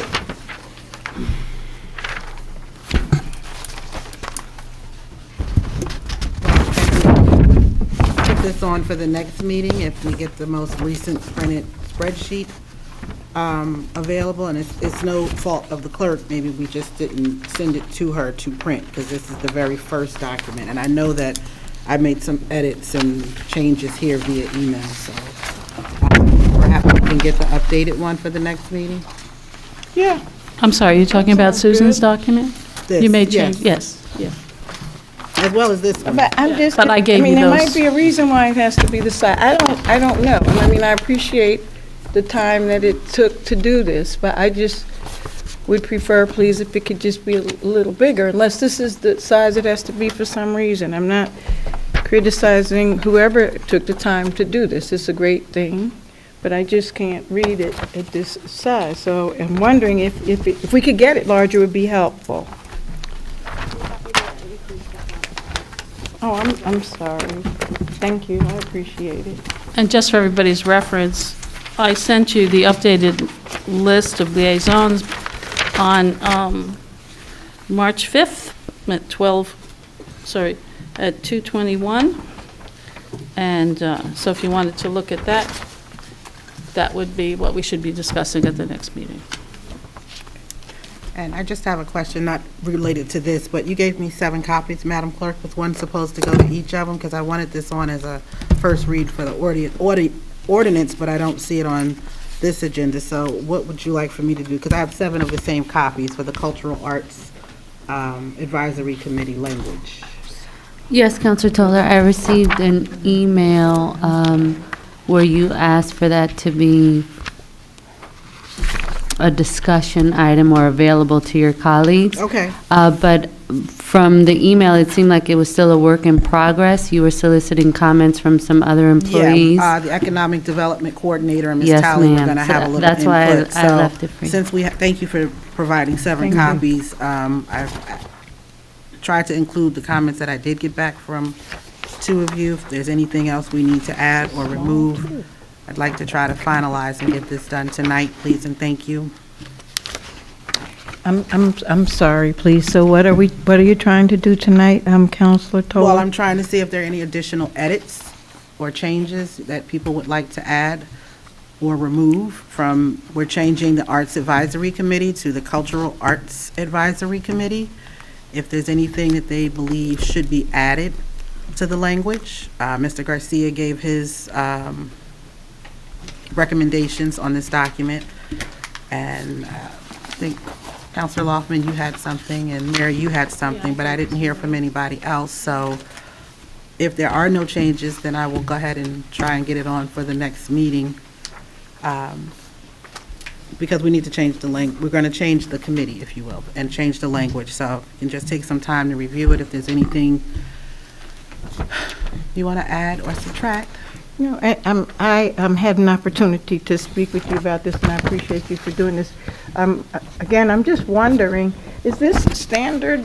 Because this looks small, too. I mean, I can read this better than the other one, but really, this is, This to is an me... edit document, so you Okay, can but- see where the people made their edits on Okay. it. That's just all that is. All right. But if you would prefer I know, in just a case anybody's standard- wondering, I have better than 20/20 vision, but this is just small, and I don't want to have to, because I do this like you guys do, all hours of the night and in the morning, and I don't want to have to sit there and scrunch up to read it. But I appreciate what you've done. I think I've shared my comments, and Okay. I'm good to go with this. Unfortunately, we lost one of our candidates this evening, and I sent you an email Yes. on that. Okay, all right. Okay, just take a Okay. moment. Do Anything else that we should be, you have any, anyone have any Councilor, comments? Deputy Mayor? No, I was just trying to see if anybody had any comments or. Oh, I'm sorry. Can we do that by email? Or you on it right now? But doesn't matter to me, it's up to the group. Well, you wanted to comment now? Okay. No, you have my comment. Oh, yeah, I do, but I think Deputy Mayor. Okay, Deputy Mayor? Yeah, I mean, as long as we're trying to plan for the next meeting, I would, But wait a minute, and Sorry? yes, no, I want you to do that. I just wanted to make sure no one here wanted to give any comments to Councilor Toller's Arts Advisory Committee tonight, and we'll follow up by email, those of us that didn't. Okay, thank you. Deputy Mayor? so since we're trying to plan ahead, I would like to, prior to the next meeting, if at all is possible, I'd like to make sure that we repost the township attorney position with the job description. Agreed. That was, I believe it was agreed upon on February 24th. So if we can do that, that would be great. I'm also going to be circulating a document that Ms. Dawkins prepared with regards to salary recommendations. So if we could do that as soon as possible, I would really appreciate that from my colleagues. For both assistant attorney and the regular attorney? We only have, Just for the attorney. we only have a description for the, I'm sorry, but the salary for both? She's checking both of those? she hasn't, I can ask to, if the second one can be prepared, but right now, we're only, prepared for the the. first one, and I think we're going to try to have a Zoom, hopefully this week or early part of next week with Ms. Dawkins.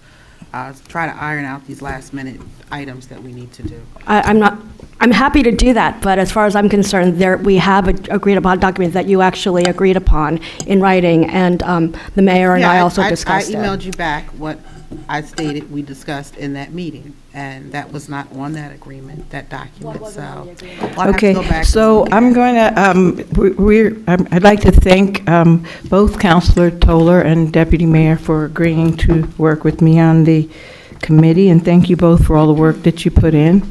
And we will have this on the agenda for the next meeting. We did have a meeting where the three of us, who like an ad hoc subcommittee, sat down and we came up with some things that were agreed upon. And then after that, there was some confusion about the language, and so we did review it now. I certainly feel comfortable with it, and so as soon as Councilor Toller is feeling comfortable, that's three of us, and that's a great thing. So thank you both for your work. Thank Yeah. you, thank you, thank you, thank you. Okay, so, One more question yes, about the Councilor committees and Bachman. liaisons. Yes. So at various times, I think both you and Councilor Toller had said you don't really support our committee system? So I'm wondering, so how do you want to work then, if that's not what you want to do? So we can sit here now and discuss that at this time of the night, if that's what you'd like to do. I have concerns because our committee system is not very well explained. So when we first came together in about July or August, very quickly, early on, one of the early meetings, a large number, the majority of the people on the council wanted to do this committee system. And so we voted on various committees, but we never really specifically talked about what things were going to go under what committees. And so now it's very frustrating for me because sometimes the Economic Development Committee will say, well, this is economic development, and they'll start working on something, and I'm thinking it should go to finance or either human services or whatever, another. So the way the system is now, it's not working. And the other thing is that, you know, we discovered there's a thing called ad hoc. So if people want to do ad hoc committees, they could just do ad hoc. So it's really more efficient to do an ad hoc committee, because then you just get the committees together that you want, go ahead and do the work that you want, and then bring it back to the council. So it's just not clearly defined. And so until it's very clearly defined, I just don't like the way it's working now. And there's a lot of crossover, right? Because some things can be, well, yes, it'll go to EDC, and then it needs to go to finance, right? But we haven't spelled out what happens. Then does it go to EDC, finance, and then full committee, or what that process is? So I just think if the majority of the council still likes this idea, then we need to tweak it and be really clear about what's going under which committees. I'd like to answer. Councilor Toller. Sure, thank you. To answer Councilor Lockman's question, the committee structure is, I understand the purpose and, you know, why the majority of my colleagues might like to do it this way. It's really nothing wrong with that system. The issue that I have is the votes, okay? So if there's 3 people on a committee and 2 people vote and 1 person doesn't, you know, plenty of times in EDC, my agenda items don't make it on there because I'm outvoted. So if I have to make an ad hoc committee, then that's what I'm going to have to do. It has to be a respectful committee.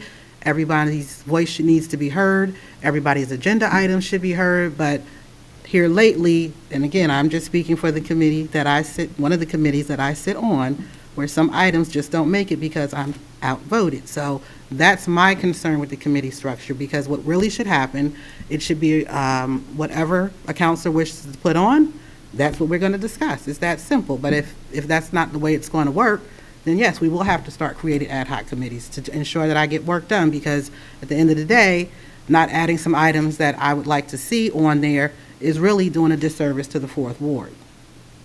Some of them, okay? It could be anything. So this is how it's been. I can name a couple of items that I've submitted. Yeah. And Would you? Union Gardens, I've asked for it to be on there twice. That's not my ward, but I wanted to have a discussion about it, and it didn't make it on there for 2 meetings. Okay. Councilor D'Amato, did you want to say anything about the committees? Well, I mean, the committee that I'm working on, mostly the facilities and infrastructure, I think is working really well. I would say that overall, the dysfunction that a lot of people feel about government in Montclair and why it's a very expensive government, as you know, Mr. Gale was talking about tonight, is partly a function of people, of a lack of accountability and focus, and people running around and doing different things. At the same time, I think in the case of the Mobility Committee, which I'm also on, and the overlap with the Vision Zero liaison group, and then other people doing things, there's some good aspects of that. So there's some initiative that people can take.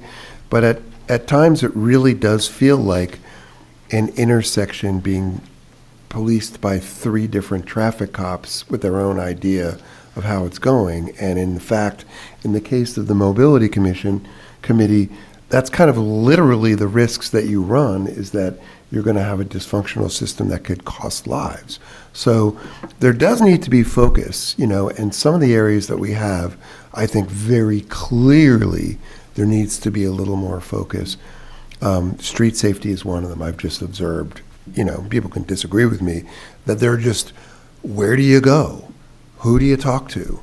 And then there's some areas where it's very obvious, like there's almost always been a finance committee, and reviewing the budget and the budget mechanisms and the borrowing of questions and interest rates and all this kind of stuff. That proves that the system does have a feature, and I think it's totally normal. And I think in every legislative body that's grown up and real, they will fight about jurisdiction, and they actually have what's called like a rules committee or something, which is would be tough for us to do, where they say you're getting this. We can also just have votes on resolutions and go, we can either look at the list that we have here and say that these people can come up with it. It may be a little bulky for us to do this and say this topic should be in this committee and this topic should be in that committee. We can do that, or we can assign as issues come up, we can just take a vote either by resolution or just a straw poll and say, well, this belongs there. And so that can be the kind of ad hoc thing. I think that the ad hoc stuff that's been done around parking for me seems to have worked really, really well. So that's a testament to my colleague, Councilor Williams' way of doing it, but I think it's also just a topic area that somehow worked out that well. There's one other thing I would say, which is where it gets, I think, serious also, is that what I would really like to see is resolutions and ordinances coming to the council earlier, right? And for discussion. And so there are things that, and the logical place for those to go is into a committee. You know, so when the administration has something on a Tuesday, you know, they can just send it to the committee chair or to the committee, and then at least somebody had eyes on it ahead of time that's relevant. So if there is a big, you know, like facilities and infrastructure, all the hoo-ha about the bird netting, you know, that bird poop should have landed on me, basically. It should have been my problem, and I should have looked at it and thought about it, and then talked to whomever and just said, look, we have this weird issue. So that's why I think that committees could work, you know, well. They serve a thing. They're not perfect, and I totally understand if people have a frustration about the different things, and feeling shut out is never good, and you should be able to discuss what you want to discuss. I agree. So that I'm always the committee, that our committee. No, I hear you. You know, I think we do an okay job. We talk what we want to talk about. I hope you read my email and read the Councilor meeting minutes. Birmingham? Thank you very much, Councilor D'Amato. Councilor Birmingham? I mean, I think committees are necessary because we have to have working groups outside of the meetings, and they can only be 3 people. So we can call them whatever we want, but we have to call them committee. You know, it's a committee. I would say I'm okay with the idea if, you know, if an issue is coming up, deciding whether it's publicly or, you know, which committee may, you know, is going to take it over. I think that that's a reasonable, you know, Mayor, to your point about, you know, who's going to take over something. And I'm also okay with the concept of ad hoc in terms of if there's a specific issue that certain people have energy around and really want to dedicate their time to, I'm okay with having an ad hoc committee as well. So I'm rather flexible around committees in terms of I do hope we can all work well together, and I think if there is, you know, some flexibility there, I'm okay with that. But you do not seem to agree. I just feel like we're operating in chaos. And I feel like that every organization, from the military to the church to the government, they have some kind of structure. And they follow the structure because it's proven that that is the best way to get things done. And since we've been here 8 months, and it's, you know, you don't know who's doing what, you don't know what's happening up down the pike, we don't have a strategic plan, it's just chaos. And it doesn't suit my personality, chaos. I'm an organized, efficient, you know, kind of logical person. And to operate like in a chaotic environment doesn't work well for me. So I like the idea of structure and committees that report up. I like the idea of having committee reports so the public knows what we're doing. The public has no idea what we're doing. We initially on our agenda, we had committee reports. So every committee would tell the public, what is it that you're doing? Some of you, not so much me, campaigned on this whole transparency thing. Well, that's transparent. When you say to the public, here are the committees, here's what they're working on. Here's the goals, the strategic goals for the council. We don't even have that. How do you work as a group? How do you get things done in a town if you don't prioritize your goals? So to me, I mean, I understand ad hoc, that's fine, but we should know what each other is doing. We should report into each other, and there should be leadership. There should be leaderships within the committees. There should be leaderships, here. And I feel that's terribly lacking, and I find that hard to bear, quite honestly. Did you go already? Okay, Deputy Mayor? That's how you really feel. No, go ahead. Mm-mm. I think it would really, I would like to be a little bit more optimistic than Councilor Lockman. I think that we can figure this out. I know. We're trying. I know. I know, but that's why I created that document, and it was a starting point for discussion. I happen to think that it would behoove us to keep the committees. We can maintain flexibility around subject matter. Not everything has to be through a committee, but I agree, certain things like ordinances, impactful resolutions, they ideally should go through a committee if possible. But if the staff or other people don't know which committee it's supposed to go to, or if there's just chaos around it, I don't really think that it's helpful for us as a council. It's not helpful for the staff, and it's not helpful for the township. So I really hope that we can have a discussion and figure this out soon. The ad hoc committees, they're just, I set one up for public transportation. Those, to me, I envision those as like Councilor Birmingham was saying, there are specific issues that certain people have the time and energy to focus on. And I mean, I was very happy when Councilor Williams, even though he wasn't assigned to the mobility committee, he stepped up and he decided to work on the parking issues, and that was great. So, and we all have to vote on these things anyway, and so I think it's necessary to do this, and I would really hope that we can work together to figure it out very, very soon. Thank you. Councilor Williams. We have committees? Sorry. No, I like the structure, but I think that sometimes you need to pivot when there's specific issues and put together an ad hoc committee. But I don't think that we should, and I'm just going to focus on the comment that you made. If there's a committee in place and you vote on something, I think that everybody should be heard, yes, but when you vote on something, it's just like when something comes up here, everybody's not going to get their way. As we saw tonight, we didn't have unanimous votes on everything. You're not going to get your way. However, in these committees, we should be working well together so that, everybody can get some input here, so someone doesn't feel like they're left out of the process. Mm-hmm. So I totally agree with that. I think the committee structure, for the most part, is working well in terms of what committee handles what. I'm flexible in terms of that. I mean, I have energy around certain things where I want to be involved, and there's other things that I'm just like, someone else has more know-how, and, Councilor Toller, with Union Gardens here, she has this LTAC history, and she knows the whole history and stuff like that. So I said, Councilor Toller, could you help me out here? And she agreed. I appreciate that. So, we have to be able to, just work with each other. And at the end of the day, just as long as stuff is getting done, I don't really care. I don't have to have my name on everything.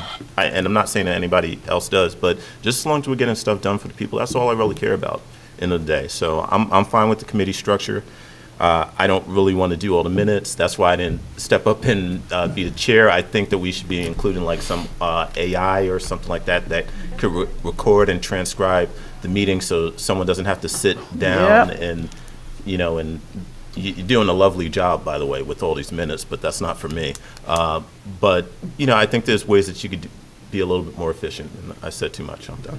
I just want. No, but I think that just to piggyback on what Councilor Williams saying, I think you hit it on the head. I think all of this stuff about let's work together and let's do that. First of all, I think at least 3 of the people that I heard say let's work together is disingenuous, because they've shown no effort to try to work together with me. I think that what has happened, and I'm hoping And I'm just sharing this now because everybody wants to have this conversation and just let it all out. So what has happened is that people have clunked into groups of 3 or 4, and then they feel as though the opinion of the other people that are not in that group of 3 or 4 doesn't matter.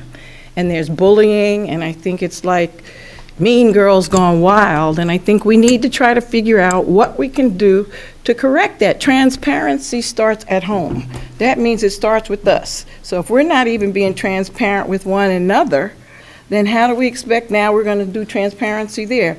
So much of what happens here between us is not transparent. Again, little groups of 3 or however many of you all go in and you all talk about this, talk about that, and then I see it the day before it's going on an agenda or something, and other people seem to have known about it. So there's things going on here that have to be corrected, and I think that it's not about, who can write the most minutes or who can send the most emails or yell the loudest when they're upset. I think it's about caring about one another.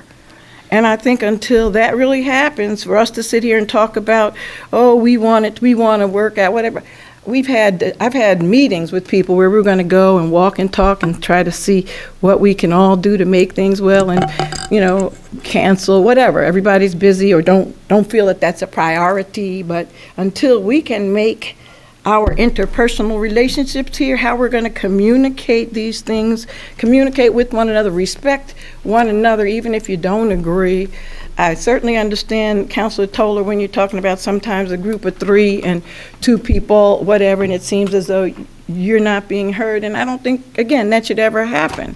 It shouldn't happen to you or anyone else up here. We should all be heard and have an opportunity. So the challenge is going to be how to make those people that may not be in that group of 2 or 3 that are in communication regularly to have a voice too, and how to help others understand that we all need to have a voice and some input, even if we disagree. And I think it's fine to disagree. I've never been upset because we disagreed. We didn't agree on a vote tonight. We don't agree a lot. That's fine.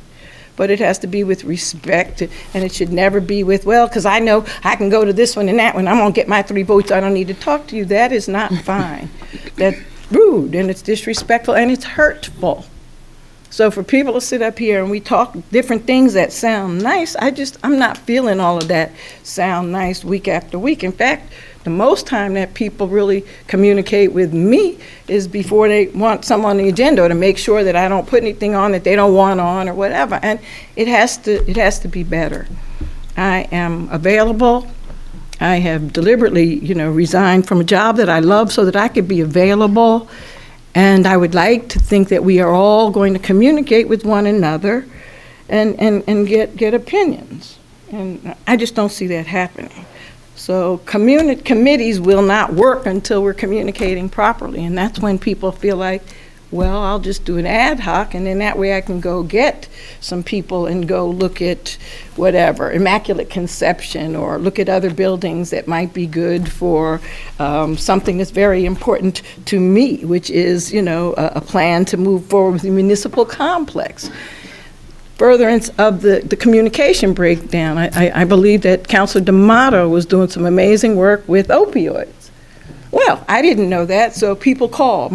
All the phone calls that come through, I can tell you numbers that they come through. Everybody wants to speak to the mayor, tell the mayor this, tell the mayor that. Someone called me, and it was a matter of opioids. And I did not know that you were working on the opioids. So, but let me just finish. I haven't. It was cannabis. Oh, okay, cannabis. I'm sorry. I apologize. You're correct. I'm on the opioid committee and the cannabis. Cannabis, my bad. I am on the opioid committee here for the township. But, so the cannabis, right? So I spent time meeting with that person, and the person wants to do another cannabis location over where the CVS used to be and a lot of things. And I was really excited, and I went to the meeting with or we were on a Zoom or whatever, and I said to Councilman Williams, and I started telling him, and I was really excited because I had spent a lot of time having this discussion, and he says, I think, Councilor D'Amato has been doing a lot of work on that. Well, that's fine, but if our communication was better, I would have known that, and then I could have called you, and I could have said, hey,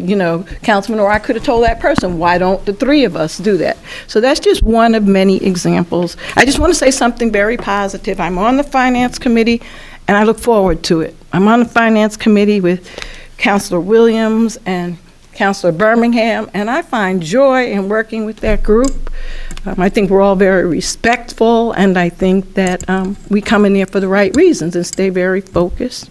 Our communications committee, by and large, is fairly well. So the committees that I have been on, regularly have not been awful. I just want things to work for everyone, and I want everyone to be included. And that doesn't say that everyone wants to agree, because I don't think that would be necessarily healthy. All right, I'll shut up. Go ahead. Okay, Councilor Toller, then Councilor I just want to D'Amato. clarify, because it seems like maybe what I said, people don't understand. It's not about the voting within a committee. It's something as simple as getting an agenda item On the committee. on the committee, okay? The voting and discussion, there is no real voting in these committees, if you will, but it's getting your voice heard, getting your agenda items on the agenda. I check your emails, I promise you, and you check yours. There's been times where. There have been times. Yeah, right. But it's maybe twice. But why? Because the Economic Development Committee can't do anything about it. They can. Well, we should at least have the discussion. Two of us thought they couldn't. The two of you thought Yes, that, and and I if it think could've been differently, two- so there's the problem. We could at least have had a discussion about it, but it didn't happen, because the And the two other of thing, I you, mean, if you really felt strongly about it, you should have talked to me about it. that's why I put it on the agenda item, so we could No, talk about it. when we voted on it and said this is not appropriate for our agenda, if you felt Listen, strongly, you the could same way have. I was gonna handle parking, the two of you decided you wanted to create mobility and decide you were gonna I appoint other didn't, people. had nothing That's to what do with happened. mobility. What are you talking about? Very early on in our tenure. So again, my point is. I had nothing to do with Okay, my that. You're point making this is- stuff up. I'm not making anything up. No, I'm not. Not at all. It's not Okay. necessary. What I'm saying Your is, point is? if there was something to be discussed, it should have made the agenda, but it didn't. And you just verified what I said. The two of you thought it didn't need to be there. Okay, That's all I thank you. wanted to say. Councilor D'Amato? So, just to clarify and use as an illustration, my drug kingpin days are over. And what happened was I got into that and I knew about it, and then I learned about it, and it was an indication, it was an example of like somebody running with something. And then once I accomplished we got the rewriting of that ordinance, which was a nightmare, I tried to push it as hard as I could to EDC because that's where it belonged. I'm still was interested, and it actually became very difficult, and I'm still getting stuff, but I think it's moving over there. So I am, very much attached to the committee system. It's working for the committee that I'm, working on hardest. I think what's interesting about this and what might work is, and we should have where everybody has a committee and they're focused on that and getting satisfaction from it, because we should remember that if you go back to this photo and you go one council earlier, I believe, this 76 to 1980 was the last time that we had the commission form of government, actually. And the commission form of government was where each councilor had actually sort of written in, I don't know exactly how it works. They had their own department that they were sort of overseeing. And we got away with that because I don't think it's actually a good system. But it existed for a reason. And so I think that one potential answer is that everybody really, if we could find a way that everybody had a big meaty topic that they were really interested in and that they really felt some ownership of, not real ownership, but, like they felt empowered over, that a lot of these bad feelings would wash away. We should just communicate and not in sometimes the way we're doing it. And then the other thing to remember is that at the end of the day, we're not a management body. We're not managing anything. We're a legislative body.